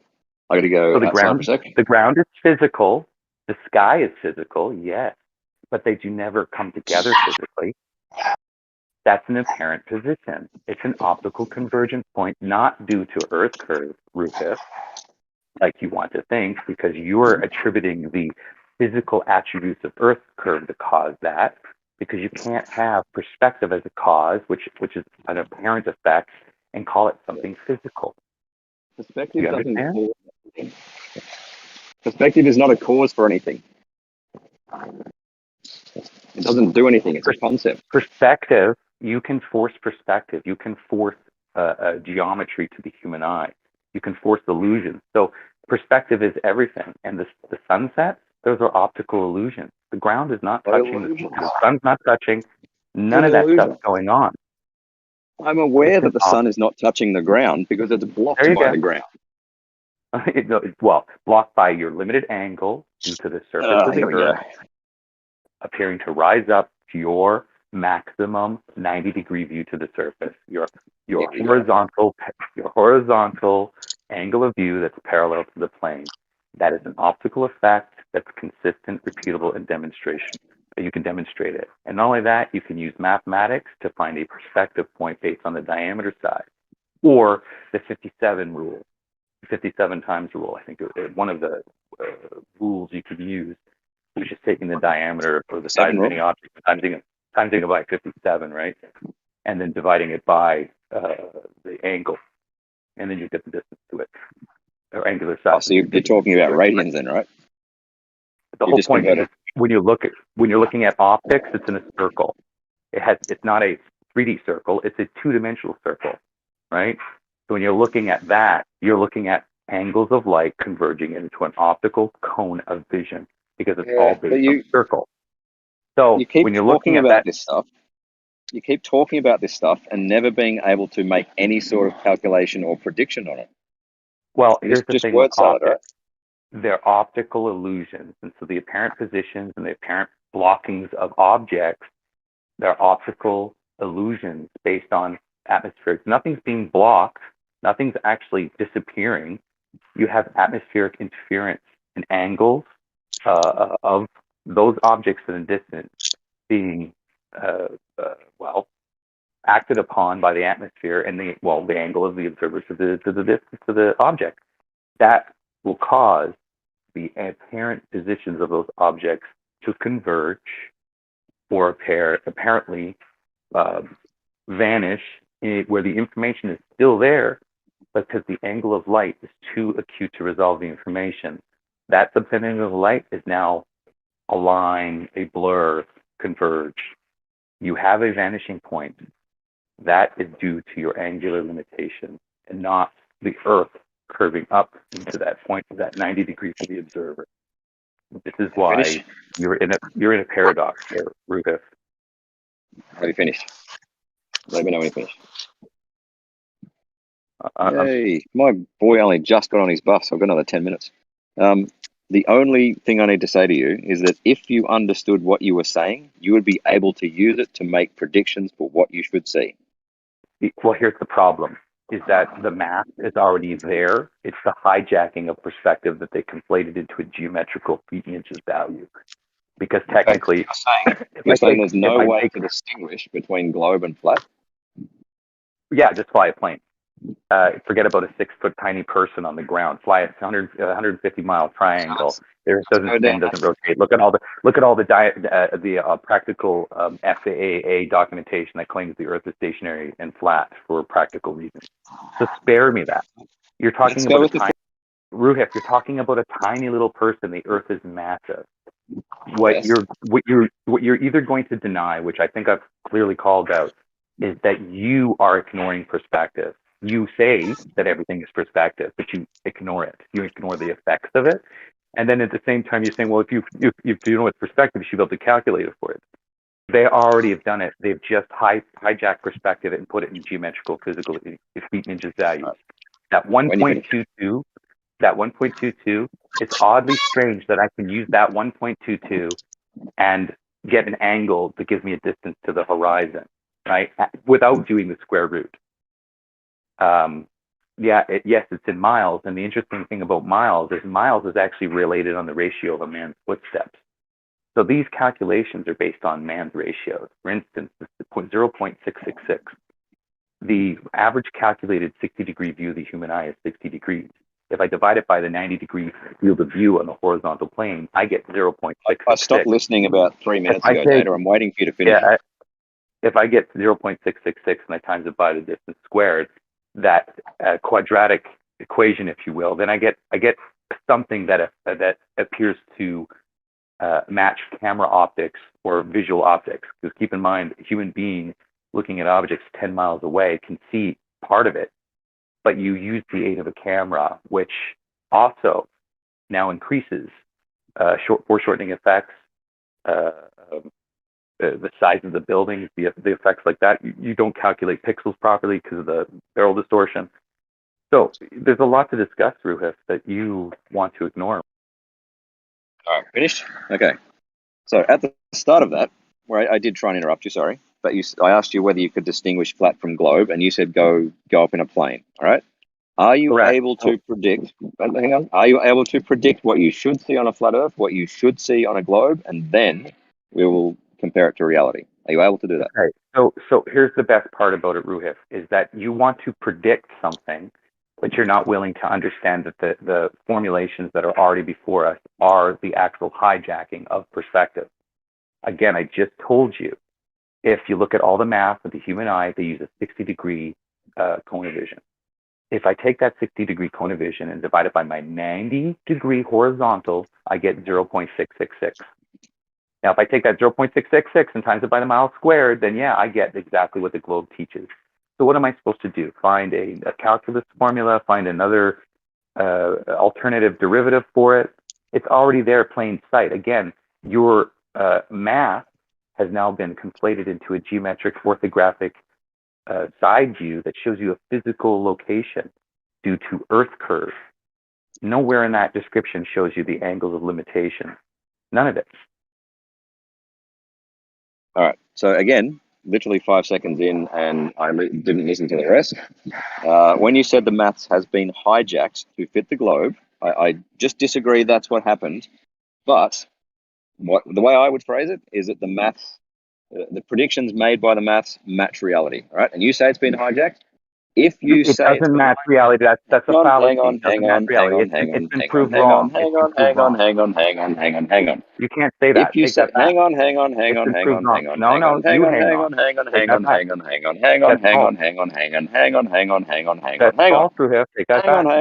haven't finished my sentence. Take that back. That's false. No. Haven't finished my sentence. Also, there is a way to distinguish between flat and globe. Yes, there is. If you want to negate optics, then you can create a geometrical ball and claim that that's the cause for it. And I'm saying a little tiny person on the ground thinking that you can measure dip drop due to curvature is completely asinine and insane, because all you have to do is get in a plane and see there's no dip, no drop, no curvature for a 6-foot tiny person on the ground. Okay. It's not that Right. hard to So see, you've Ruhif. just made a challenge. Ruhif, listen. If you want to compartmentalize your argument to one viewer and a tiny little person, and he's looking at optical refraction effects, atmosphere conditions, angular limitations due to perspective, and you want to conflate that as Earth curve, you can do that. But we've reached the point now, Ruhif, where you just want to openly deny optics because there's no predictions for a flat Earth. Again, I just told you the math has been hijacked. Just let me know when you finish, Data. Let me know when you finish. Okay. Listen, bud, if I take my eye of 0.02 degrees. Hold on, you got to be finished at some point. Go ahead, Ruhif. Thank you. Absurd. So Data says, you can't do it as a 6-foot observer on the ground, but you can do it as someone flying in a plane, right? That is a statement. That's a claim that you can distinguish between the two with flying in a plane. So there must be something that you expect if the Earth is flat, something you must expect if the Earth is a globe, and they're different expectations. Which one matches reality, right? That is an implicit claim that you've made that you can tell the difference. Okay, so let's go from there. What are your expectations on a flat Earth? What are your expectations on a globe? Yeah, and if you could please, FED, just try not to monologue, because you'll go into this like domination monologue mode where you'll just keep talking and then frustrate people. Let's try to actually have the back and forth. So try to like keep something concise, play tennis, hit the ball back and forth, and go for it. Tennis is good. Yeah, well, it all comes down to the understanding of, or the Socratic understanding of horizontal and the implications of horizontal on a curved surface versus a flat surface. The elevation slope are reliant on horizontal paths. And what I understand water to be is independent of the shape of the Earth. Water acts independent. That's how we can measure it against it to find elevation slope profile information. So when I look at all the data from all the maps, that's what I see. I see water and flat Earth and elevation profiles all over. I don't see any curvature, dip, drop. Now, when I operate an aircraft within that small range of field, which maybe let's say 150 miles in a triangle, you experience exactly what that map is, which is distance and elevation profile information. And everywhere you fly in that local radius or circumference, water in my cup is all horizontal. It matches all of my instruments that I need to keep horizontal. So there's no change. There's no effect. Now, if I was trying to find out if the Earth was still a ball, yet I would look at all these observations and it would seem flat and appear stationary, I would have to look at other anomalies to infer other causes for them. So if you're going to infer other causes, again, Rufus, I'm flying at 2,500 feet, 150-mile triangle. The Earth doesn't spin. Water is horizontal and parallel to the plane everywhere I go. So what would I expect on a ball? I would never experience a ball because well, that's what I mean. You'd never experience a ball. You experience a flat stationary plane. That's what you experience. So what would it look like if it's a ball? Again, I'm not here to find out what it will look like. The begging the question now is, how do you prove that you can grow a horse with the saddle that you should know my argument about the saddle is the globe. The saddle is the Earth must be a globe, so therefore I have to find out how it's a globe. It's a big mystery, right?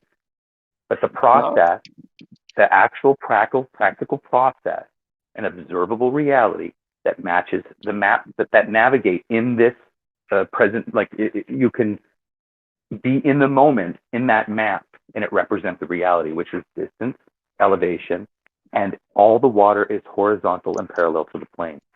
So if there is curvature, it's not documented at all during that process. The original question was, how would you distinguish between flat and globe by getting up in a plane? I did not hear an answer to that at all. I just told you, you would have to look for other anomalies well, you'd have to create a scenario. You'd have to say, if the Earth was a ball, you'd have to beg the question. No, that's not begging the question. That's not begging the question. If the Earth, if the Earth was a ball, therefore this. Okay. Yes. So you would look for an anomaly that would suggest to you that would, I don't know, reaffirm your hypothesis that the Earth's a ball. Okay. Meanwhile, everything around you is telling you that it's not a ball. That is the paradox that this is all about. Here's what Ronald Reagan's speech was. You could probably go listen to it, and if you listen to it, What you are and I'd be those on the things same that tell you page. it's not a ball? This is what Ronald Reagan's speech said. He goes, you know what, people? He says, if you listened to all, or you obeyed all your senses, or believed all your senses, you would end up thinking the Earth is flat. This is a speech he did. Okay. He says, but the advent of science and technology, we know it's not, or whatever. I'm paraphrasing at this point, but this is coming out of Ronald Reagan. So when you look at documentation, Ruhif, at least if you're going to get into this debate now, at least come down to the level that all the documentation that comes from you can go look, says the Earth is stationary, it's a plane. When you observe it, it's a stationary in a plane. So how do you, Ruhif, go out of your way to prove it's not? Because I'm not interested in proving it is a ball, because it doesn't match my reality. My reality matches the maps that I use to navigate and what I see at my eyes at 2,500 feet. All right. So you said there are lots of things that tell you it's not a ball. What are they? Again, all water is horizontal and parallel to the plane. That's an assertion. That's an assertion. That's what I observed.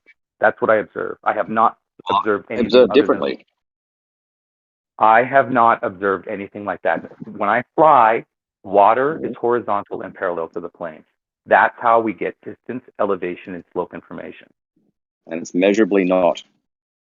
If it was horizontal, it would not hide things from the bottom. That's, again, you're now ignoring perspective, and you're claiming, well, I'm not ignoring perspective. Can perspective here's the thing, Ruhif, can perspective be can perspective and the cause of optics have things in the foreground, obscure objects in the background at that maximum angular position of resolution into the vanishing point? Can there still be an object past that point, larger and still in the view of the angle of the eye to reach it? Is that was quite possible? your video, right? Your video where you put those two objects together, and then that's your video, right? Look, dude. Look, man. At this point, if you're not going to come to the conversation, Ruhif, with the documentation saying the Earth's flat, and you I'm recognize engaging that, with the conversation. no, but you're the not one that like doesn't engage I'm trying to get you to that. Listen, if you're going to prove the ball, you have to acknowledge that the Earth is flat first, because I can show you countless videos, science videos, that show you the struggle in the 1300s Euclidean geometry, the struggle. They use this as an example, okay, in some of the science videos. You're a little ant. And when you start out, everything looks flat to you because you're using Euclidean, But you're an ant. You think you live on a ball, so you create other tools to figure it out on a ball. I can literally show you this shit. So if you're not like that kind of genuine, then like, dude, come on. But Gio just muted me for the last guy. At least if we're going to do it and we're going to reset things, we got to come back to the point that that's the argument. It appears stationary and flat everywhere you go, no matter what it is. No, it doesn't. Yes, it does. Yes, it does. And perspective is a doesn't. major perspective is a major a part of misunderstanding of what the optical junction point is of the sky and ground and the meaning of it. And if you're like, I don't agree with modern definition, I create my own. So that's where we're at. It's bizarre. How is it bizarre? Do I have to accept your definition? It's Why do I not have my to accept your definition? definition. I'm Whose is using it? science, the Webster's dictionary, Merriam-Webster. I don't know. So look it up. It's very So I have to. consistent. It's very Right, consistent in explanation. It calls it an apparent position of the sky and Right. ground. We know the sun doesn't touch the ground, so it's obviously Do I not a have to real accept position. that definition? Do I have to accept that definition because That's it's in not the up to dictionary? me. That's not up to me to decide. You've come to debate You're flat implying Earth it. because You're you don't implying it, like though. all the definitions. No, you want to change the syntax for your belief system. You can. That's the best part about being a free human being. Right. So I don't have to accept your definition. Correct? It's not my definition again. Okay, Again, so I just to don't have clarify, to accept the Ruhif, dictionary definition. You do not have to accept Merriam-Webster's dictionary definition. No. Excellent. But you Thank should. you. At least at some level you should. Why should I? Why should I? Because it clearly describes perspective. Okay, so dictionary.com clearly describes Earth as a sphere. Done. Argument over. Mm-hmm. Okay, buddy. Yeah. Yes. So are you a glober now? Are you a Uh, glober, or do you reject the definition from the dictionary? So if we're going to argue definitions and not Which we're agree to not, right? whatever, We're not. it's just a red herring from the point is that the apparent position of the sky and ground is an optical effect due to the little tiny observer having an angular limitation to objects in the distance. That's a known fact. The linear factors, or the quadratic factors to our optics, the point is that they've been doing this for a long time. Even if I tried to create a new formula, a new calculation for it, everything is based in those ratios. So if I'm going to use their math, it's going to end up being relatively the same. It's just how you interpret it. No different than if I take 500 divided by tangent of 7.2 degrees, and I flip the triangle one way and I flip the triangle another way and draw a circle around it. There's still the same principles in trigonometry. They give the same distance between the position of the observer and the height of the object in the sky, but I've just inverted the reasons of the causes.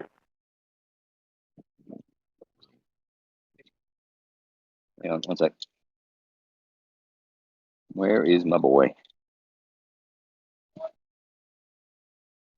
He's like 15 minutes behind. Do you agree with anything I'm saying? Pretty much nothing. All I want from you is to say this is what the Earth should look like if it's flat, and this is what it should look like if it's a globe. Does anybody agree with what I'm saying here? I am only half listening because I'm doing some other projects, so I can't say that I've followed it enough to be able to respond fully, but I am like listening to some degree. Yeah. Sorry.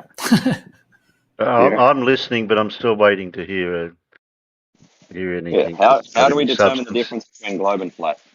Yeah, exactly.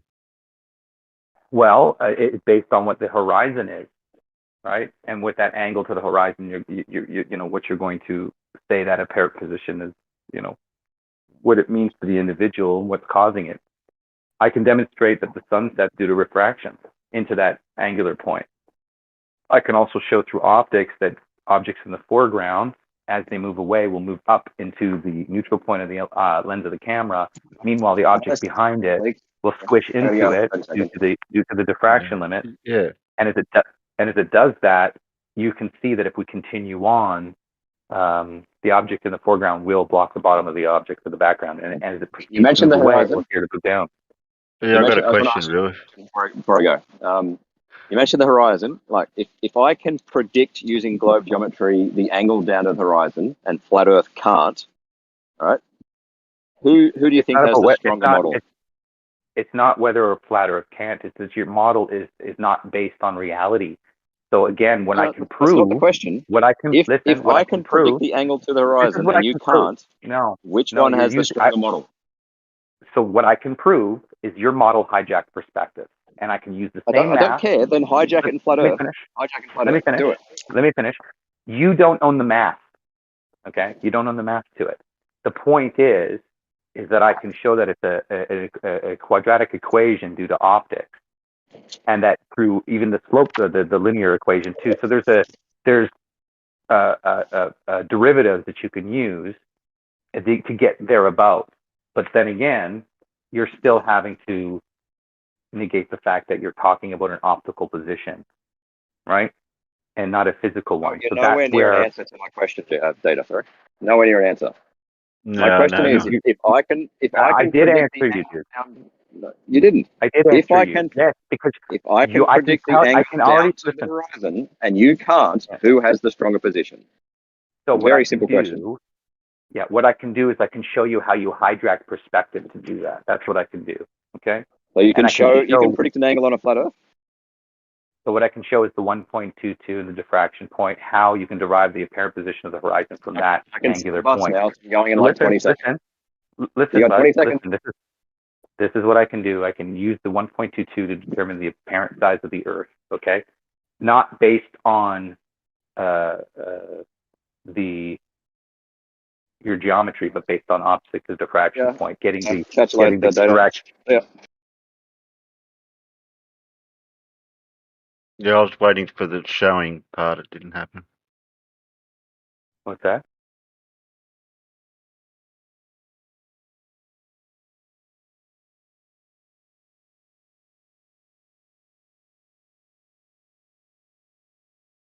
What do you think on this, Terry? I get I like simple terms without having to, like, for certain words that just don't go together in sentences, and you're mincing different terminologies with different things, and what I pick up off is just the basic layman's terminologies, which is easier for everyone to understand. When you start trying to throw in equations and high-level maths, because not all of us are physicists and gone to universities and all that. We're not rocket scientists, so to speak.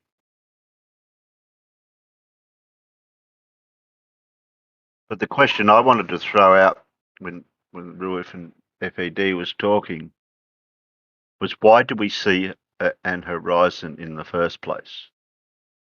We're all arguing about where the horizon is, how far away it is. Well, Why do we see one? That comes down to a primitive understanding of where we are and why we're here. If you have a nihilistic point of view, you may ask that question. For somebody who's religious, they may say, well, God drew a line across it and the sun sets behind it, right? So, it depends on that primitive, because why I look at horizon is to look at beauty and creation, right? And it's something to be celebrated. The sun rising, it's a very wonderful celebration, right? Because it's life, it's joy, it's spring, right? And then the sun setting is also lovely because it's time for rest, family, eating, right? So these are celebratory, not celebratory, but celebrational events to do this, right? I can see why we were the Egyptians did the sun and everything. Like, I can understand the whole apocryphal, is that the word? Where they tell you things that didn't happen, but they're trying to convey a message. And so they use these stories to influence the masses.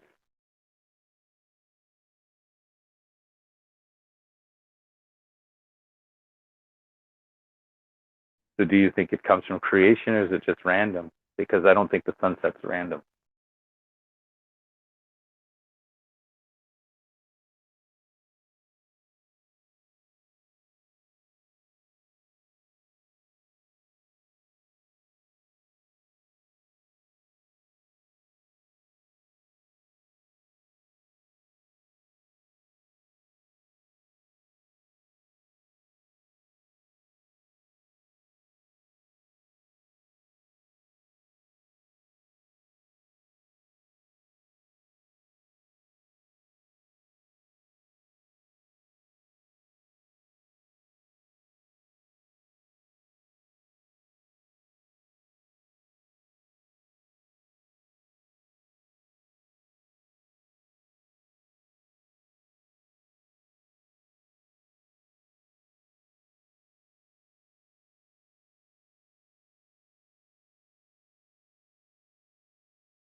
Damn, Gio, did you fart?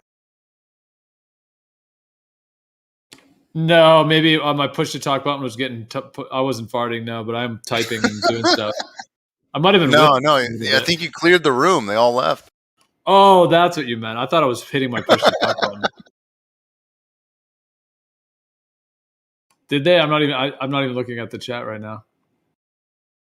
Oh yeah, they both split there. Who? Oh yeah, Terry and Data. Yeah, Ruif rage quit, and then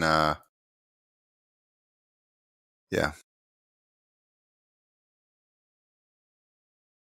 Yeah, I'm just getting the staff warning system thing finished right now.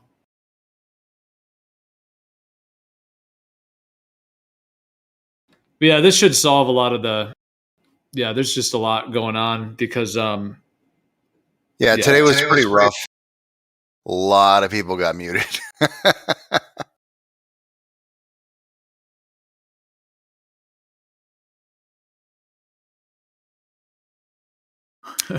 Yeah, I did say the clipping got better, but you know, as far as some other things, they did not get better.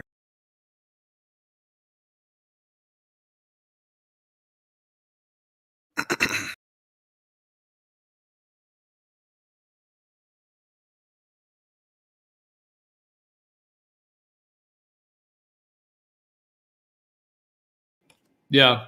Well, I think this issue is,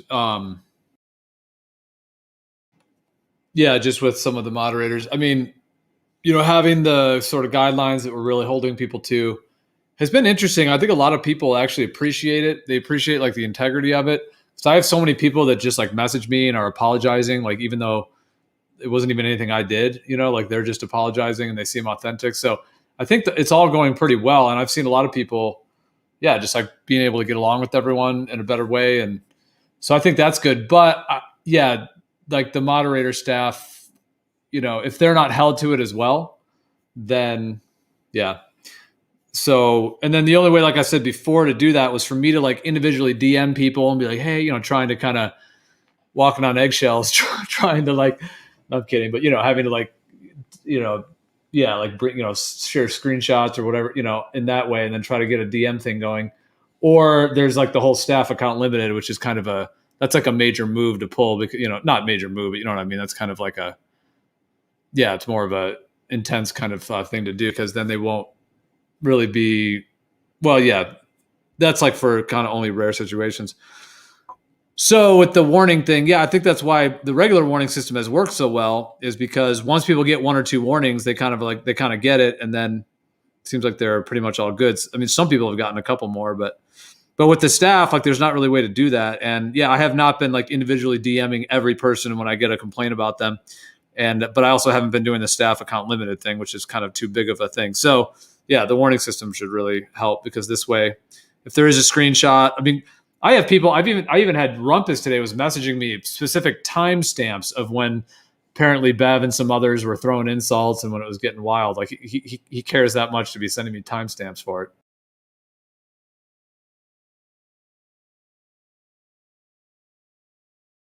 Well, I guess it is what it is. I mean, I understand like hosting, you should be able to run your own show, but I think you should still be kind of held to the guidelines, you know? It shouldn't just be like a, hey, I'm the boss now, free for all kind of thing. Yeah. And people get heated and stuff. It's understandable. But the problem is that, yeah, like if a mod gets heated and calls somebody a fuckface or whatever they call them, yeah, it's just sort of like, you know, generally someone would instantly get a warning for that if they did that. If they went up to a mod and did that, they're going to get like a warning. And that's why so far this environment's been like way better in terms of all that because of that. But it's like a mod can do it and then they just get away with it. So, or, you know, they can just do it and keep doing it. So I don't know. I'm not a very like I've said before, I'm not a very like authoritarian type person. I don't really like enforcing rules or anything like that. In fact, I'm kind of the opposite. I'm much more of like just a free spirit, live and let live. If anything, just like either anarchy or revolution. Like I'm way more into all that. So the idea of having to like hold people to something is doesn't really come naturally for me, I guess.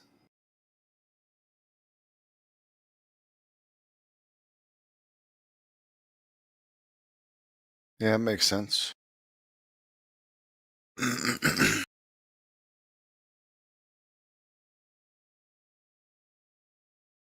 I think it's done though. Here, do you want to kind of test it on you?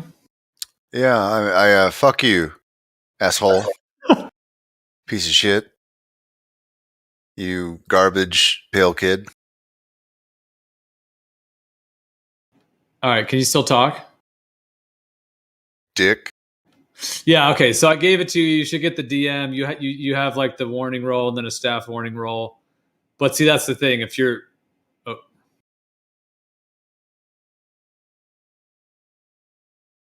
yeah, see, now you're muted. So you're actually server muted, but it doesn't show you red. But watch, if I unserver mute you, then you can still talk. Right? Dick. Asshole. Yeah. garbage. So,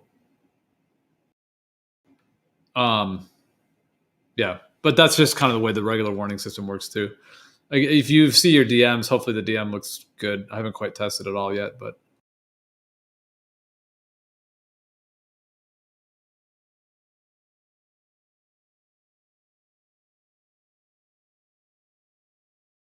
Yeah, and then I did a remove one. The remove doesn't send you a DM, but it's only for like, since it only lasts for 30 minutes and it gets the DM thing, it won't really matter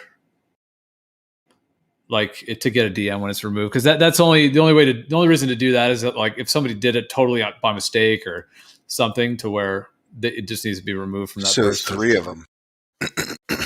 Idea would be 3. Yeah, the only thing is how do we count them? Yeah, you don't like that, do you? Well, no, because anybody can use the check warning system and they can delete a warning. So technically, if I just use the regular warning system for this, then they could just remove their own warnings technically. So no, you're not going to use the regular warning system. You're going to set up an additional one of the same kind that only has your permission or like council permission or whatever. So you're going to have a completely different of the same system. Is that possible? Like, look another tab. Does the bot let you run 2 different sets of? No, but not that I'm aware of. Yeah, you need like a new tab. Yeah, I'm not that I'm aware of. No, it's just like the warning system is a command in Dino, and then they have this new thing, which is actually kind of new, like within the last couple months, I think, what's called auto punish. So the auto punish thing basically counts the warnings, and then you can do various things at certain levels. But I think it's just counts just any warning. So, well, I don't think that any of the staff, other than like people like yourself, should be able to remove warnings. Should be able to add warnings, but. Well, okay, the way it's set up now, okay, like if let's say Branch has 5 warnings, if you went and typed in ! check warnings and then his name, it's going to show you his warnings, and then it's going to say who gave them, and it's going to have. I know, yeah, maybe you don't know this yet because if you're aware of that, so yeah, I haven't done anything. So. Yeah, it's all in the manual as well. But so there's a check warnings, and then you can also once you check them, you can remove one. So what I'm saying is that in general, it's not that it'd be that worried about staff doing that or whatever, but they could. My point is that if we use the regular warning system, that the auto punish type thing, that would be ideal because then like I could see how many warnings a staff member has, but they technically could remove their own warnings, which maybe that's not that big a deal. Like who's really going to do that? But they might. There's no way to limit someone's ability to remove a warning. Like I don't think staff should be able to remove warnings at all. Like add one, yeah, but not remove. That way you could use the same bot. Well, so you're saying just remove the remove warning for everybody. Well, there's times when like I have had to remove them at times, like when I feel like, yeah, so I mean. Well, no, I mean, you should be able to remove warnings. I should not. Okay, like Diamond and Server Guardian shouldn't, but Guardian Council should or something? I don't know, like, just saying that, like, only admin should be able to remove warnings. That way, anybody who gets a warning, it sticks. But but then if I don't have access to warnings, then I can't give any either, right? No, you can still give them even if you can't access them. See, there's 2 ways to do it. One way is that you're right. Certain levels of mobs. Yeah. So then I can give warnings, but I can't access them. That's fine. That's perfect. Because that way you could use one bot, and you could see like the specifics. That's plenty. Yeah. The only thing is like there's times. Let's just say somebody mistype someone's name, like they literally are trying to give a warning to Branch, but they give it to someone else named, Well, it sucks for that one person that's probably not in the room anyway. They just get wonked with it. Yeah, it sucks for them. Like you're going to see it in the logs anyway, so it doesn't matter. Yeah, but I can't always be necessarily here to like Look, remove it's warnings. much easier this way. I promise. No, I know what I'm you not mean. saying I'm not saying you have to be the only one who has to be there, but if you lock down the system for removal and checking and stuff like that, then everything you want is possible. Well, because it would. Well, the other thing I'll tell you on this server that was interesting that just kind of worked out on its own is that when you give a warning, technically no other mods know that you were the one that gave it. Which I noticed that just after the whole server was built, the way that all the audit logs and all that shit worked out, I was like, oh, that's interesting. There's kind of no way. So like, let's just say I give whoever a warning. I don't have to be worried about like other mods, like, questioning me or like, or any kind of conflict or anything like that. Not that I'm worried about that personally. I'm just saying in general, any type of possible conflict. So at the beginning when the server was launched, I was like, oh, that's pretty cool. Like the way it works like that, where you don't have to worry, you can actually just give someone a warning, of course it should be legit. And you just don't have to worry about like, oh, you were the one who did it. And then maybe that mod tells the person and then the person gets mad. Like it's like anonymous in that way. However, Bendy had during the first meeting, he actually pointed. But I know what you mean. Remains my opinion doesn't change.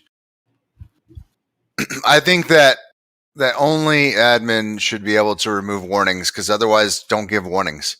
And if somebody's just giving warnings unjustly, then they should get one. Well, that's a good point too. Every time somebody gives a warning that's unjust, they get a warning. That's simple. One for one. Like they need to be.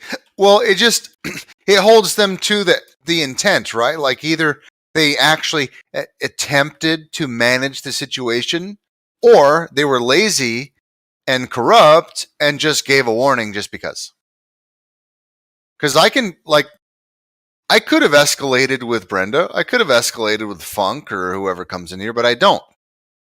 Like, so it shows either they're trying and they mean it, or they're not trying and they don't. It's a self-correcting system. Don't give out warnings unless you mean it, unless they deserve it. Yeah, no, that is a good idea. Okay, well that would change it up a bit. So I could make it so that only Guardian Council could check and delete warnings. And I guess if that was the system, then let's say a Diamond or a Server Guardian gave one in by mistake, they would have to basically message a Guardian Council and say, "Hey, I gave this warning by mistake. Can you please remove it?" Or obviously Server Guardian could also do it as well as an option. But I know what you mean.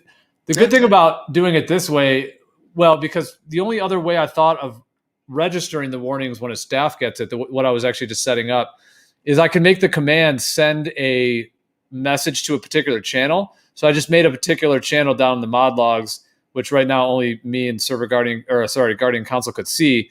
And it basically just sends a message there and says, whoever got a warning. And then I was thinking like that way I could just check that on occasion, see who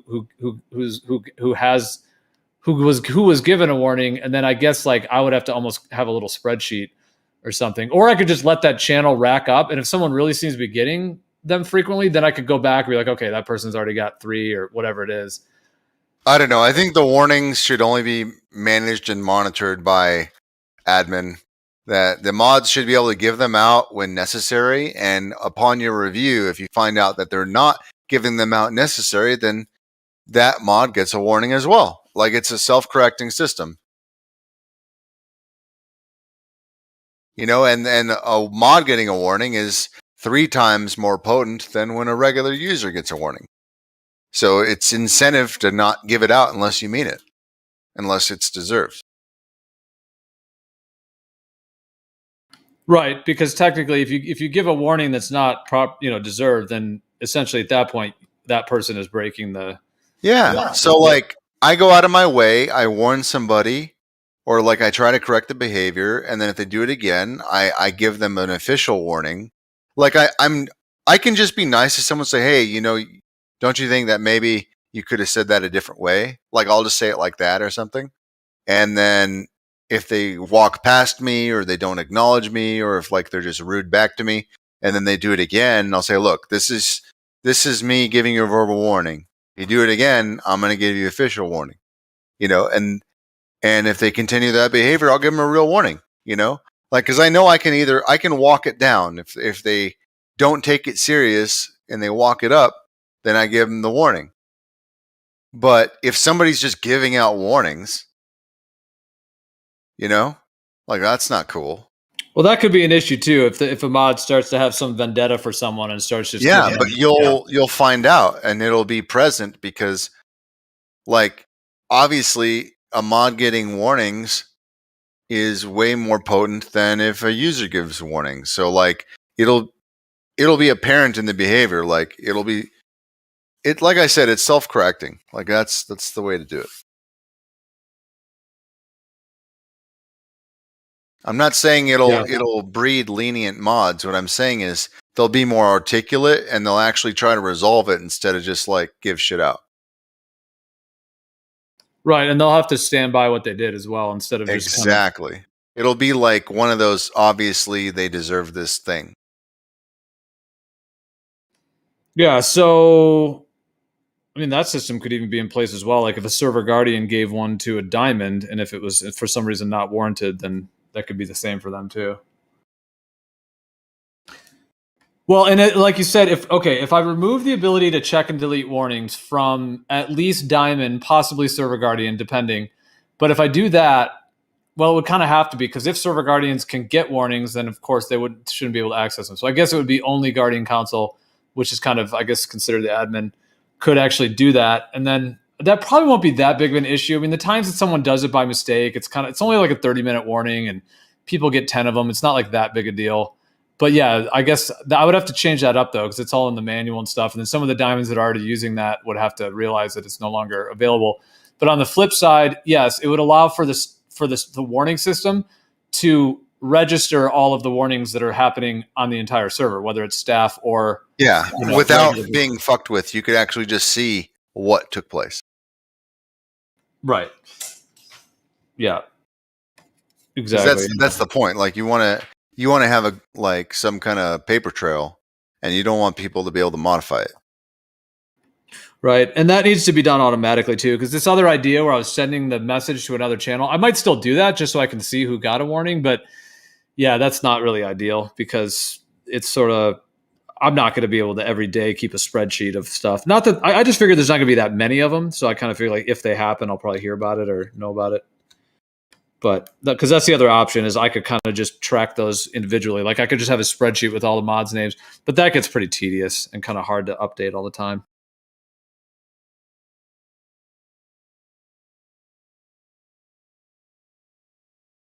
But yeah, I mean, the point you're making is good. Yeah. In terms of the check warnings and stuff, but yeah, that seems.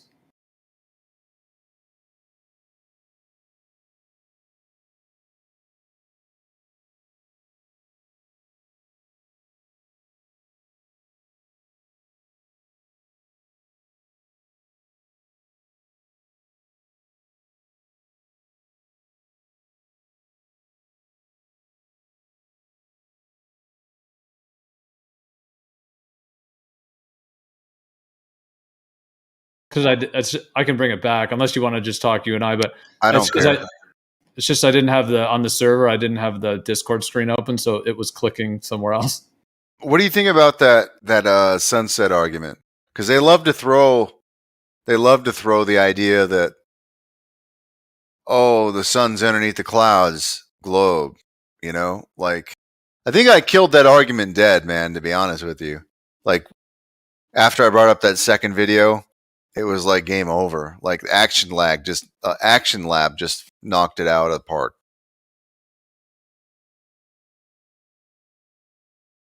I mean, I'm clearly a little out of practice. Like I don't debate or anything. Like I didn't want to make it a debate, but I wanted to hold some points.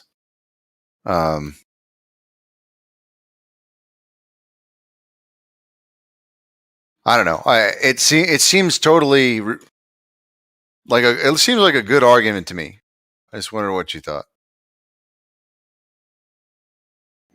Yeah, I was listening, but I'm not sure I remember exactly which one. If you want to go into that the direction, sunsets. Well, you'd have to remind me on what the argument is, because I was listening to a lot, but I'm just not sure exactly which one right now you're talking about. Okay, just the fact that the sun is under the clouds in a globe. You don't remember? Serious? Never mind. Well, you just have to repeat what it is, and then I'll remember. Well, yeah, like the fact that they say that the sunset is reflecting off the bottom of the clouds.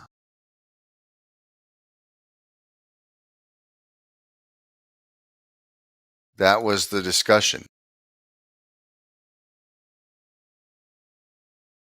All right, never mind. You're clearly busy. Don't worry about it. No, dude, I'm listening. I mean, I was listening to some of that, but I was in and out a bit. So I guess you'd have to just kind of. I mean, which one? Like, okay, on a globe or on a because I mentioned some of my thoughts, but I'm not sure I followed it all. So I guess you'd have to just restate it. Oh man, I was talking about that shit for like an hour and a half. Yeah, man. So there's this effect where there's red light underneath the clouds, orange light, and they say that's because the sun is directly facing underneath the clouds because it's a globe. And I reject that. Like the effect that we see lasts a very long time. It's not like a very quick effect, like a sunset. It's a long-lasting effect, like an hour. And that's not possible given the angles. Yeah, I agree. Yeah, on a globe it would be very sharp and quick. Yeah. Yeah, that's just the gist of it. So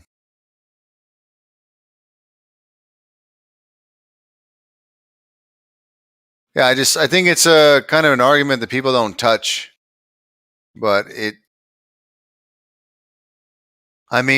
a pretty solid argument, to be honest. The angle for between the clouds and the ground is so sharp that it would not be an effect that lasts a very long time if it ever happened. Yet that's not what we see or experience. I mean, that effect lasts a really long time, and it's persistent. It's part of the sunset process. It's clearly like atmospheric refraction shooting the light back up at the clouds.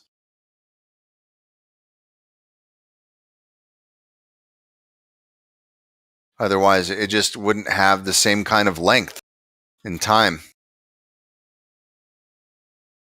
Yeah, I agree.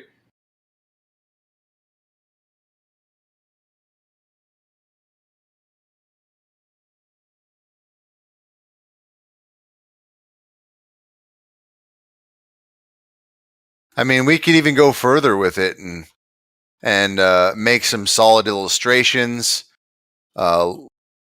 play with the different gradients in the air, try to get a similar effect. I mean, we could actually see this is something we could actually model and prove definitely that it's not a feature of a global sun. And honestly, that argument alone destroys the globe and points towards flat, even though it's kind of an argument we've never really discussed at length.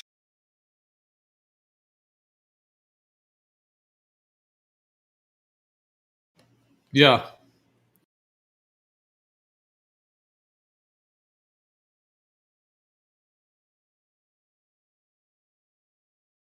The lighting also looks local during that phenomenon too. Like it doesn't look like a wall of light that's just equally shining under clouds. It usually looks like a really like focused area that's only lit. Well, and that's the thing too. We can model that as well. Like all of these things could be modeled. Like you know how Kosho has his little like modeling software and stuff. Like even something like that might even be useful.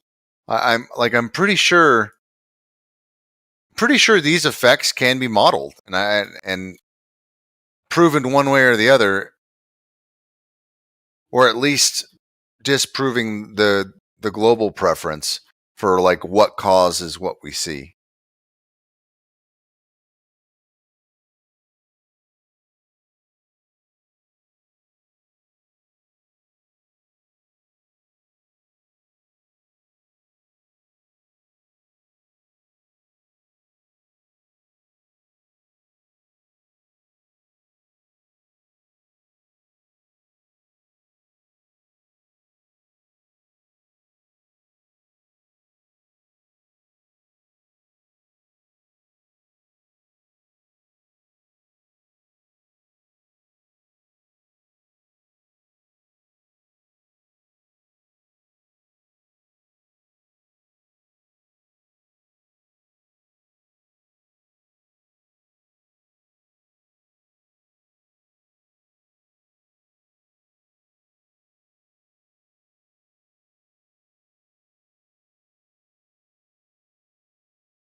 It would be cool to model that.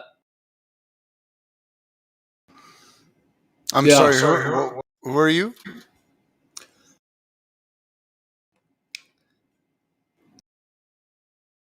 You could take you could take like a 3D, like a globe, like a ball, and then try to create like the somewhat proportion of what they claim the ball is, and then have clouds that are whatever distance above it, and then try to create just like a wall of light that comes at that, and then what I think would happen is that like if you're on the beach and it's a globe and the sun is setting, like yes, it would be shining, up on everything. But as it went under the curve of the earth, because it's like going around the corner, like the sky would, like the light would dissipate. You'd have like 5 minutes because they have extra altitude. You'd have like 5 minutes, should be gone, total darkness. And it would be like a line. It'd be the Terminator line of the actual Earth intercepting between the sun. Yeah. But instead, because it's a planar stationary Earth, as the sun is just above the Earth, it's just moving so far away that it's local, and we get all the local hot spotting, and then we get all the ambient light because it's still above the Earth. Yeah, I'm trying to think about what movie I saw last year I wanted to demonstrate. Like,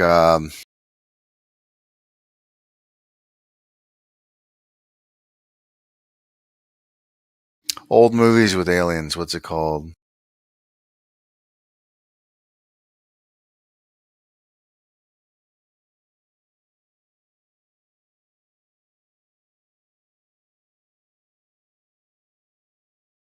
Close Encounters. Yeah, hold on.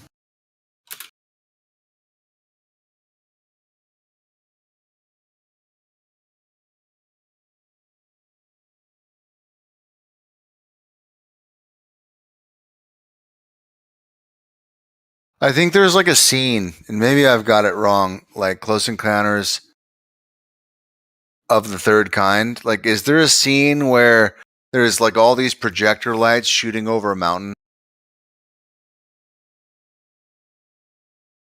It kind of be like that.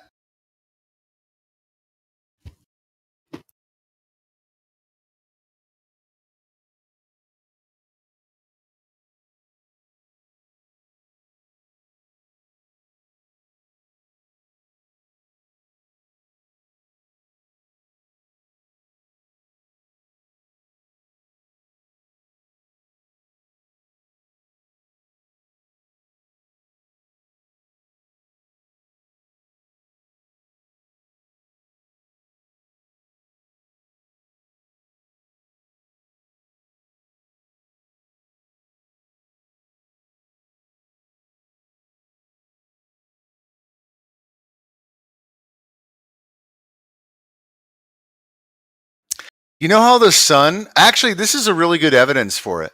You know how the sun shoots, it splays these beams of light like this? It's actually a really good argument. Because if they're saying this is what's happening from the top, then this is what should happen from below. Here.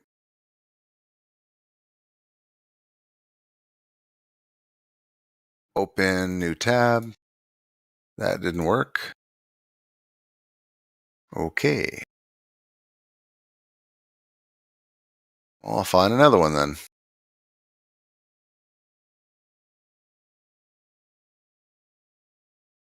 It's actually a pretty decent argument. Let me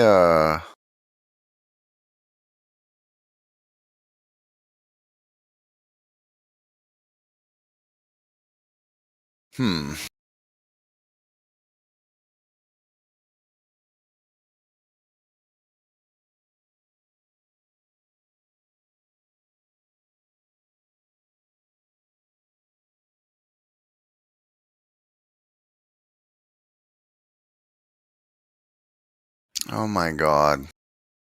I hate all these websites. I hate them.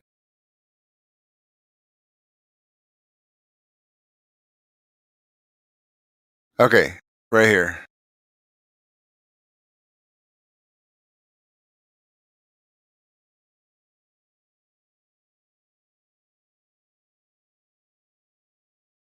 So that effect, that should somewhat apply upwards.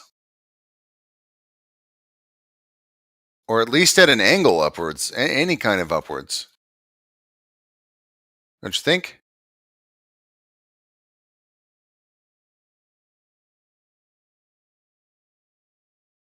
And I guess maybe it does. I don't know. I guess if it's refracted, it would probably still happen a little bit. But what they're claiming is that it's like a direct splay of light. So I imagine it would be more defined. Like if you got that kind of effect, it would be stronger.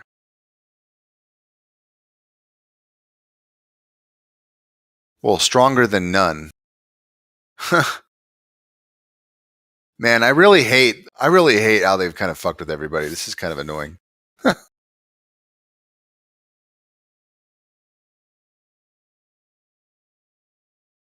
With just the Earth in general, you mean? Yeah, they just like, this is just so basic. Like I shouldn't have to be doing this, you know? Pretty sure this is not what God intended.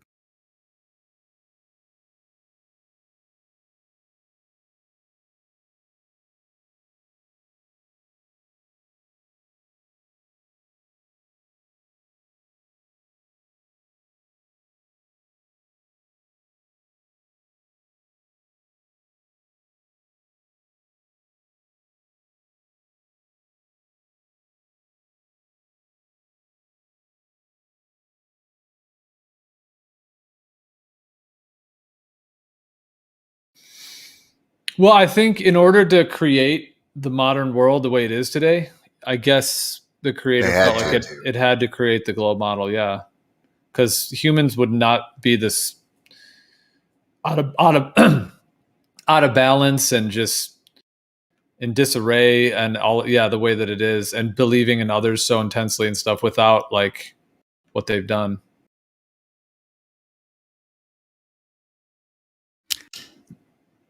The same way that, I mean, like, you know, well,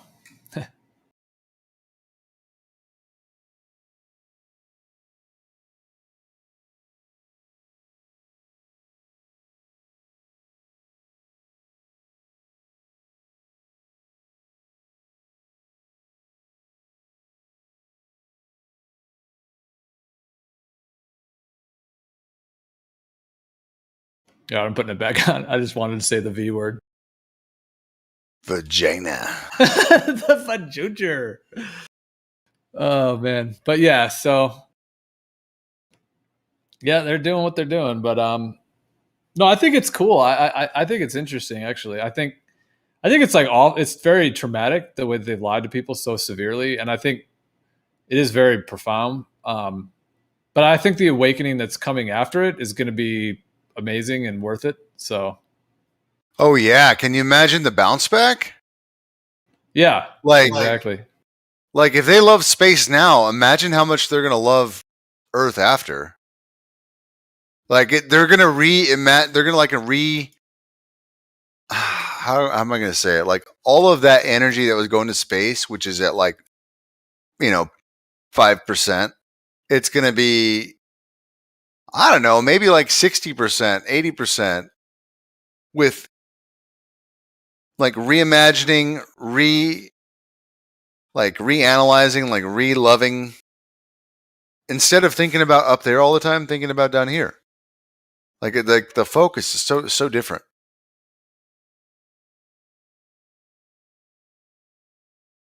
Yeah, for sure. Exactly. Well, it's gonna be like a renaissance of a complete like new exploration and understanding of a lot of. It's like how they described the Renaissance. Absolutely.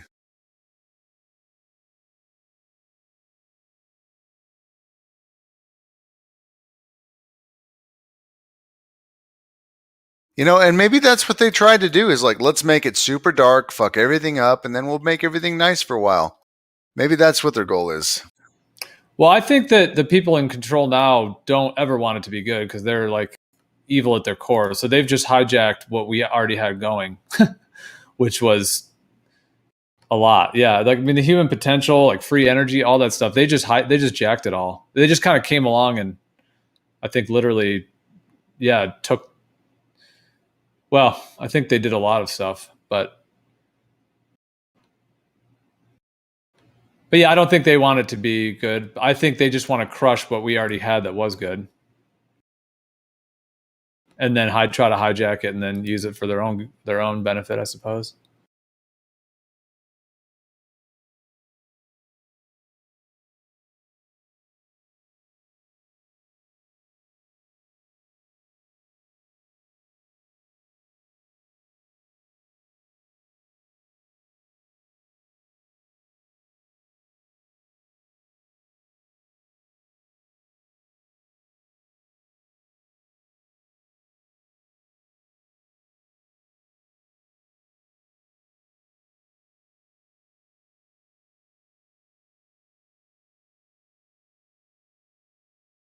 It's like humanity was going along just like amazing. Like we're all like spiritual beings. There's all this like advanced technology. We're just like in amusement all the time and just joy and just loving each other. No one has any like psychological issues because there's just like all the medicines and spiritual healing that they need.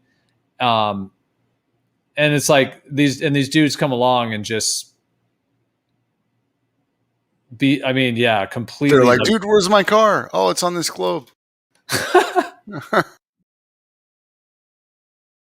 Yeah, exactly.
But I think the globe does have a purpose. I think, like in creation, it does kind of somewhat fit the perspective system. So it could even be said that the globe model, although not true, is in some ways built into this realm in terms of this time period where it's been pushed. Oh yeah, absolutely.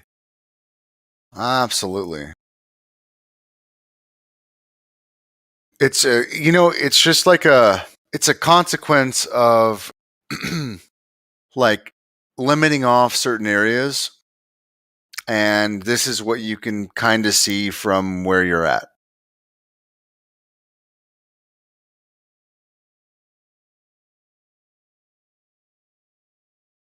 Yeah.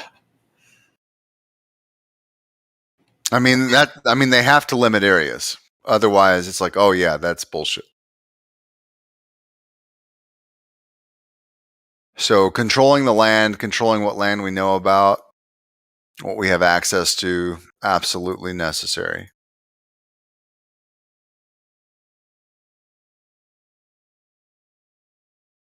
Otherwise, I mean, it would never work.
But yeah, to get the human race to be this like docile and susceptible to brainwashing and believing such like literally unbelievable lies.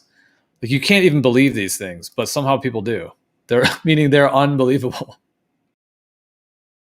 They're like anti-believable, but somehow people just So they've done a number on people to do that. They accept the world with which they are presented.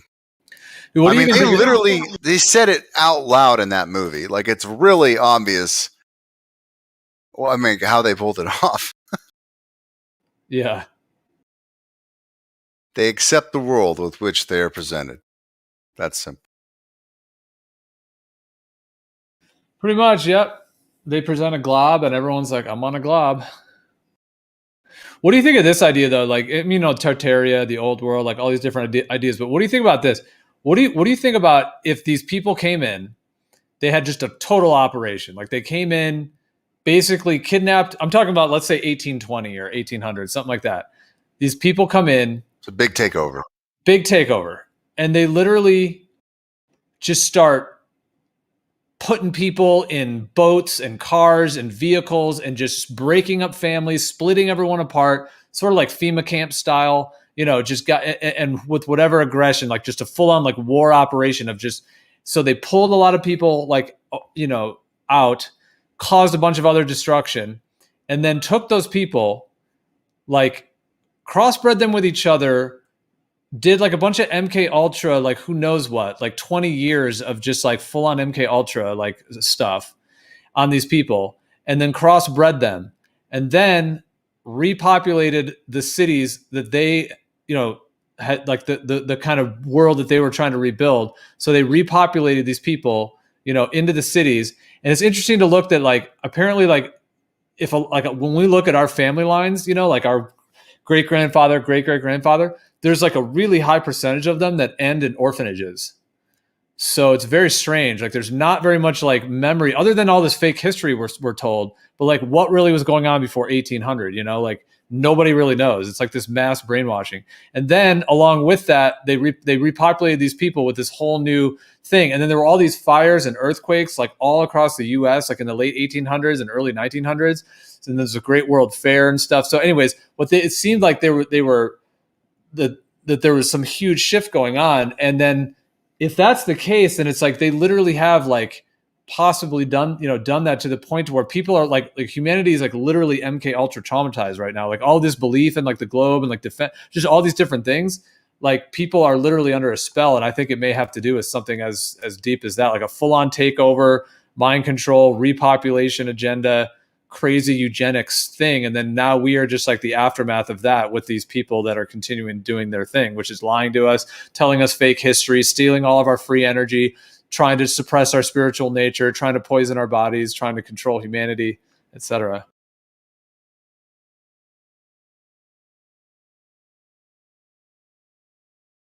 Sorry, that was long-winded, but what do you think of that idea?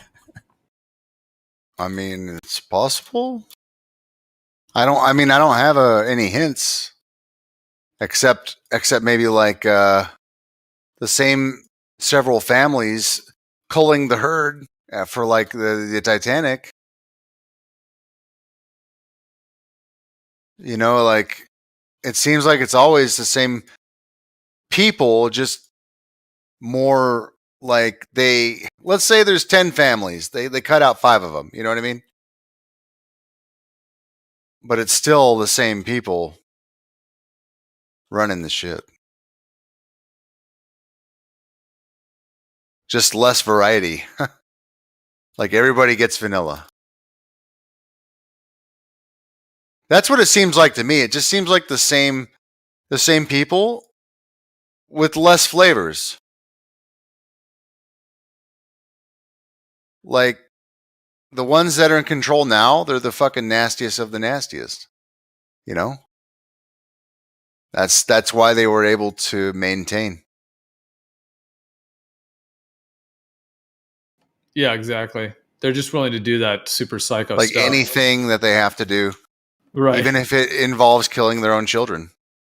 Like that's what they do. They literally cut it out of the womb and fucking drink their own child's blood if they have to.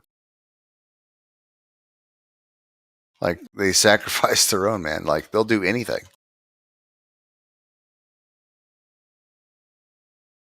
That's not the best thing ever. Yeah, that's severe.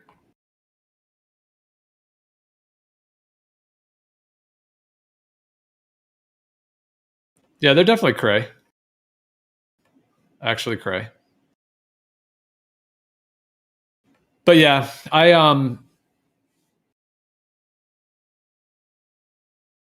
it's just interesting looking into the 1800s, like what's left of it and what we actually have of like what went on then. Have you ever looked into the Great World Fairs? No. No, I mean I know history's been that's what kind of messes me up about Tartaria is like, could we just, instead of calling it mud floods, can we just call it like, fake history? Because that's the real issue. Like, who cares about one couple mud floods, whatever. Let's talk about like fake history. That should be a topic, a subject of its own. Like, a lot of the Nazi pictures, World War II pictures, are Photoshop. Like a lot of these things are Photoshop. And when you mix like real history in with fake history, it changes the context, like by a lot. Yeah. I just think that should be like a discussion of its own. And I never hear people like talk about fake history. They call it revisionism. And you know what? Those people get sent to jail. So there's a fucking clue. Like David Irving, how long was he in jail? Like 10 years? 20 years? I forget exactly how long. And all he did was interview people who were actually in Germany. and then write about it. Well, like these Great World Fairs, like where they all happened in like the 1900s, and it was just like unbelievable architecture. And they claim that these things were just set up like temporarily. But they were permanent fixtures. It doesn't make any sense. Like we're talking, it would take like 20 years, 50 years to make some, just to even make the architecture. If you were lucky, if you had specialists and tons of money, like the fact that they just threw these things together and it was a traveling circus or some shit. No, yeah, no, that's like a floating city. That doesn't. What do you call it? Resonate? Yeah, that shit doesn't resonate with me. I mean, this apparently was St. Louis. Well, the thing is that, see, these were all these. What happened is that, okay, they had these Great World Fairs, which they tell us today were like, oh yeah, there was just almost like an amusement park that they just erected in the middle of their city. But when we look at the actual like photos, and it's like this unbelievable, almost like 3D printed architecture that can't even be done today. I mean, that last one doesn't show necessarily quite all of it, but that's just showing a little bit. But I mean, and then basically like right around that time, there were like fires and earthquakes and just full on destruction in like across the world. Chicago, this one is the Great Fire of Chicago. That one's 1871. That one's got like a directed energy beam, like UFO thing, like as well. So they probably used the directed energy. I think they used the directed energy weapons. Like basically humanity was thriving. This is what I think. I think humanity was thriving, flourishing. I don't think we had any depression. We didn't have to work for $1. We had free energy. We traveled the world in these beautiful big airships. We had like antiquitech technology. We enjoyed each other. We had like spiritual ecstasy together, like in a lot of ways. There was no there was no dollar to work for. We had these amusement parks, incredible architecture, and all this free energy. And the directed energy weapon thing, that was used just to clear out area of land so that you could build more like amusement parks and ceremony spots and stuff. Like that's what they used to use it for. And then in today's world, after they hijacked it, now obviously they use it for all this nefarious stuff. And I think they used it to destroy. So they basically took over that world and then destroyed all the architecture, and then now what we have left, like the Taj Mahal, this is just all the stuff that's left of it. I don't know. I think we have. I think there's other civilizations that perhaps aren't the same team as our owners, and maybe they have something to do with the UFO phenomena.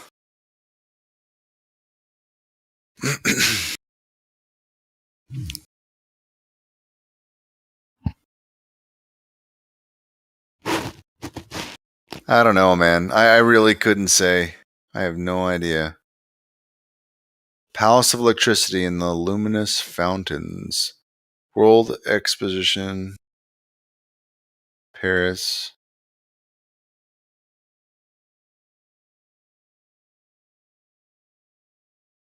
Yeah, man, that's not temporary.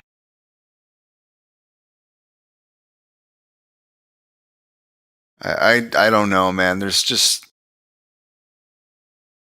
Wouldn't it be cool to know? Wouldn't that be cool?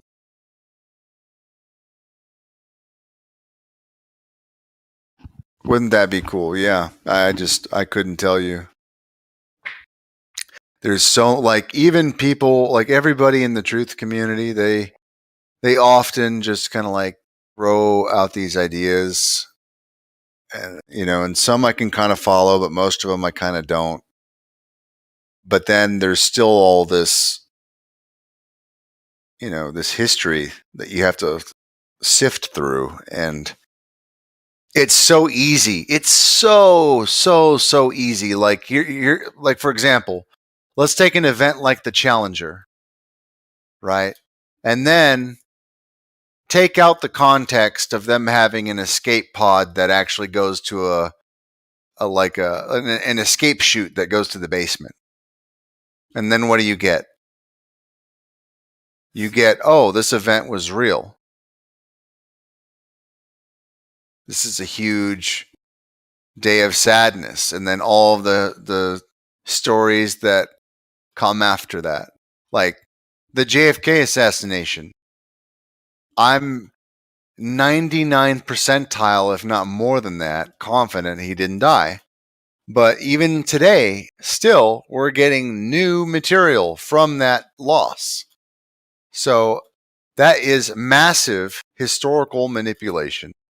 We're not talking about just some kind of like blurry photo and a story. We're talking about tens of hours of coverage affecting many lives, people actually having feelings, and I mean, just on and on and on, an unspeakable amount of documentation.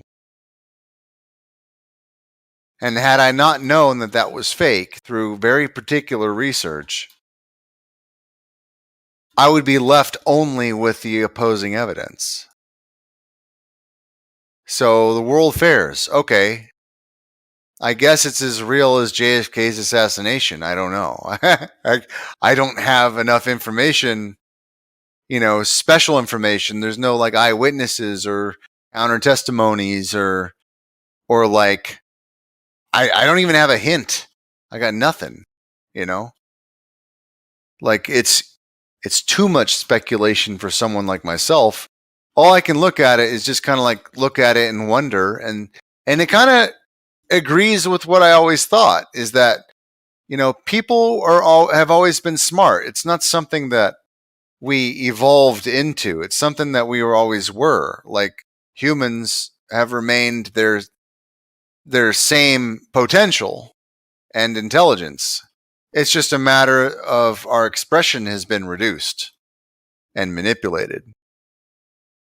And yeah, man, like I think older civilizations were amazing because perhaps they had the access or the ability.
I didn't come alone.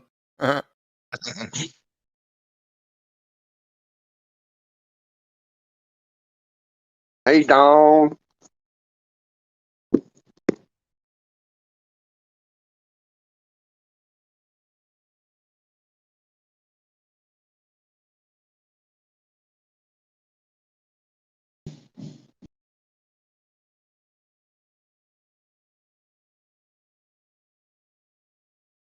Do you like tamarind, Don?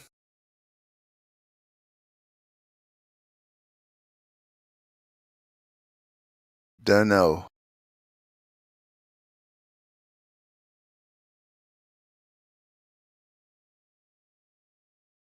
It's good stuff. Where's it from? It originated in Ethiopia, but it's a common ingredient fruit in India, Pakistan, pretty much everywhere in the East. Oh, cool. Yep.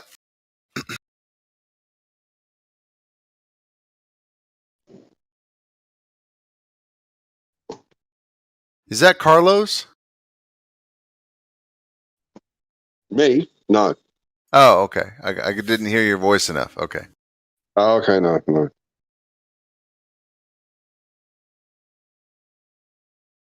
Yeah, so now that I'm interested in tamarind, I'm interested in finding all the different types of tamarind. Maybe there's like a black one and a white one. Yeah. All these flavors. I'm interested now. Yummy, yummy. It's like perfect for little treats, little candies. Just like making a. Oh man, you can make a pie. You can make everything with this. This is so good. It's like a jelly. Could be just like a something you just roll around in your mouth. Tastes good. Yum yum yum yum.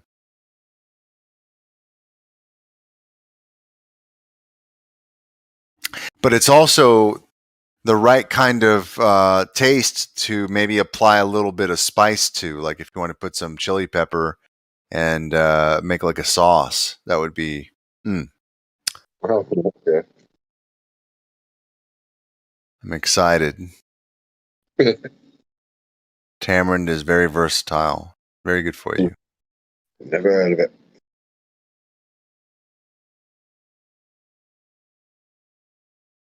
Well, do this. Type in tamarind in Google and then click on pictures or images and then just scroll down and I'll look at all the different applications. Yeah, I'd see it. Cut a bit of sheep off. Don't even know if I can get it in the UK. Well, if you can grow it. It's got plenty of seeds inside of it. They're very fertile. Do we have the weather to grow it though? Some things like they won't grow because we don't have a full season or a hot enough season. Is it too cold where you're at? Not really. We don't have much of a season. So okay.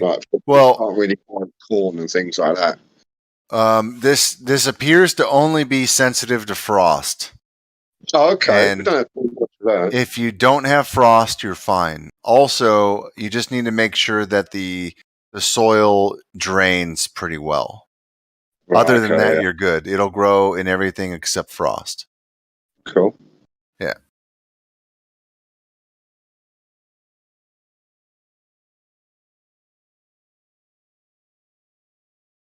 Oh, Dawn don't want to listen to us either. Doesn't want to talk and doesn't want to listen to us. Never mind. He's quite a stubborn bastard, isn't he? That's one word for him. Right, I'm going to shoot off. Good to talk to you. Catch you soon. Cheers. See you later. What the hell do you want, Gio?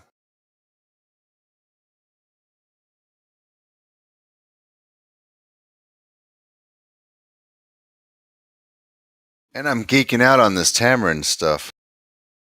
I can't wait for I wish I had some ice. I could drink that tea right now.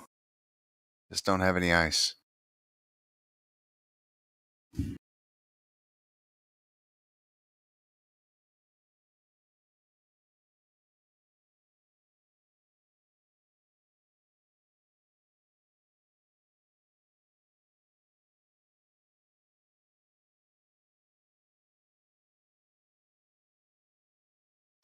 Oh, Gio, I don't know if you were there the whole time, but I went over with Bev and Emma some of the ideas that we talked about.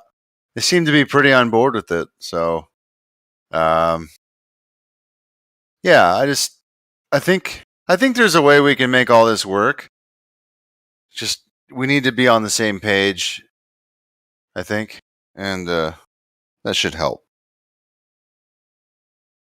Should help. It seems like some people aren't on the same page, and it's causing some issues.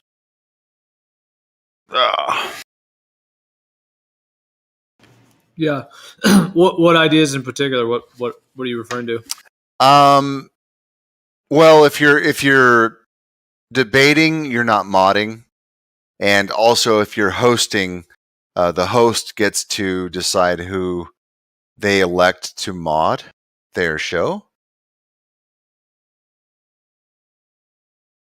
So a host is in control of their platform. Like the mods can't just interrupt unless, see, there's rules to the show and then there's rules to the server. If they're breaking server rules, they can be ejected. But the host kind of decides who they want helping them, right?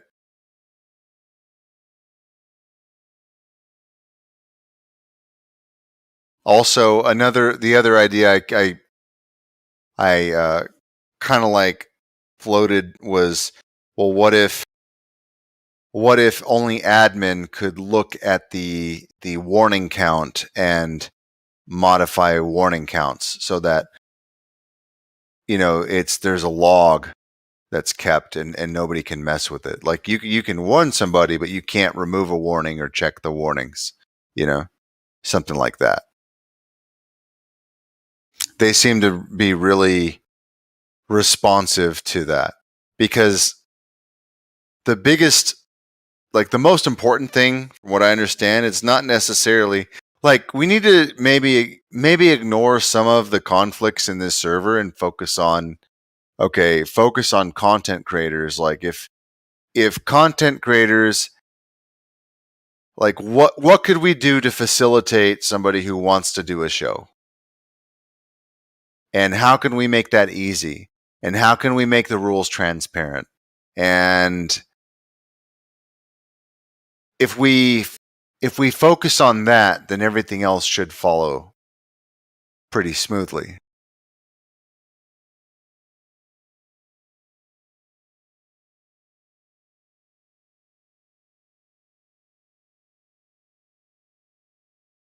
Because I think if we could make that hosting process pretty simple and universal, then everyone might feel the comfort in participating in that to some degree. If it were easy, even if it were like 30 minutes or something.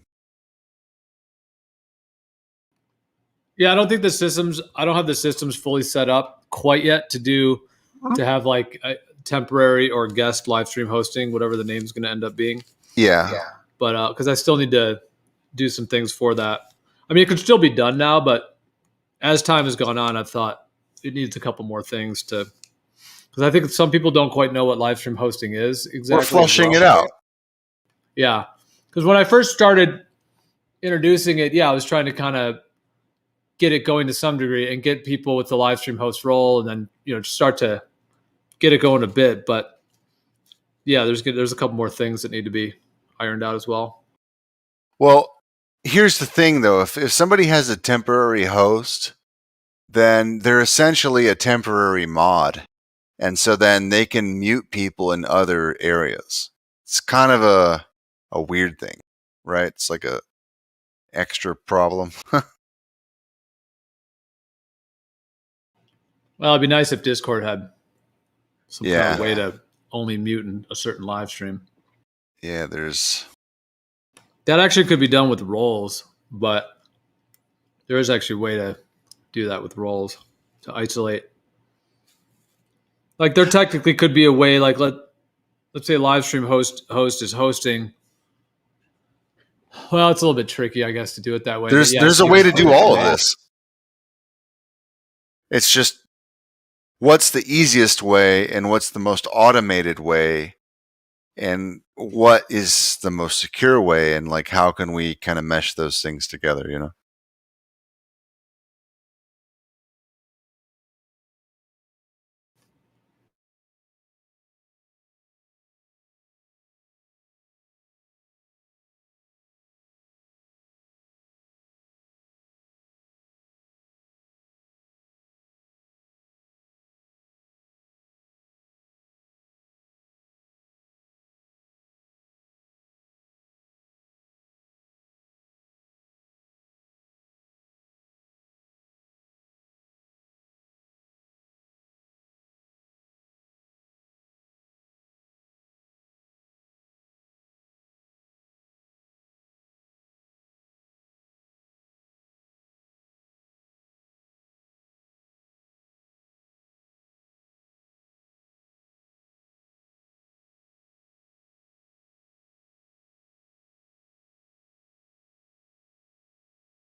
You doing Estrella or Estrella? Sorry, Well, tired. but you just woke up, yeah? Kind of trying to go back to sleep, but like I can't, so I'm just up. Ah. Well, I'm sure we'll bore you to death, so that should be easy. It'll be okay. We're just talking about like rules and shit. Since it's a new server. We're looking to implement a way to get mods in trouble so that they're nicer mods. Well, we have a warning system, for on the server, but yeah, there's not currently a warning system for the moderators. There is a different system, but anyways, yeah. So I'm just gonna be adding that so that we can have a more fair and balanced. Emma was really happy to hear the idea where people couldn't check or remove warnings. Unless, it's like you, right? She was really happy to hear that because when they're trying to, stream a YouTube show, like an actual show, they can't just have mods like going behind the back and like ruining the show. That's like their impression right now, So if they're doing a show, they need to be in control of the show. That's kind of like super important.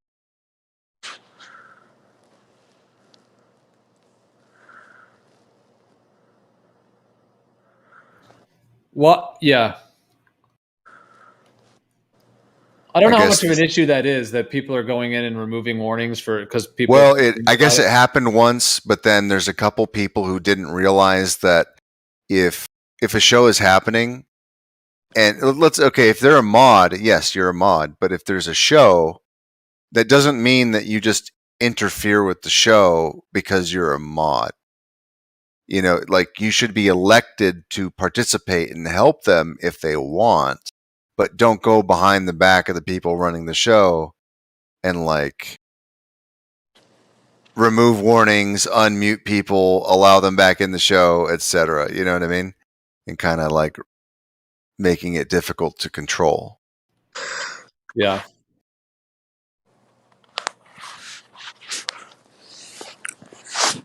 It's kind of like double the work, triple the issue. I mean, I could even create a whole system that could be like live stream host moderator or something, but like some kind of where like let's say like one person's hosting and then they want two particular people to moderate for them. So then the host and those two mods would get precedence in terms of how things are done. So like if and then the other mods would have to sort of lay back. I mean, maybe still help out a little, but like not interfere as much. I mean, there's actually ways to do that.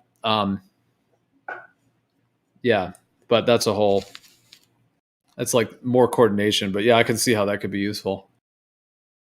Maybe. I mean, I guess it just depends. Like, if we want to have like really important shows, then we might need the big guns sometimes. I don't know. Just depends. Well, to be able to coordinate it. I mean, the live stream host could just pick their own mods, but it could be helpful for the other mods to know, hey, they need to know that. These two people are the lead mods or whatever. Apparently, a couple of the mods didn't realize that when there's a show happening and it's a hosted show, that they're not to interfere with that process. I mean, clearly, the hosts need to have their own rules. But currently, like when I read your guidelines, it says the host can run as they please, and that's I guess it's a little too free reign, like as they please within the server rules and guidelines. That's kind of like the caveat. Because when I read it, it was like as they please. I don't know about that. That's a little too free reign. And that it appears they are running it like pretty loose, So I don't say as you please. I don't say that word, those words. But where is? I'm trying to even dude. There's so much shit here. I can't even find I said it. you have full. It does say you have full rights and permission to host and run the live stream channels any way you would prefer. And there you go. Exactly what I meant to say. Yep. Yeah. So I feel like maybe that gave a little bit of the wrong impression. Maybe not. I don't know.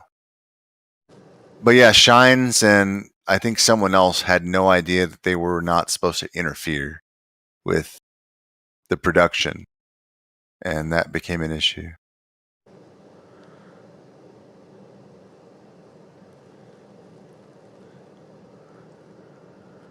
Yeah, I guess there's nothing really said about that. Yeah, there's right. nothing. It needs to just be like it's kind of common sense, but maybe not to some people, you know. So maybe we'll just make it more obvious. Just say it verbally or like write it. I don't know.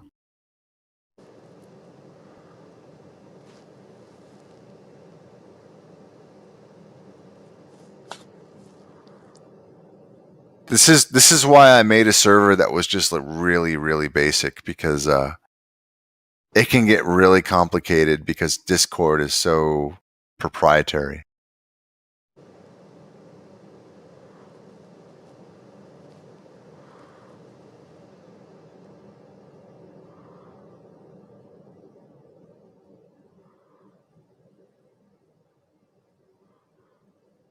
And unless I make my own bot, I'm never really going to get exactly what I'm looking for, you know? Which is another thing altogether.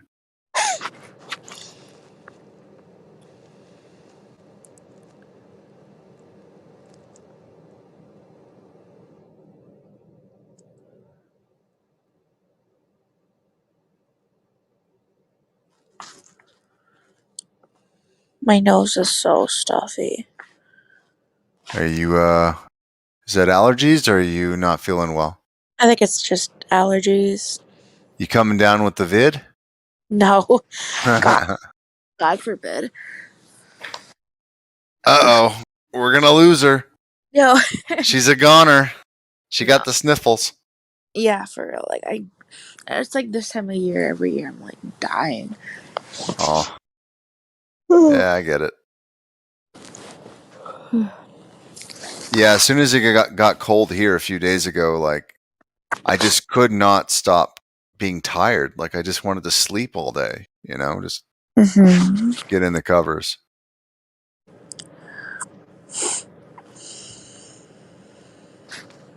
But I think I'm over it today. I think today's the first day that I'm like, I got it, my mojo back. Oh, that's good. E.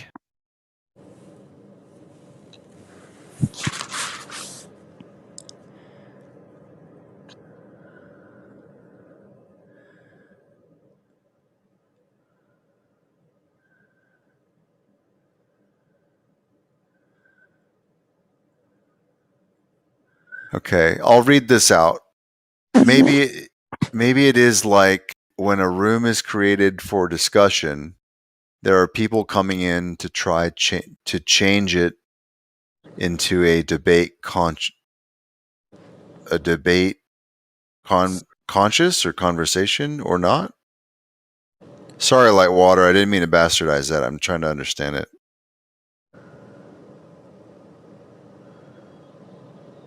People are coming to try change it in a debate conscious or not. Don't know. Okay, I guess what you're trying to say is some people are just trying to have a talk, and then some other people come in and with this very challenging energy, and they're more disruptive than constructive. Am I close?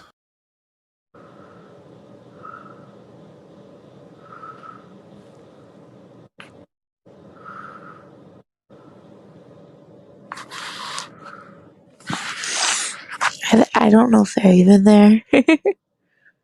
Huh? Oh, Lightwater's there. They're typing. Oh, okay. Yeah, I mean they're listening to the YouTube. They're not really Yeah. in here. So every time I say something, I gotta wait like 10 seconds. Oh yeah.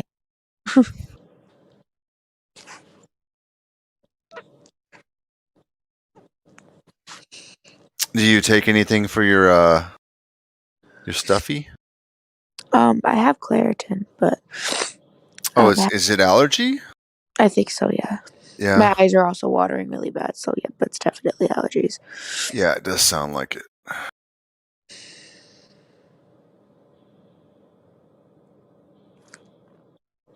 Do you know what's causing it? Like a plant or a shrub or something? I'm not sure. I think they're just seasonal.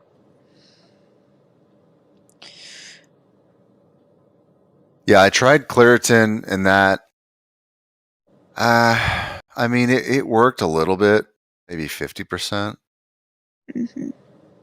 I had much better luck with I think it's Zyrtec.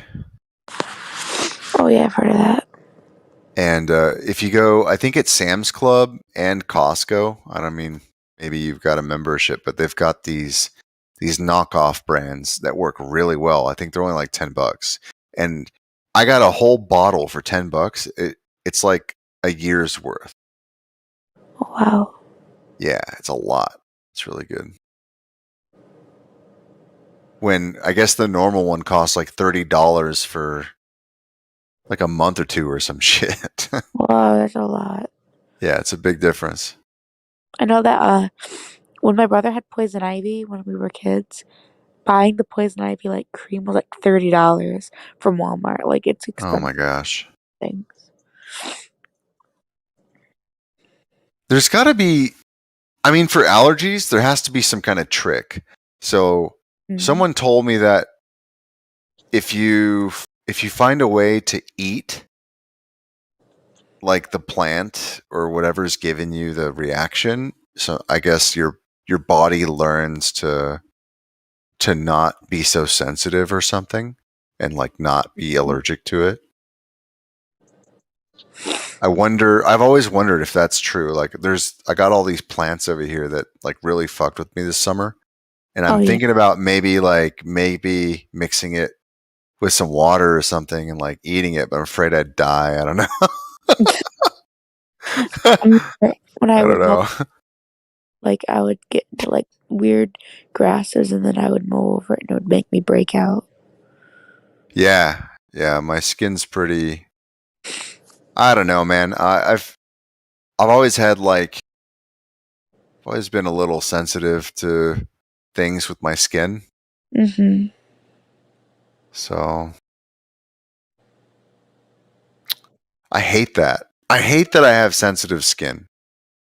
That really fucks with my brain. My sister has pretty sensitive skin too. She actually has dermatographia. I forget what that is, but that's what she's got. Derma onomatopoeia? What is it? Dermatographia. It's like her skin is so sensitive when you like touch it or something. It's weird. Dermatographia. Okay. That's a real word. Okay. Dermatographia is a condition in which lightly scratching your skin causes raised red lines where you've scratched. Yeah, I think okay. So it's not that sensitive, but like I can do that and then I get blisters. Like if I do it pretty aggressively, I can get blisters from it. Oh wow. Yeah, like for no reason. Like I could bump into something and it's not everywhere in my body. It's like maybe like my hands or my palm or something like that. Like it's in just certain areas. If I bump, like let's say I hit the side of a wall, like the edge of a wall or corner or something, where it leaves a scratch, like I might get like a rash there or like some bumps or something. Yeah, it's stupid. Somebody told me it might be my gut health or like my intestines or something. Honestly, that's why I'm looking to all these like Middle Eastern kind of foods and stuff. Mm-hmm. Like I'm looking into different spices. I'm looking like I just got this tamarind shit today. I'm making tamarind tea. I don't know. I think maybe like I just got these pills like beef liver. I'm just trying all kinds of stuff to see if maybe something in my diet's missing, or like maybe I just need to try something different. Maybe something will help. I don't know. I'm Yeah. just kind of trying stuff, you know. Yeah, try maybe like detoxing. Yeah, something along those lines. Like I'm definitely eating less than I used to, and I'm going to change my workout habit. Mm-hmm. So I don't know. I'm trying not to do too much at once, but I am like kind of scattering my options to see what might have an effect. Because this skin shit's kind of stupid. It didn't used to be like this. Have you seen a dermatologist for it? I'm gonna go see one. Yeah, actually, their appointments just cleared up. I'm gonna go to a dermatologist. My mom just recommended the best one in town, so she just told me that they're gonna see me whenever I give them a call. That just happened, so I'm kind of excited. But at the same time, I also kind of like don't really like doctors, so I don't know. Same. Yeah, give and take. Like I enjoyed as a kid them using the Seth soap and all that stuff. That was fun. It was, kind of like relaxing, but like now as an adult, it's just like I have other things I could be doing, like working or my yoga. Like, why am I at the doctor's office? I feel like I'm always there. I guess it just depends how important the visit is. Like I really don't like, oh, we'll do this and then you can come back and check up, and it like I just have so much experience of doctors trying to just juice the insurance system and like just make me come back 10 times when they could have done it the first time, you know? Yeah. That stuff bugs me.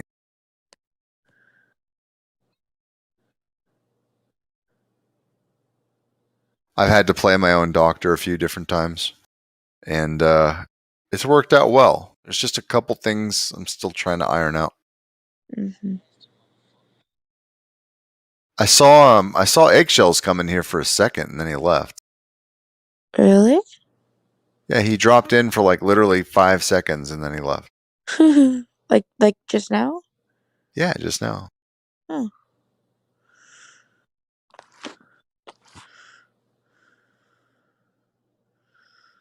Weird.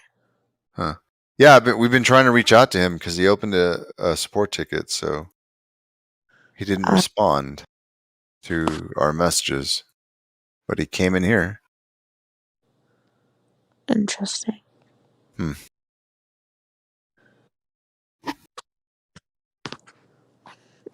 me see.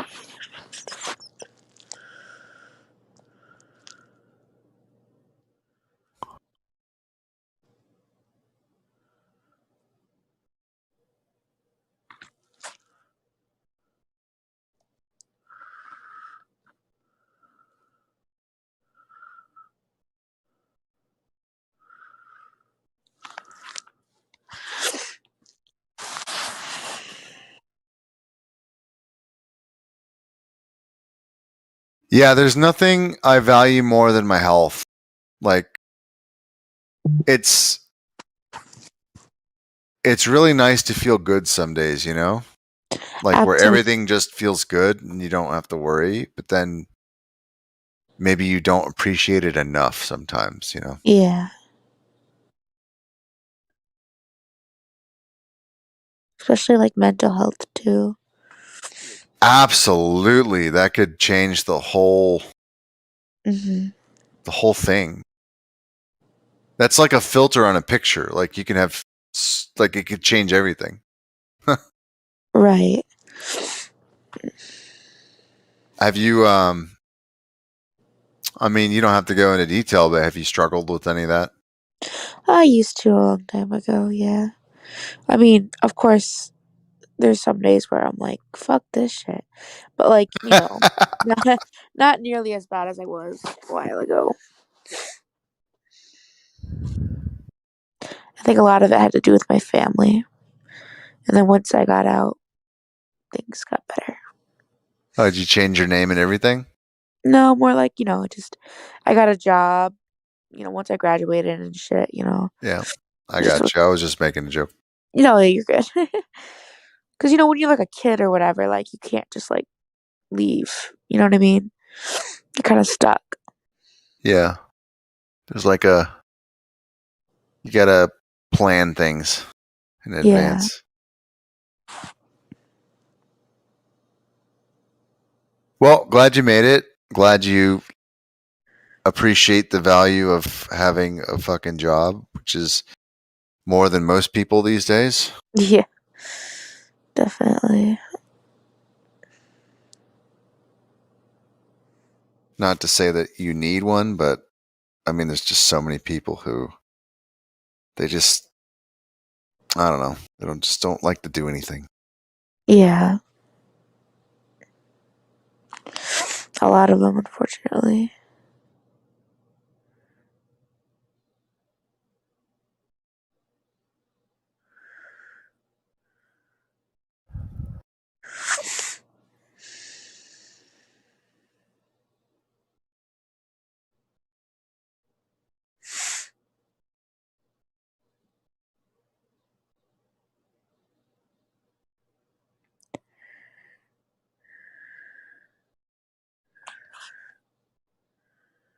There's this Indian place I want to go to today, but I need to see if they have a buffet every day or just on special like Indian holidays or something. Because I want to try all the different things, you know? I don't want to just like order one dish. I want to like have a taste of all the different stuff. I've literally never had Indian food before. Oh, I should give you a warning. How do I do that? Like, I've never had curry. I don't even know. I think that's like all I know, which I feel kind of Oh bad. my God. You're so deprived. Yeah.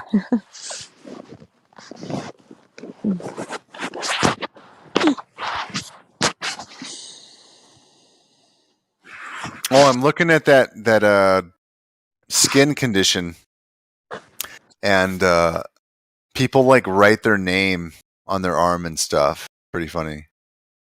Yeah. She says that whenever her friends draw on her or whatever, it's funny because it lasts. It doesn't hurt or anything, she says. It's just annoying. Yeah. Yeah. Kind of looks like one of those like invisible or like glow in the dark tattoos or something. Yeah. Yeah.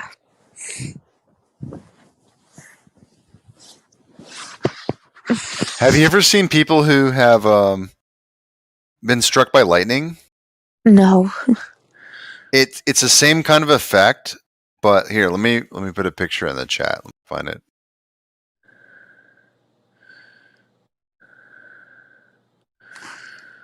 Gotta find the image real quick. Mm-hmm. Oh, it's so dope.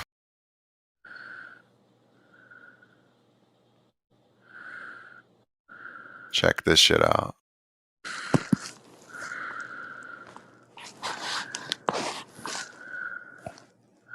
Boom. Whoa. Looks like a leaf. Yeah. Yeah, because everything's electric. Like that's how a leaf works. That's awesome. Mm-hmm. Yeah, it leaves that's a scar. Oh, so that's gonna stay. Yep. It's like people think people look at them and they think it's a tattoo or something, but no, Yeah. that's like a permanent mark. I mean, he could get it tattooed over, but like I wouldn't. I would just leave it. That's awesome. Some people have actually. I think there's one.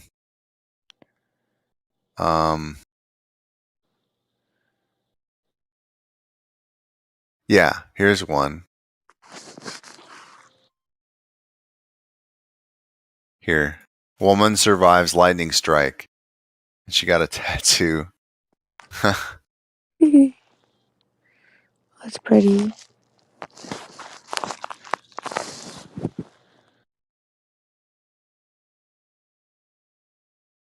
Oh, we bored everybody. Womp womp. Oh well. Oh, that's okay. My freaking arm's falling asleep. Get a new one. No, literally, just gotta cut it off, you know? Just recycle it. Just get a new one. Take it back. You got 30 days. As long as I got the receipt. Yep.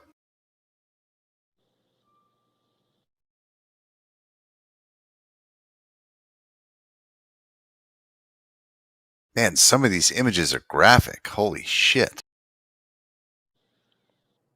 Ugh. Not what I was trying to Google. Hey, what's up, Jeremy? Morning, sir. What up? Yo, is your arm okay? It looks like you got that Iron Man thing going. Remember when he had that like Palladius? Yeah, man, that's my arm. No, it's actually if somebody got hit by lightning, it's a scar that the lightning leaves. Yo, that's fucking dope. I thought it was a tattoo. Yeah. No, I mean, it it's looked actually crazy, but I lightning. was like, yeah, I was like, what kind of tattoo is that? I'm like, that looks fucking crazy. Yeah, check this shit out. There's another one. Oh, damn it, I fucked up. Here. Boom. And then that lady just below the arm, she got hit by lightning and it left a scar, so she tattooed it. And then there's this one. Like, that's not ink. That's lightning. That's straight lightning. Yeah, it's a scar. That's fucking dope, bro. That's not even a bad scar. You like that shit, Right? huh? That's not even a bad scar. I almost hope I get hit by lightning. Dude, you probably will. You're pretty lucky. You're like super lucky, right? So you're good.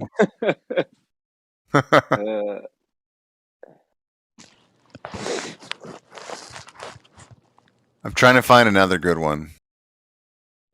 Yeah, that's fucking awesome.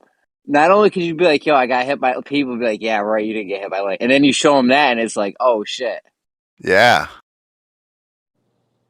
Oh, okay. So if you're black, do not get hit by lightning. Oh, that wow, is it? Yeah. I guess it fucks the skin up a little bit different than a white person. Oh, shit. Why, you got a picture? Yeah, I'm not Yeah. sharing that one. Because that white chick with the titties out, I mean, that's fucking awesome right there. Well, hey, there's no titties out, okay? Just letting you know. Well, she got the bra. Yeah, she got a bra. There you go. Smart man. She got the 1970s bra. This is somebody getting struck by lightning. Check this out. This will blow your shit. This is right after. Not like the other ones, those are scars after the fact. This is right after getting struck. Yo, that's actually still not bad. That's a black dude? No, that's a white dude. That's Oh, a wow. white. Yeah, like he's bruised all over. And then look at his spine. It's all bruised. He got toasted. The guy got but fried. that's gonna look dope when when all those black marks heal, and it's just a scar. That's gonna look fucking awesome. Yeah, isn't that insane? It's nuts. Yeah, bro. It's like free tattoos right there. It's a tattoo from God.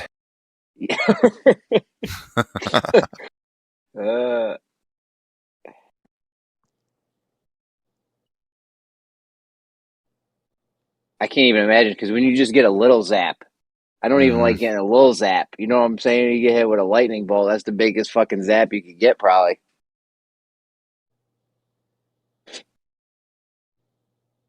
It's amazing that you can even survive that. Honestly. You know what I'm saying? All that electricity. Mm-hmm. Yeah, I mean, some people die, man. I mean, I've seen footage of people standing under trees during a storm, and 3 people run under a tree, 2 of them die. That's the One worst of place to them go. lives. Like the tree gets hit, right? You just see this flash, and then all 3 people fall face forward onto the ground. 2 of them dead. That's how it happens, man. Just get fucking taken out. Instant. Yeah, the fact these guys are alive is remarkable.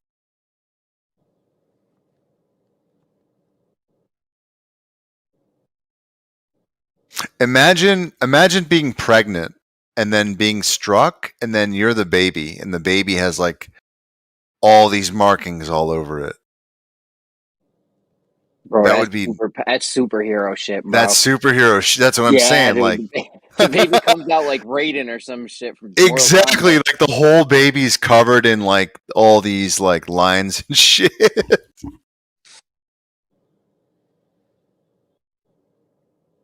Get over it.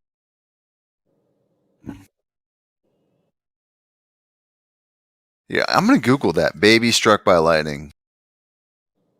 It's probably gonna be a bad search.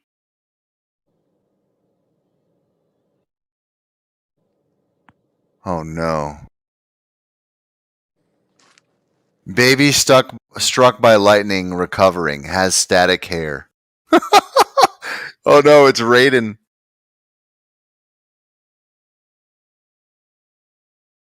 His hair is still standing up.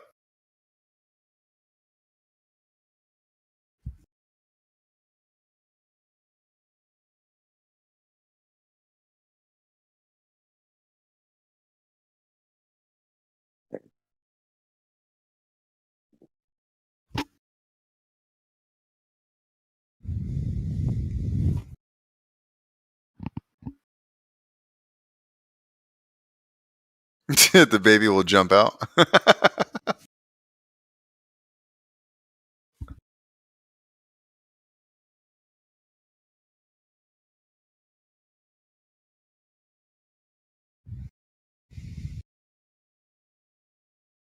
Okay.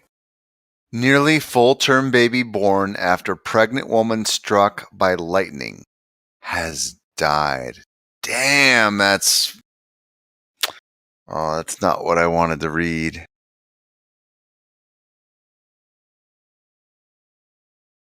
Oh man. Yeah, I was gonna say I wouldn't have done that search. Well, one of them's got to live though, right?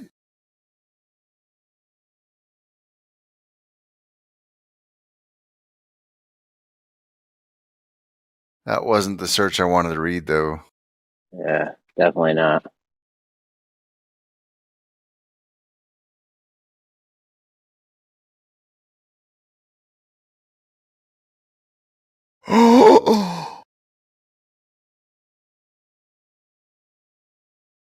Oh my god.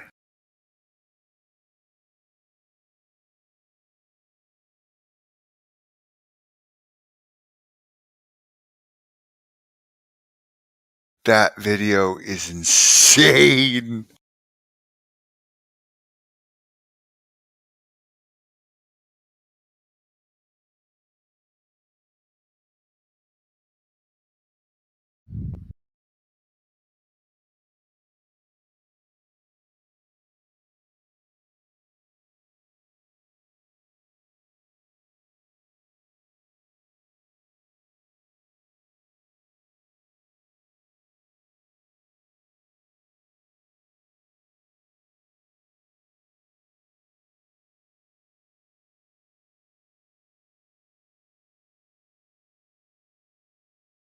I don't even know why I'm still up right now. I haven't even eaten today.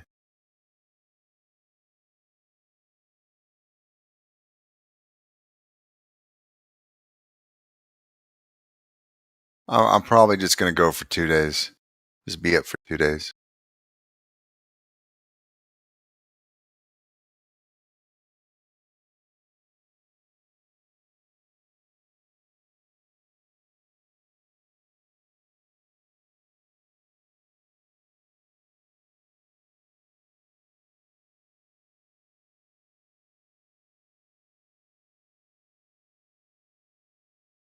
Okay, I'm gonna do the search, but I'm gonna remove the word dies. How about that? That should help.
Okay, Fort Myers. Get rid of that one. Get rid of New Mexico.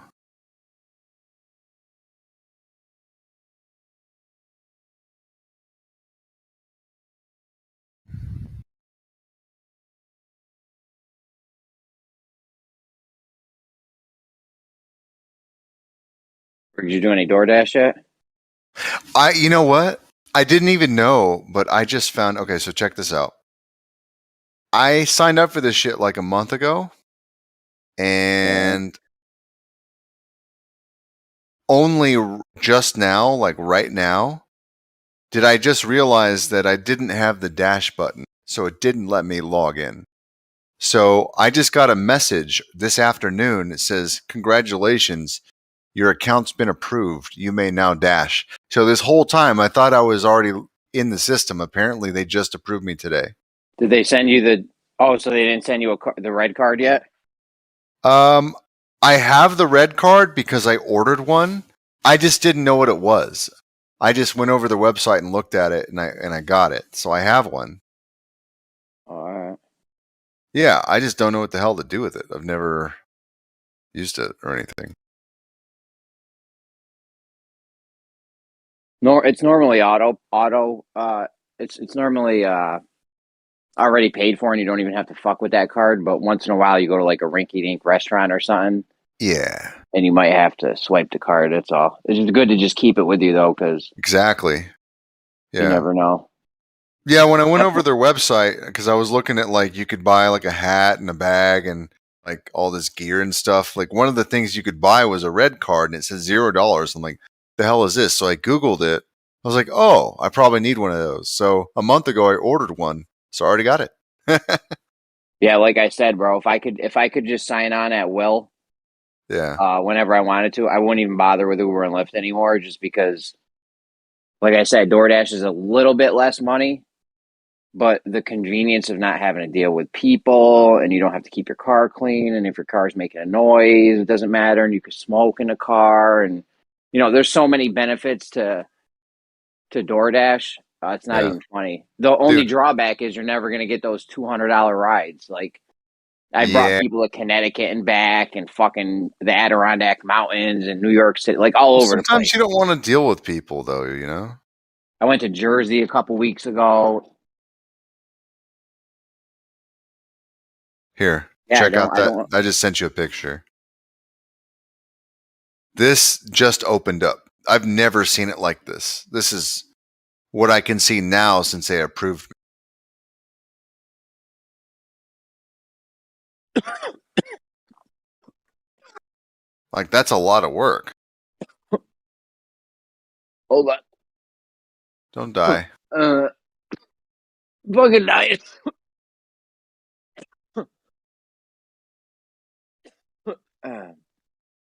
Damn, Jeremy. Take care of yourself, bro.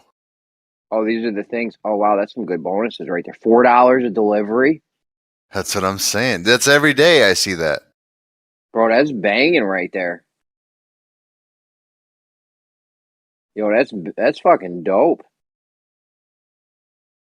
Yeah, I see that every day on base. Bro, those $4 ones is all day too. Yeah. Well, I mean, and I'm approved for the base. Like they've already done my background check and everything. So, bro, that's fucking fire right there. I'd be doing that shit all day. That's sometimes yeah. I do DoorDash deliveries that aren't even $4. Yeah. Well, the one thing I hate the most is like waiting around. So if I go pick up something and it's not ready, that's gonna bite my ass. You know? Oh yeah, I've walked out of places before. Yeah. I've just called DoorDash and been like, "Yo, it wasn't ready. I waited." Exactly. It usually only happens with rinky-dink places, like I said. Like normally.